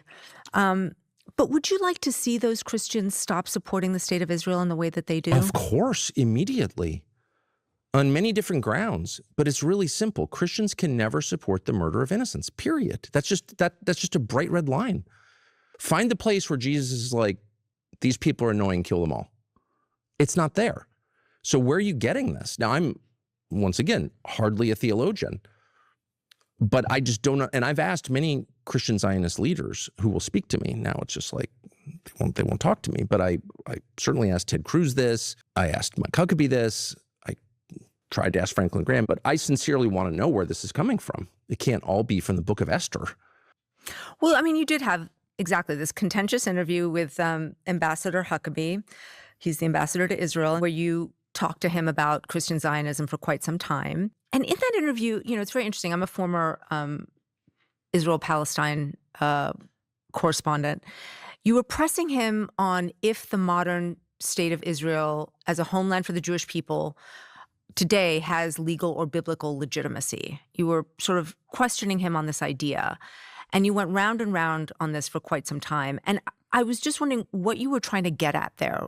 I was trying to get at an answer, which I couldn't get, and instead was accused of hate for trying to evoke an answer to a very simple question. And the question was, on what basis are you making this claim? People whose ancestors didn't live here now occupy the land. That's very common in history, by the way. I'm not even objecting to it. What I'm objecting to is the claim that it's God's will and that Israel, because of this, has the unique right to exist. Okay, where does that right come from? Well, the right comes from the Bible. Okay, well, I'm not a Bible scholar, but I've certainly read it a lot. And I said to him, what are the borders? Because my read of Genesis is that it's a big hunk of land. That's the Middle East. Does Israel have a right, because you're referring to this text as the basis of the right to have that land? And he said, fine with me. So like on many levels, theological and diplomatic, kind of a big thing to say. The White House was annoyed that he said it out loud. I was grateful that he did, because it's good to know what the terms are. And the second question I asked, which is, okay, if Israel has a right derived from this scene in Genesis, then to whom does it apply? Who are Abraham's heirs? And he said, well, the Jews. And I said, okay. And by the way, just to be clear, these are not conversations that I sought. I was never interested in this topic. Like, Israel's a country with borders and seat at the UN. And it's like, from my perspective, in conversation I think I've ever had. Why, though, were you so interested in those questions about? Oh, God, these people. Oh, my God, you're unfucking bearable, dude. I can't stand this shit. This is, why do you care so much about the Jewish state? Okay? That's what this question is.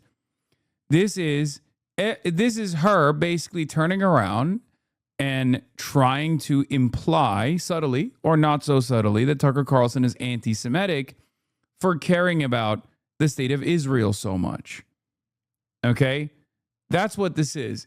We jokingly refer to it as like Israel, tiny nation, size of New Jersey. But that's precisely what this question is. Okay? I've heard it a million times over. I've heard it from many different people that will sometimes not even do the decent thing and try to soft pedal the question and immediately be like, you care so much about Israel, even though it's not doing anything special, because you're anti-Semitic. That's what this conversation is. Why? Because we're now in a war which is in the process of destroying the United States economy and getting Americans killed, because Israel pushed the United States president, who caved. I'm not giving him a pass, but that's just a fact. That's what happened. I saw it. And Israel has that power in our Congress, not because we have so many Jews. I don't know how many Jews live in the United States, fewer than 10 million, I think, but because we have tens of millions of evangelical Christians who unquestioningly support Israel. Oh, dude, he's doing, this is like early days, okay? This is like early days HasanAbi retorts right here. It's true. It's not wrong for him to say this. It's technically correct. But it is very funny for him to just be like, well, there's a lot more Christian Zionists. There's a lot more evangelical Christian Zionists, and they show tremendous loyalty to the state of Israel. A lot more of them exist than Jews in this country. It's like he's rolled back the tape.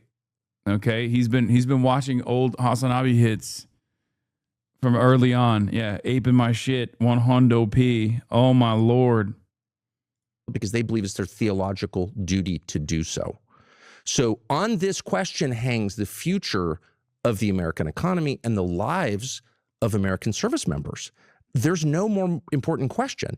And the effort to push me away from that question by calling me names, calling me a hater, saying I'm obsessed with Israel, okay, I would be grateful never to think about it again. I find Israel actually geostrategically irrelevant, except to the extent that we imbue it with relevance at the behest largely of evangelical Christians.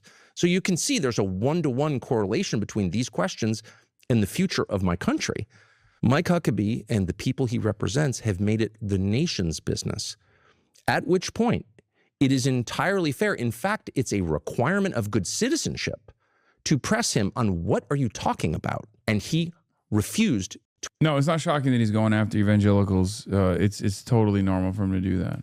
To answer those questions, at which point I say, as someone who's still committed to reason, you've been exposed as a fraud and or a liar.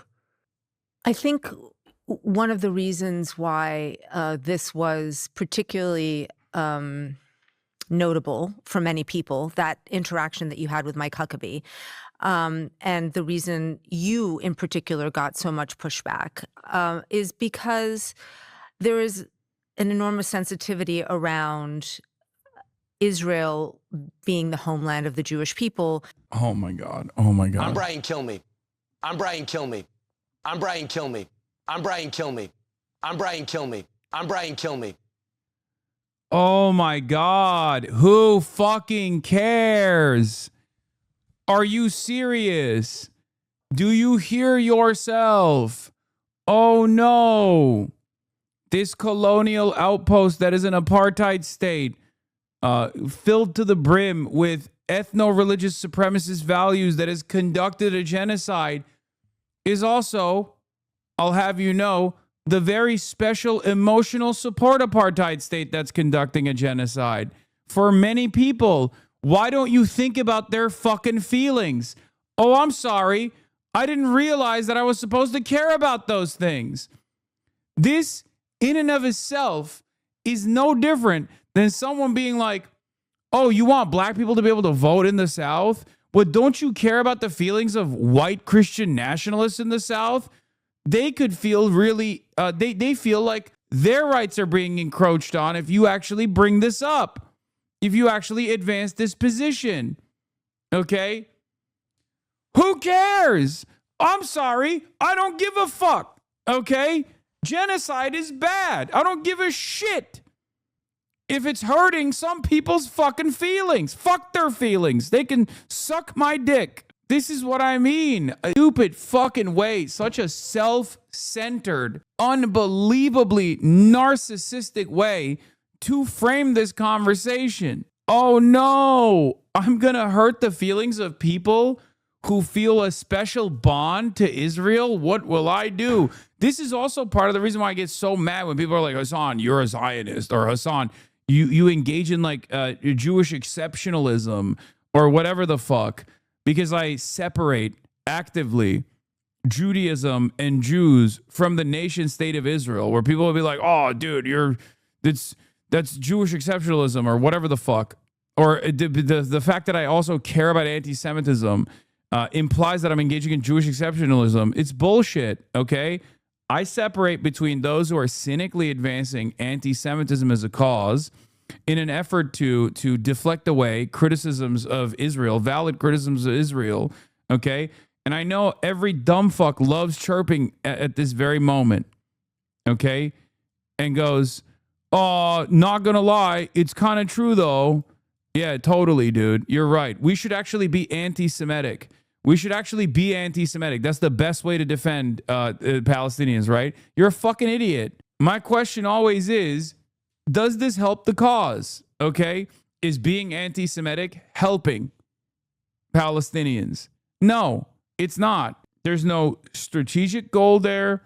There's no calculated goal there. It's just fucking untrue and it's stupid. Mons, why'd you block my message? Oh, he was bringing up bad empanada. Oh, God.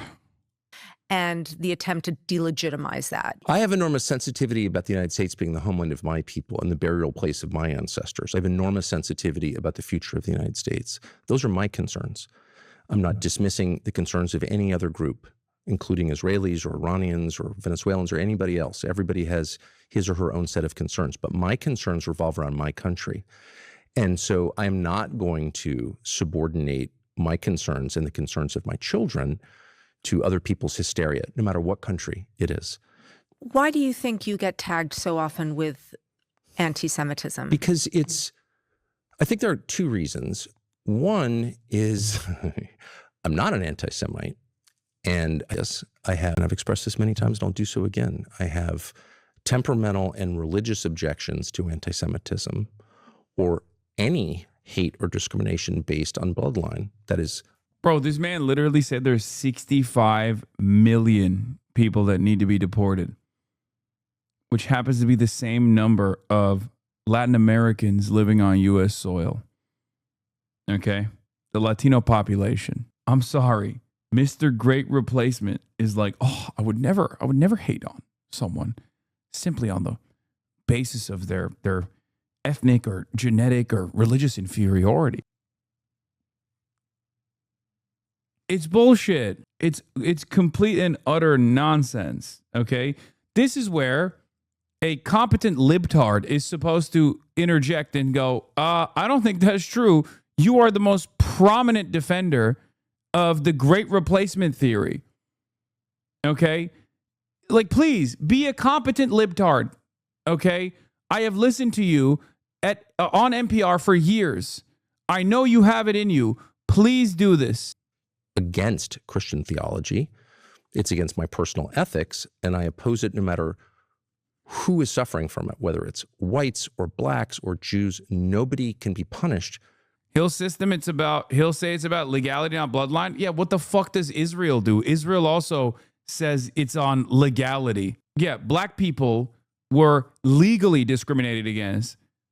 Okay? Just like Palestinians are technically legally discriminated against under Israeli law. Legality doesn't mean anything. It's just bullshit. For his bloodline, period. I don't believe in collective punishment, unlike the Israeli government. So that's number one. I am opposed to anti-Semitism, and that's a threat because I'm not approaching this as someone who wants to hurt Jews. I just don't want the United States to be implicated in the crimes of other nations, and I'm not intimidated. And number two, that is a much easier conversation than answering very simple questions like. Here's Ben Lorber's take on this from April 13th, or, I mean, this is so fucking long. He wrote a book. He's working on a book called Kingdom Now, Christian Zionism from the Puritans to MAGA. Israeli right and its supremacist agenda. Today, tens of millions of MAGA evangelicals remain rock-solid constituency backing the unending carnage in Gaza, Iran, and beyond. And beyond America's shores, the rapid growth of non-denominational neo-Pentecostal Christianity is conscripting hundreds of millions of Christian Zionist foot soldiers across Africa, Asia, and Latin America. That's why they had to apologize for breaking the Jesus statue in Lebanon, by the way. If it actually reaches the point of salience amongst those populations where they start thinking, wait a minute, these Jews are actually disrespecting Christianity, then they have to address it.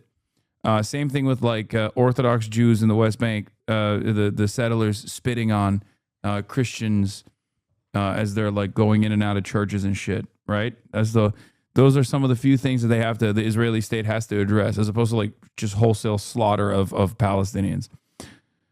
Christian Zionism is part and parcel helping corrode the foundations of democratic pluralism in the U.S. and all around the world. I agree with that. Its adherents demonize Palestinians, Muslims, and anyone who opposes the dystopian vision as instruments of the devil, enemies of the Judeo-Christian West, and to be swept aside in a 21st century style crusade. And their fervent proclamations of love for Jews are laced with anti-Semitism. Anti-Semitism conscripting our communities as cannon fodder in their clash of civilizations. Where does the right to exist come from that Israel has, that I've been told for many years has a unique right globally to exist? Where does that right emanate from?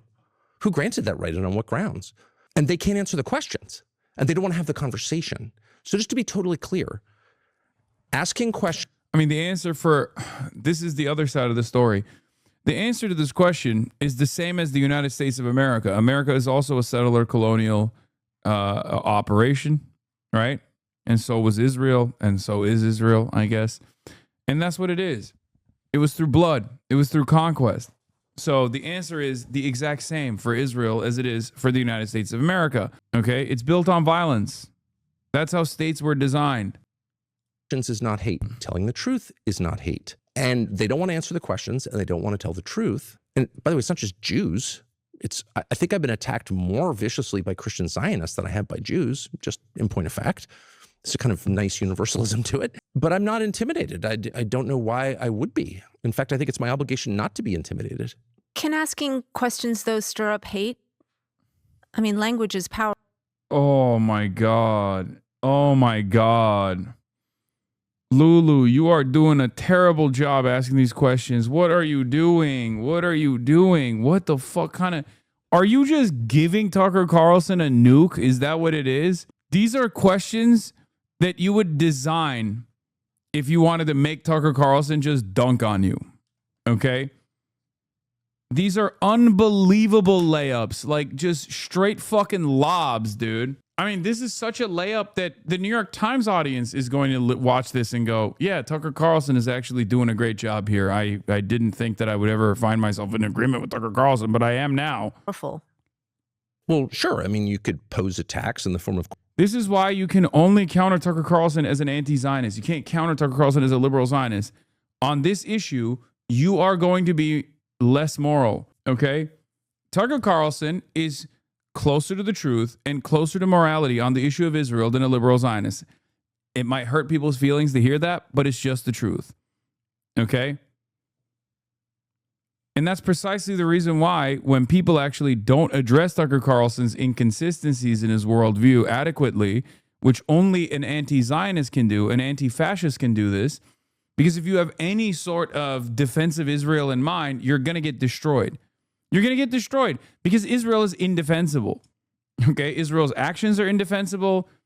The concept is already indefensible by 21st century sentiment, right?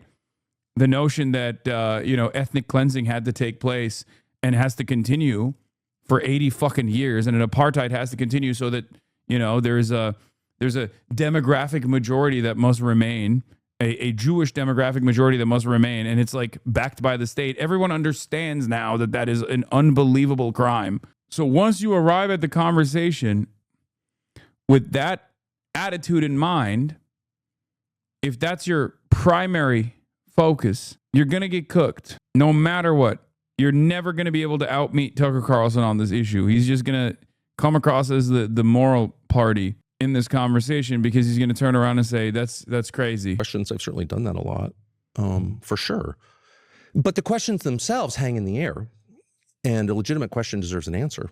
The reason I want to press on this a little bit more is that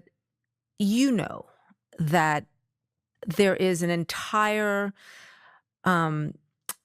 anti-Semitic worldview that has been based on the protocols of the elders of Zion, that there is like this cabal of powerful Jews that controls the world. And, that book was written in the early 20th century, but it, helped the Nazis, and it really has informed a lot of the views of many people today that there is, this very powerful sect of Jewish people who want global war and global conflict.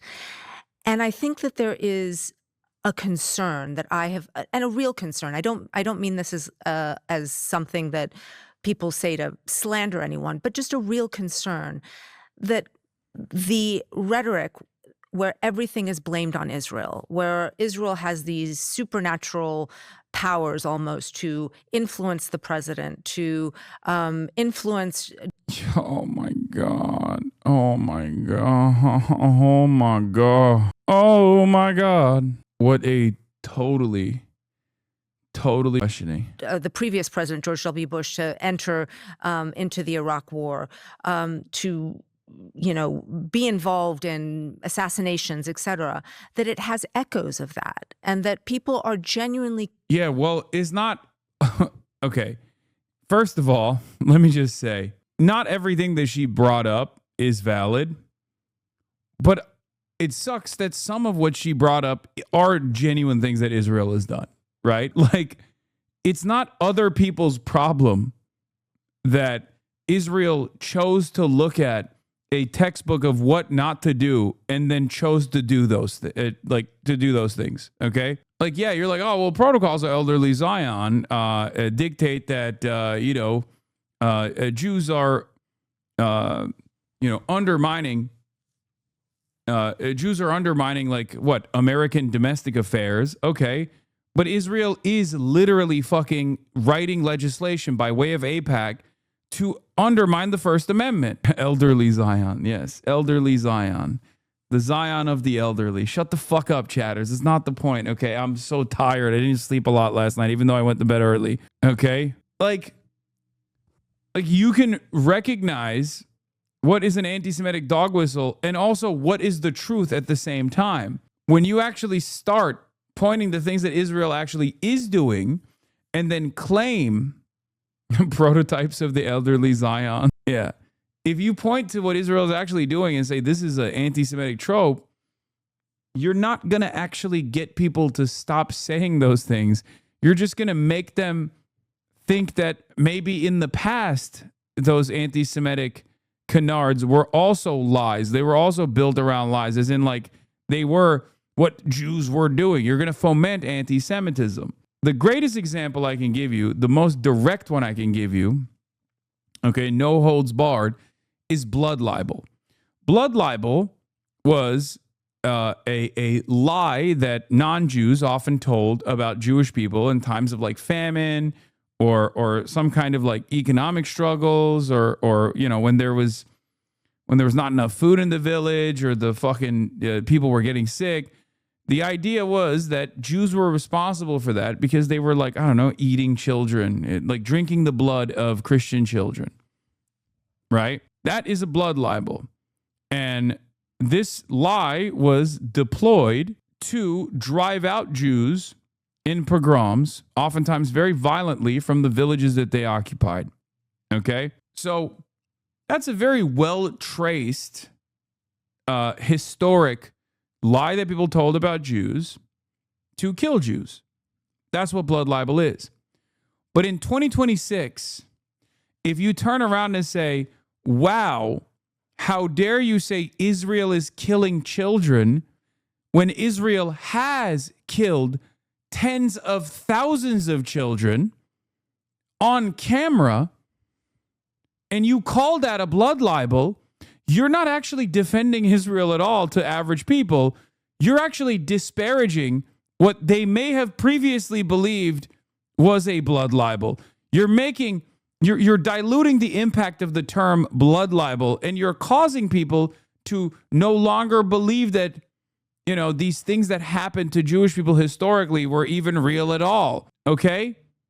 Because we can see what Israel is doing, especially when you turn around and you tie Israel's actions to Judaism. Like, no, this is the Jewish state. How dare you accuse the Jewish state of killing children?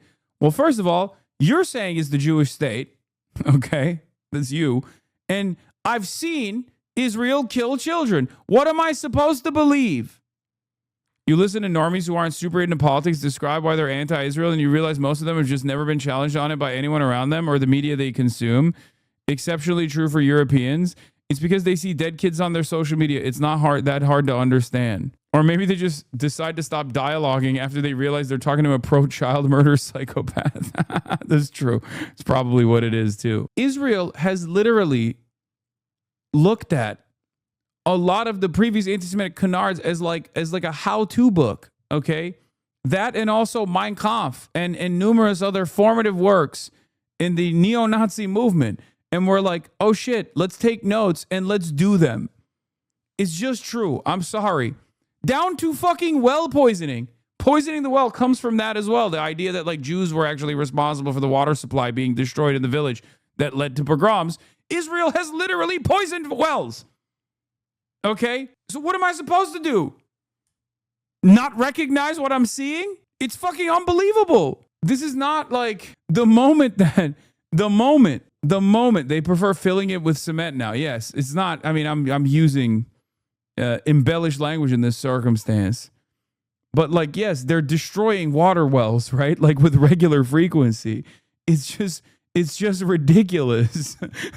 It's ridiculous to be like, hey, I just watched Israel strike the last remaining water salination plant in Palestine, in Gaza. But I probably shouldn't bring this up because people are going to say I'm anti-Semitic and they're going to accuse me of blaming Jews for poisoning the well here. Yeah, I'm not going to do that. And no one else is going to do that either, especially because I am aware of classic anti-Semitic tropes. Most people are not. Like, it's not even a thing that they're considering. The average person doesn't go, oh no, I probably shouldn't say this. At most, the average person has, ironically, somewhat of a little bit of a anti-Semitic belief that like you just can't say anything about the Jews, right? Like that's their modus operandi. Normal people in polite company will openly just be like, you can say whatever the fuck you want, just don't say anything about Jewish people because you'll lose your job. That is the attitude, right? And that attitude is there's plenty of evidence to suggest that attitude is somewhat correct. But that doesn't mean that they don't think these things. And if you lean into it over and over again, they're going to think those things not just privately, but publicly too, and loudly sometimes. And for the record, if I believe those things, I wouldn't say what I'm saying. Okay? Like, I don't think that's I don't think that's the adequate way of looking at this, right? I think you should always just say the truth. Always. But what a lot of people have had, like a lot of the opinions that people have had for a very long time is this notion that, and this is from what they've observed, you are privileged enough to be able to live like that. Yes, buddy, I'm at the fucking peak of privilege. Yes, I am. You're not wrong. But also at the same time, look around, okay? Look at what I've been dealing with for the past 3 fucking months. I wouldn't say it's a very privileged position, okay? Holy shit. I don't know if you know this, but there's a current bill in Congress, okay, that has my name on it. It's bipartisan. To say that I'm like unbelievably privileged and therefore suffer no consequences for saying the truth is a little ridiculous, don't you think? Also, everyone on the timeline is anti-Semitic now. I don't think that stigma is as brutal as it used to be. There's still institutional stigma. A big part of the polite company social stigma has gone away because Israel hit that button too much. Defenders of Israel kept spamming it for the last 3 years as Israel carried out a live stream child holocaust in front of our fucking eyes. And then anytime someone had a negative opinion about that, they kept hitting that button over and over again. Anti-Semitism, anti-Semitism, anti-Semitism. And of course, after the 10 millionth fucking time that they tried to spam that button, people started going, all right, fuck off. You say that about everybody. I don't believe you anymore. Well, what the fuck is this shit? Shut up. My new photo on Wikipedia, here it is. Yes, I see it. Thank you. Where's my fucking controversial? Where's my controversies? Oh, there it is. Gaza war.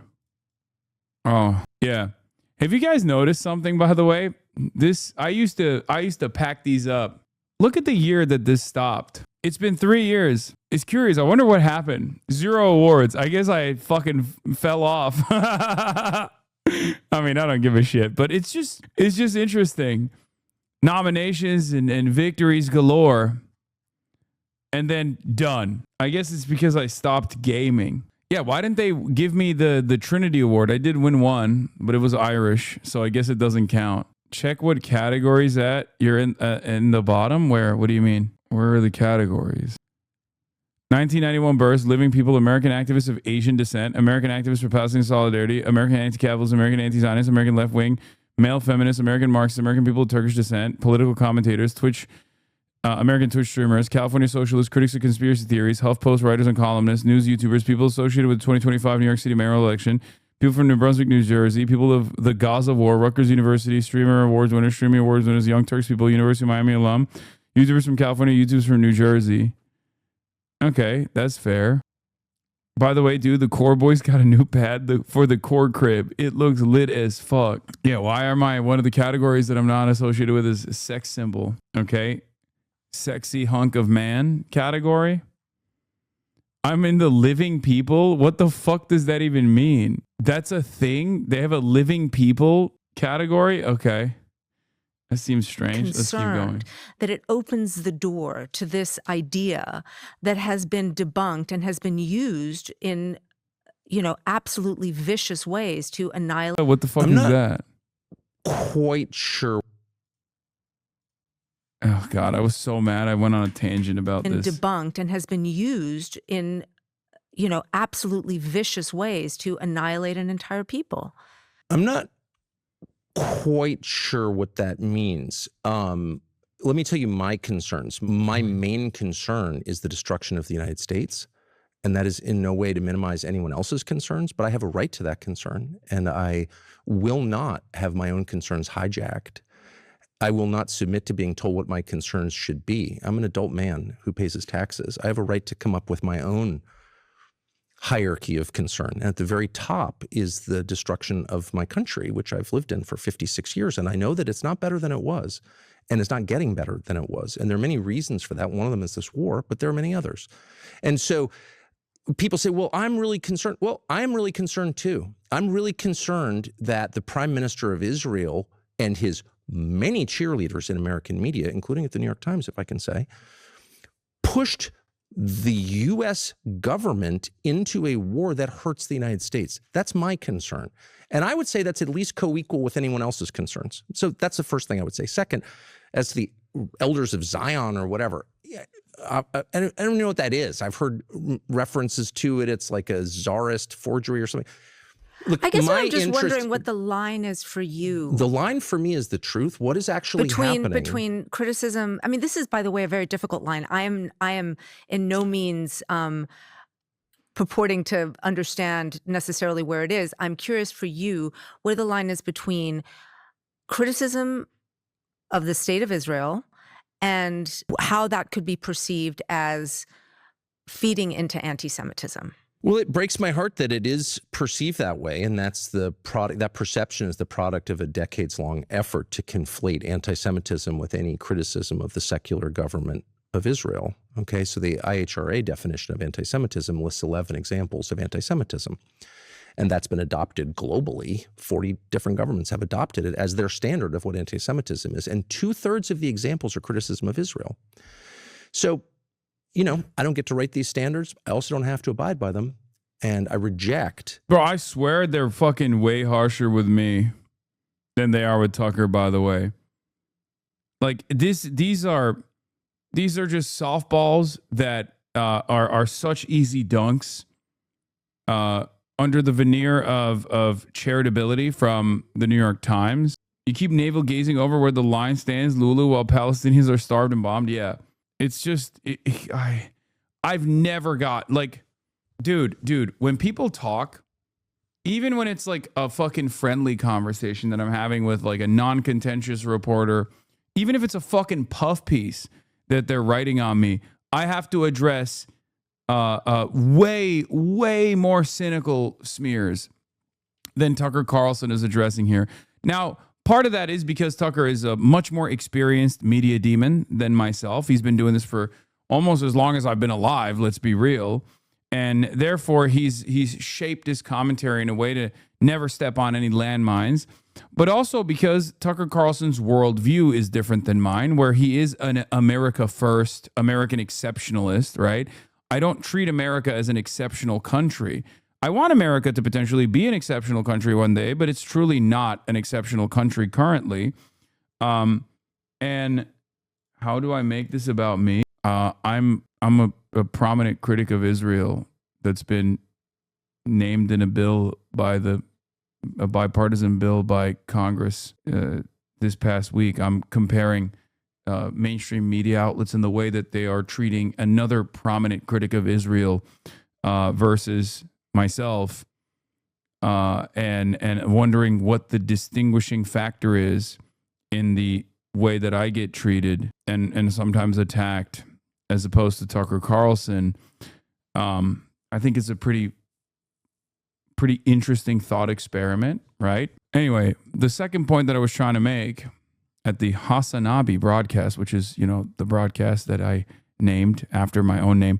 Anyway, You might be in a different, you might be thinking you're in a different chat or something. But yeah, the second reason is because he's an American exceptionalist, and therefore his perspective is, even if it's his perspective on Israel is not within the confines of permissible speech in American mainstream discourse, he's a lot closer to the edges of permissible speech than I am, especially because I will often go so far as to explain the ways in which the resistance front is formed against Israel and against America at times, right? So that really pushes a boundary that I think many Americans are not very comfortable with, and certainly mainstream media is not very comfortable with. And last but not least, I'm Muslim and Tucker Carlson is a WASP. So I think that's what it is. The worst aspect out of these three, because there are others who do the first two and don't get the same treatment. So I'm inclined to believe that it might have something to do with my background. So yeah. As ludicrous, out of hand, the idea that the criticism of a secular government is the same as criticism of an entire ethnic group, many of whom do not support that secular government, many of whom reject that secular government, and a lot of those I know personally. So you're just not going to get me on board with the lie that criticism of Netanyahu is hatred of all Jews, because it's not. And I don't care how many times someone repeats that to me. I don't care. And by the way, I've lost friends over this, and I do grieve that. People who are totally convinced that criticism... Is it just Bibi that you're against, or if there was a different government in Israel, it would be okay? I'm against anything that hurts my country. Why wouldn't I be? I live here. No, but I'm just curious, like if there's elections coming up and if Bibi gets kicked out, are you... I took my family on vacation there. I'm just trying to understand. I'm not against... Yeah, this is y'all's hero. Anti-Zionist in the chat. Y'all's hero is Tucker Carlson. Mr. He's a better critic of Israel than you. Israel, I never have been against. By the way, you can check the record. Before maybe 2.5 years ago, I don't think I ever... Well, I certainly never criticized Israel, but I rarely even mentioned Israel. I could give you a long list of the things that I love about Israel, particularly about Jerusalem, which is one of my favorite cities. Jerusalem and Beirut, greatest cities in the world. It kills me to see them at the center of all of this. I think the second that we ban criticism of a foreign country, well, of course, we're not free at that point. We're slaves of that other country. You know, whatever you can't criticize is the force in charge.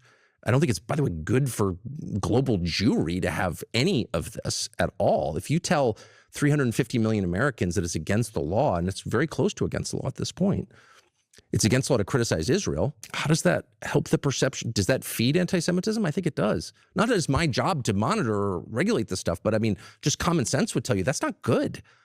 If you want to make the case on behalf of anything, any idea, including ones I disagree with, make your case. Tell me why it's a good idea.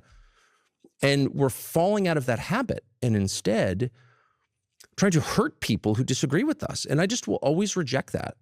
I guess I'm the liberal. I would say it's not exactly against the law, but I understand you're referring to someone was just arrested. Because look, the specific things that Well, the second you say that criticism is the same as a threat, or words or violence, then of course it's very easy to arrest people, as they are arrested in Great Britain. They've had hundreds of people arrested in Great Britain for criticizing Israel. I don't know why any liberal-minded, and I'm in that group, liberal-minded, you have a right to your views, I have a right to mine. I don't know why any liberal-minded person will go along with this and not say, whoa, whoa, whoa, whoa, this is totally bonkers, and this is the road to totalitarianism. And I would say that about any topic. I'm going to move on, because we've talked about some fissures that have emerged among conservatives over Israel. I mean, he just fucking owned that. That was like 15 minutes of just boom, boom, boom, boom, boom, boom, boom. He cooked. And once again, the reason why he cooked in this otherwise polite conversation is because her framework is just busted. Her framework is, her starting point is objectionable. An expert here would at least keep the conversation on Tucker's past statements, okay, and keep holding him to account for his dangerous conspiratorial thinking, his advocacy around the Great Replacement, things of that nature. But they want to prove a point.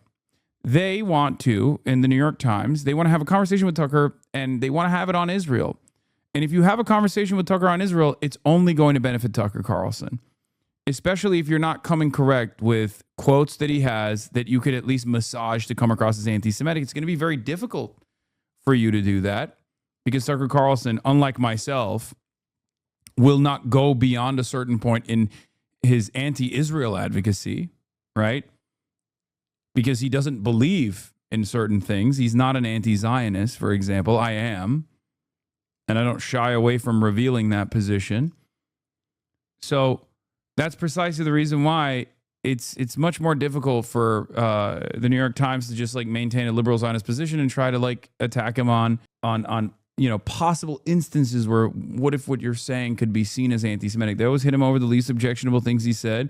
If you're trying to accuse him of anti-Semitism, hit him on the grave replacement, his World War II revisionism, his comment about how hummus eaters killed Charlie Kirk and Jesus. There's a lot there. But no, we got to do the greatest hits instead. Yeah, that's what I was talking about, though, because they hit me with fucking bullshit all the goddamn time that at least, like, on its face sounds bad. It's nowhere near as, like, anti-Semitic as, half the shit Tucker Carlson has done. And that's what's so fucking frustrating about this conversation. Do you see what I mean? With me, it's the motherfucking clip show. It's the fucking clip show. Why? Because the ADL is up my asshole, and they've created the clip show. With him, it's like, well, don't you feel like you would hurt Jewish feelings if you criticized Israel? Like, what a ridiculous question. First of all, how dare you? Okay? How dare you say Jewish feelings are going to be hurt if someone has a disagreement with Israel's unlimited child murder policy? Okay? That's an insane thing to do for American Jews. You're just throwing them under the bus, okay? By being like, don't you feel like all Jews love Israel, Tucker? And they love the baby murder campaign? You sound like a hater at this point. I'm just saying, Tucker Carlson has said a lot of heinous shit. He is a white nationalist. Maybe some of you guys don't mind that. I do. You've talked Fissures, about, it's sort of blown up. Yeah. And I want to dig into that because earlier this year you told Megyn Kelly that there is, quote, a huge scramble. And you said, I'm in the middle of it to define what the Republican Party is after Trump. Yep. So boil down the scramble for me. Are there two sides? Well, I lost that scramble. Yeah. I mean, is it driven by ideas, personalities? I mean, something else? Like, what do you see happening? Look, I mean, there have been disagreements over foreign policy within the Republican Party for it's just crazy to have really the most prominent defender of the great replacement theory sitting across from you. There was no disagreement at all. It was a neoconservative party completely. I was part of that for sure. And unthinkingly and then unwillingly, but whatever. But since 2015, there's been this kind of debate like, well, what is the appropriate use of American power? And what is our relationship with Israel? And those have been sort of sotto voce debates.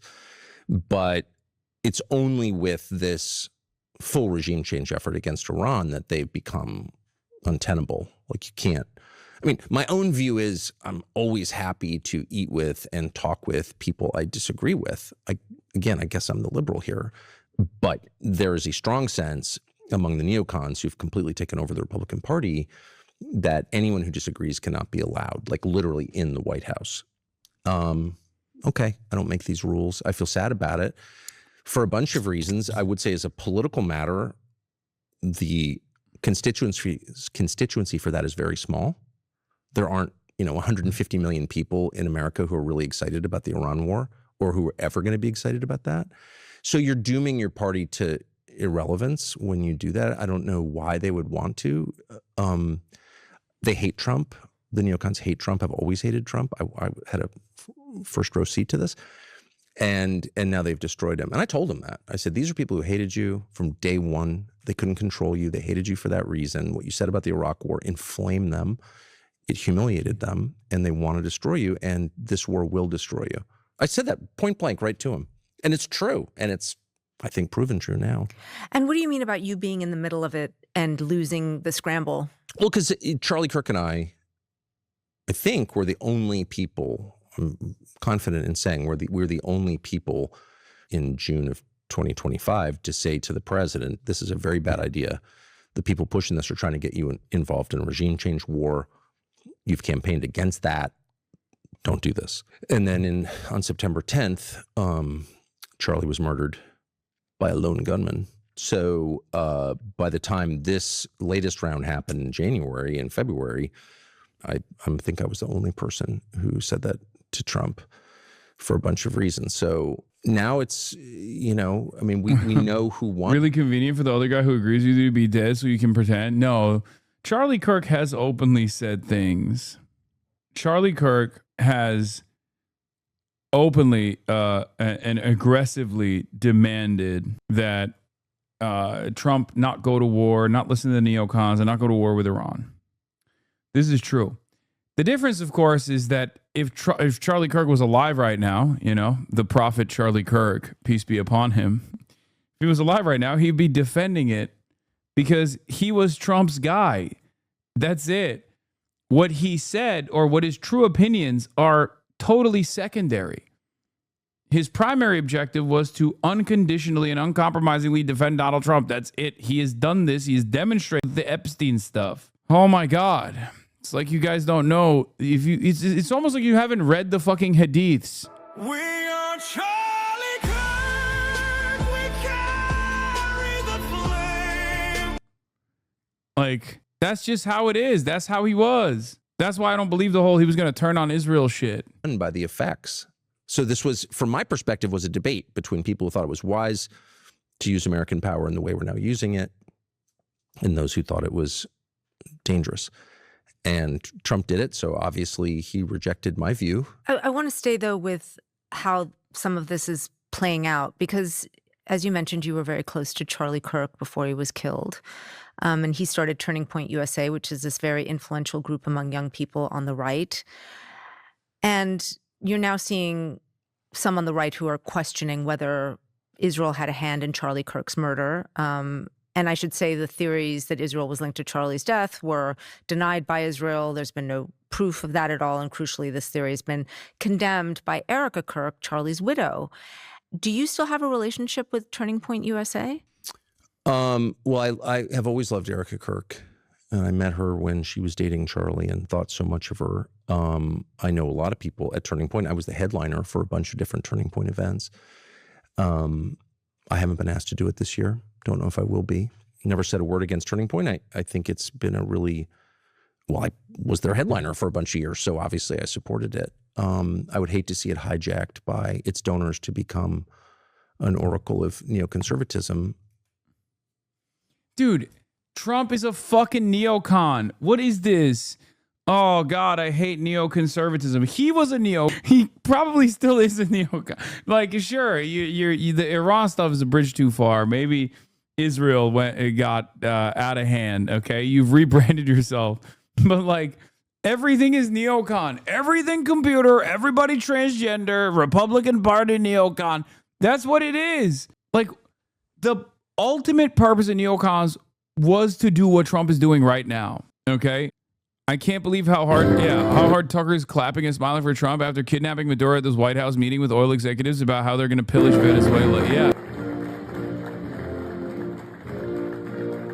No one gives a shit, though. They just like Tucker Carlson at this point. He was able to sneak himself in to a position of great prominence and legitimacy in the anti-Israel movement. And so you can't get people to literally look at him funny. It's crazy. Now, his name is Fucker Carlson. Yeah, this is Fucker Carlson. This is his brother, Buckley Swanson. Ugh. I think it'd be pretty hard to do because its members are not for that. Young people are not for that. People of draft age are especially not for that. I mean, when was the last time you spoke to Erica Kirk? A couple of weeks ago. Okay. By text. So my concern, and this is not about Erica Kirk or... Do you think he repeatedly called himself a liberal in this interview to get some blue points? No, he is a liberal. He's right. Tucker Carlson and like the overwhelming majority of modern Republicans are also liberals, as like in the political theory. In the American sensibility, liberal just means like the gay version of what the political theory of liberal is. So he is a liberal. Of course, Reagan was a liberal. That's what liberalism is. They are all liberals. Americans are primarily liberals. Okay. Yeah. In the political science sense, the people that we refer to as liberals are just like a little bit gayer than the other version, which is anti-gay, but still very liberal. Okay. They're capitalists. They're pro-capitalist. Yeah, liberalism equals market primacy is a great way to put it. Now, I think the changes that are being made currently, there are some people who are post-liberal. I think we're moving in that direction in the Republican Party. They're not fully there yet. They haven't self-identified as something different. They're not like openly fascist. Their actions are openly fascist, but they don't self-identify as fascist. But at least they still posture as liberal. Maybe J.D. Vance, being the fucking nerd that he is, might have a different association. He might be the type of motherfucker who says, I'm post-liberal, you know? Bussin will call himself a liberal, even though he is a fascist. But these guys' foundation is still very much so liberalism. Andrew Colvat or any of those people with whom I've never had a crossword and hope never to have a crossword. But my concern more broadly is about the investigation into Charlie's murder, which was short-circuited by the FBI. And I'd like to know why. And I don't care to be screamed at for asking that question. It's a legitimate question, and we know that. Well, I know that for a bunch of reasons. But the public knows it because Joe Kent said it out loud and explained it. He's the head of the National Counterterrorism Center. He's an ODNI. And he was told by the FBI that he could not investigate it. And as a friend of Charlie's, I'm not going to be intimidated into saying the following, which is, Bro's on what grounds would you do that? I'm not saying... Who, Tucker Carlson, or are you talking about me? Does it look like I'm on my phone? What the fuck are you talking about? Oh, you mean he's on his phone like Tucker is? He's just looking at his phone on the table? The guy who's been arrested didn't pull the trigger? I'm not... There's been no trial. He was obviously handed over by his father. Do we know that? I don't know what I know, because there hasn't been a trial yet. And again, it's like so many things. And it's not just Israel. It's not just Charlie Kirk. It's the existence of NATO or the way the economy is structured. Why is capital taxed at half the rate of labor? Like, that's a question that bothers me. In every case, shut up, socialist, racist, conspiracy theorist. It's like, I'm just too old for that. Why don't you answer the question? That's my job. Do you think Turning Point's influence has... I hate when he emotes. I find that to be so terrible, honestly. It's just terrible. Waned since Charlie's death? I haven't the faintest idea. I do think that, I agree with most Americans when I say I think this war is a disaster. It's impossible to see how it helps the United States. And, I would like to see all self-described conservative groups pressure the president, as Charlie did, to minimize the damage. And I hope Turning Point is working on that. I don't know the answer, but I certainly hope they are. I can't, so they should. I can't say confidently Charlie would be working to do that. Obviously, Turning Point is just one organization trying to reach youth on the right, but you also have Nick Fuentes, the far-right white nationalist influencer who's called Hitler effing cool, who also has a huge following among young right-leaning men. How do you see Fuentes in terms of the future of the right? It's so hard to know. I'll tell you my instinct on it. Most of the debates about race, ethnicity, religion, to some extent immigration, are less resonant long-term than debates about economics. I think the main frustration among young people is not just that the composition of the country is changing too fast, which it definitely is, but the lack of economic opportunity for American young people who are totally screwed at like a more profound level than people acknowledge. Older people do not acknowledge that. I had dinner the other night with a bunch of kids from Stanford, really smart. They're at Stanford. And one of them said, oh yeah, his best friend just graduated with a degree in computer science last year, has not been able to find a job.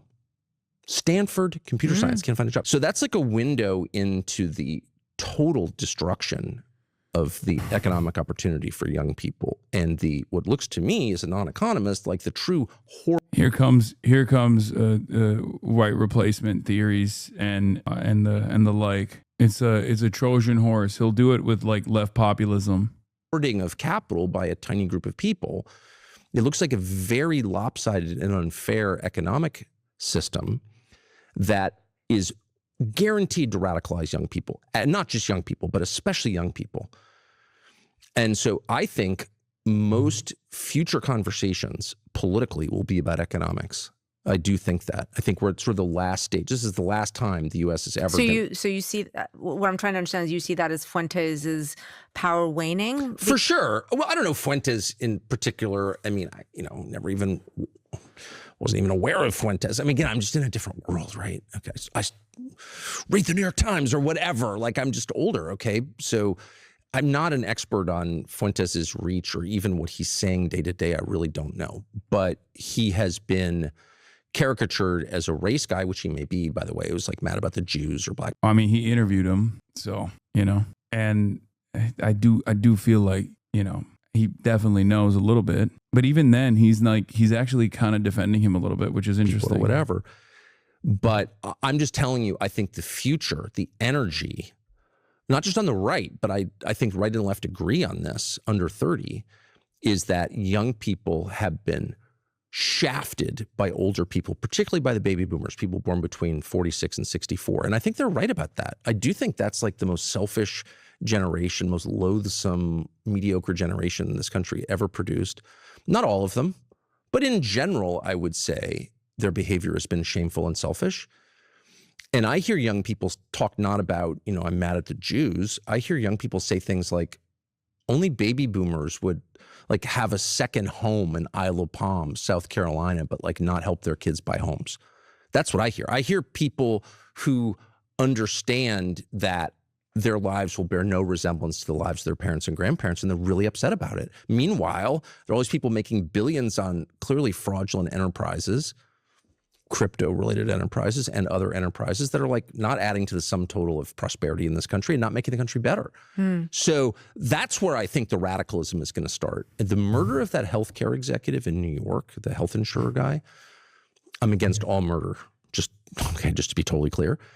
But I was surprised but not really shocked by the reaction, the positive. Oh my God, he's literally saying, oh my God. Okay, it's fucking hard for me to not be a little disturbed by this, because he is saying literally every bar for bar, verbatim, the shit I've said. That's crazy. That's crazy. Reaction, all these kind of normal looking people on the internet are like, I'm glad they killed him. They don't even know his name. However, that reflects this revolutionary frustration. And I do think it's revolutionary. I think one of the reasons that Trump is apparently going to make weed legal is just so we can lower testosterone levels even more.